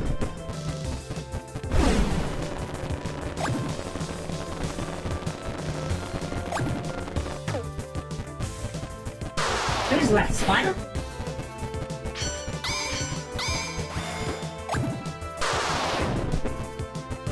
Hey! Oh, we're just doing this again. Oh, okay. Oh, interesting! Was not that. Okay. The event battles that I've had by Vendor. Oh, yeah! I hated those! I went to bed like so many times on those, just trying to get my score up, because the fact that the extra capsules were tied to doing the running mode was the worst thing that app ever did. I did it though, every single time. I got a capsule in every single raid, except for I think the first running of the Black War Greymon raid.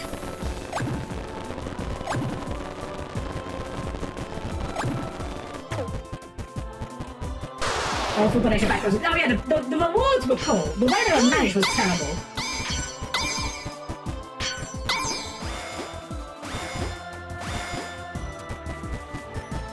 I still say, like, there's no accounting for taste, but in my personal opinion, I do think the VB sprites are the best sprites that we've ever had.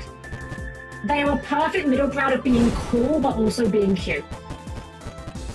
Like, they work for, like, big scary guys like Machine Dramon, but they also work for, like, you know, just cute little beans like Patamon.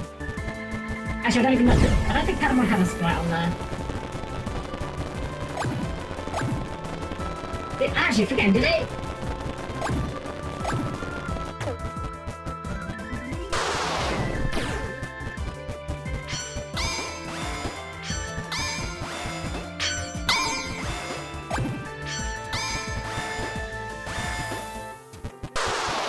I can't remember if Patamon was it. I know that they did an Adventure 2 line that had like Angelomon and Hawkmon.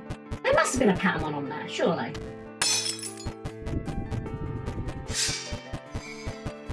There's no way they've done Ankylomon and Armadillomon and not Patamon, surely.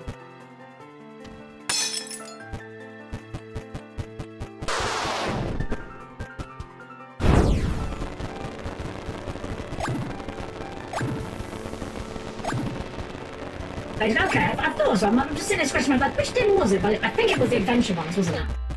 I don't think he had a sprite before that.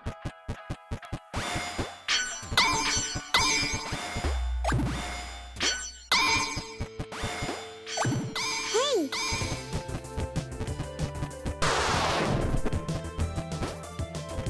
I'll get the myriad iframes there.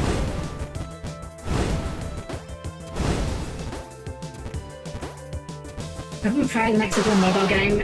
Get the states will actually last. Yeah, Digimon is you would think Digimon as a franchise would be like a slam dunk. For like having some sort of long-running mobile game, and yet... Yeah, I never really see the last particular one, do I?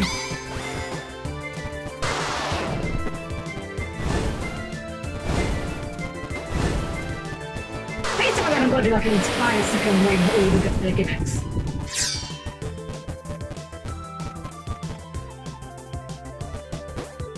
God, that is so hard to predict.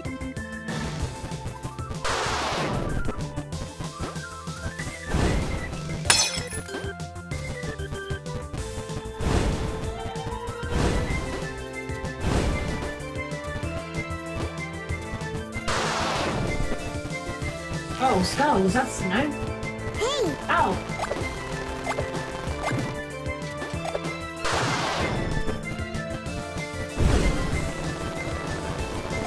I wonder if this was the last hit. Just because this is my last hit. Hey! The only hit point that matters is the last one.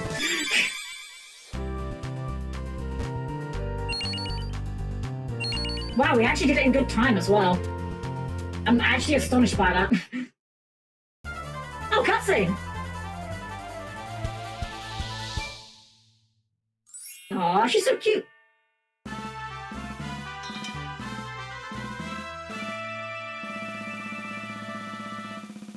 Frogun.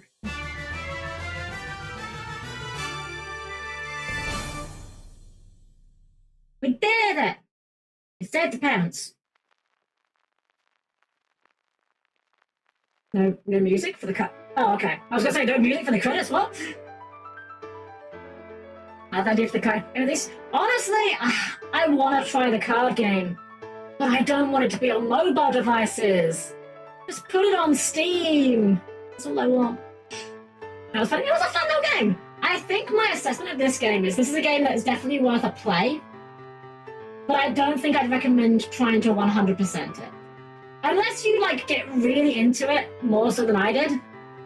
I was Kickstarted back in design content. Oh, I see people write them notes. Neat. Oh, and enemies as well. Huh. Yeah, I thought this game was really charming. I would definitely, I'd definitely say if you like what you saw here, you should give it a try.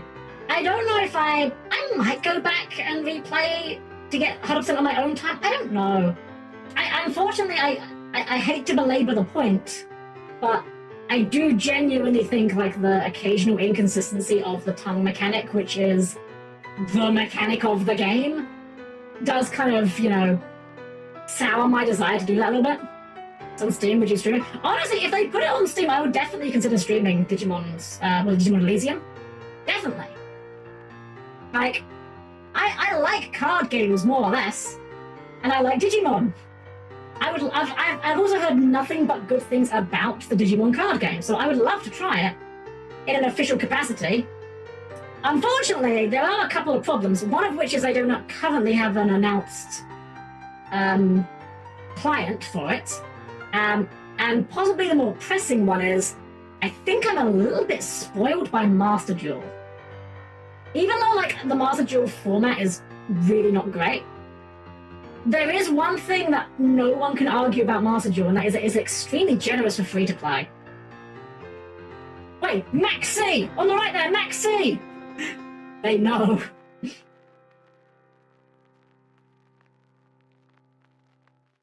But yeah, it's... I know that Master Duel is, like, unusually kind when it comes to being free-to-play. Oh, that's a cute picture.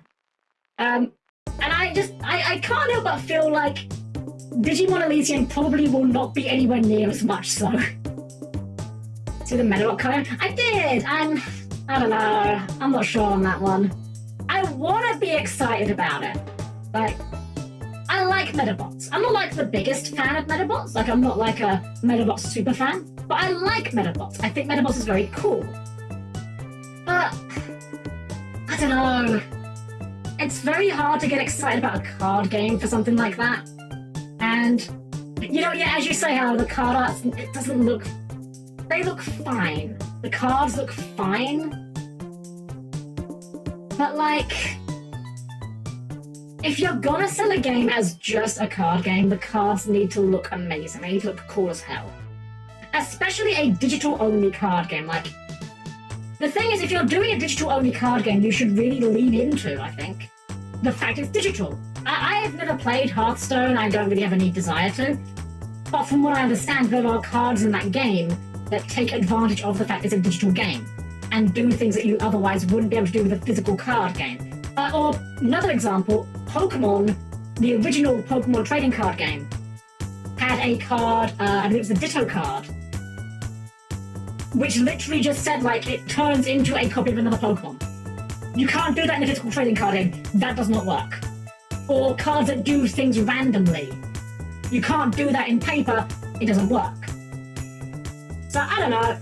I mean, it is in Japanese only, as far as I'm aware, so I don't read Japanese, so I probably won't be getting it. If they localize it and it's like cheap enough, then maybe I'd give it a try, but man, it kind of sucks that the latest games that Medabots has been producing are not tremendously exciting. Like, we've got the card game and the other game they've announced, which might even be out in English now, I'm not sure. It's the Medabot Survivors game, because for some reason they thought a Vampire Survivors clone was a cool thing. I don't know. Nothing wrong with it, just it's not really what I want out of something like Medabots personally, but that's just me. 26 months, I see. And I can't put out 5 since that was actually fun. Honestly, like, yeah, just port the Medabot games. Put them on Nintendo Switch or whatever, you know? You're like, hey, give us like $20 and we'll give you the Medabots games. Sure, why not? I actually do own on my Wii U, everyone's favorite Nintendo console. I don't even know if my Wii U even works anymore. I haven't plugged it in forever. I do have a Medabots game on there. They actually released the RPGs on there and I downloaded it. I then got immediately stuck because that game is not at all self-explanatory at all. But that's a skill issue. That's not the game's fault. That's my bad. Anyway. We're gonna wrap things up from there. So please keep your arms raised and other body parts clearly closing doors. I'll see you by our chat screen in just a sec. Sponsor, thank you for the raid! Welcome in. We're just wrapping up, but I'm having a great time with your own stream. Last part of JP Metal because you're so good. Oh no! Man. Japan gets everything cool with gaming, and we all get all the worst stuff. We get all the lame stuff. We get like we get all the stuff that no one wants in gaming. Yeah, it's fine, Sponsor. The raid is appreciated regardless. I appreciate that you thought of me. I hope you had a great time with your own stream as well. We just finished up with Frogun, and I don't want to sound negative about the game when I say I'm glad we're done with it. But I do think that if I had tried to persist with the 100% attempts, I do think I would have struggled with wanting to finish the game. I think that was the right decision for me. Competitive tennis is tough. Mario Tennis. Ooh, Mario Tennis! Funny enough, I've only ever played one Mario Tennis game, and it is the one on the Game Boy Advance, which I do want to replay actually, because like what's the word? I have it on Game Boy Advance right here, and I'm getting my new Game Boy Advance sorted out soon, so I definitely want to give that a replay, because I remember that one being really good. Yeah, it is. It's wild that, like, you know, Camelot made the best JRPG on the Game Boy Advance in the form of Golden Sun, and also just Mario Tennis for some reason. I mean, I don't know who decided that was what they were doing, but sure. If that's maybe a GBC game, couldn't tell you. Never played the GBC game. All I know is that the GBA game is pretty good, even though, weirdly, most of it doesn't involve Mario. It is a Mario Tennis game, but the entire single-player campaign does not involve Mario. It's just original the characters, do not steal. That's all I remember. GBC games are pretty similar level to the game. Okay, well I'm sure it's good then. Oh, good thing I checked, because I was looking to see who to raid, and the person I was thinking of raiding literally just finished. Literally, I clicked them, it's like, oh, stream over. Oh, okay, never mind. Let's try someone else. I never played them GBA games, but I love Medusa. Honestly, I mean, I've not played them in forever, but I'd say give it a try. I don't remember having a bad time with it at all. Again, if I was gonna make a complaint about the GBA one from my memory, it is literally just that there isn't that much there isn't that much Mario in the Mario Tennis game. It is primarily a game where you play as just original the characters, do not steal. Alrighty then, let's see who's online we could get a raid up into. I think we're gonna check the time. Let's see here. We've been going for a while actually, maybe not. Thank you. You know what? We raid into her all the time, but I don't care. We love Sane. We're gonna raid into Sane. We're gonna get a perfectly normal made raid. And because Helm has actually gotten her shit together, you guys do not need to be subbed to do the heart emote. I finally fixed it so you guys can just get it. All you gotta do is follow. That's a pretty even trade, I think. If you do a follow, you get the heart emote. So you can do the raid message properly. I don't think that's too much to ask from you guys. We're gonna give a raid off to Sane. She's looks like she's hanging out with some friends, and I think she might be playing Genshin. It looks like a mini game in Genshin. I think. I don't know. I haven't touched Genshin in forever. Don't question me. You just enjoyed played Mario Tennis game. Yeah, the GBA one. That was the only one. That's the only one I've played. Yeah. Play the GBC one if you can, Smiley. I will. If a chance comes, I'll certainly put it on my list. Alrighty, guys, we're gonna go give her some love to Sane. So give her our perfectly normal made raid again. Here is a raid message. We're gonna we'll be back next week with some more Cyber Sleuth. Not Cyber Sleuth, the other one, Time Stranger. That's the one. And I don't know what else. Maybe we'll finally do some Yu-Gi-Oh because I've apparently forgotten I like Yu-Gi-Oh recently. We haven't done any of it this year yet, so we should probably fix that. We've got the new Evil Twin support and everything, so maybe we'll do some of that. Have a wonderful rest of your evening, everyone. Give some love to Sane when you get there, of course. And as always, it's been a pleasure to serve you all.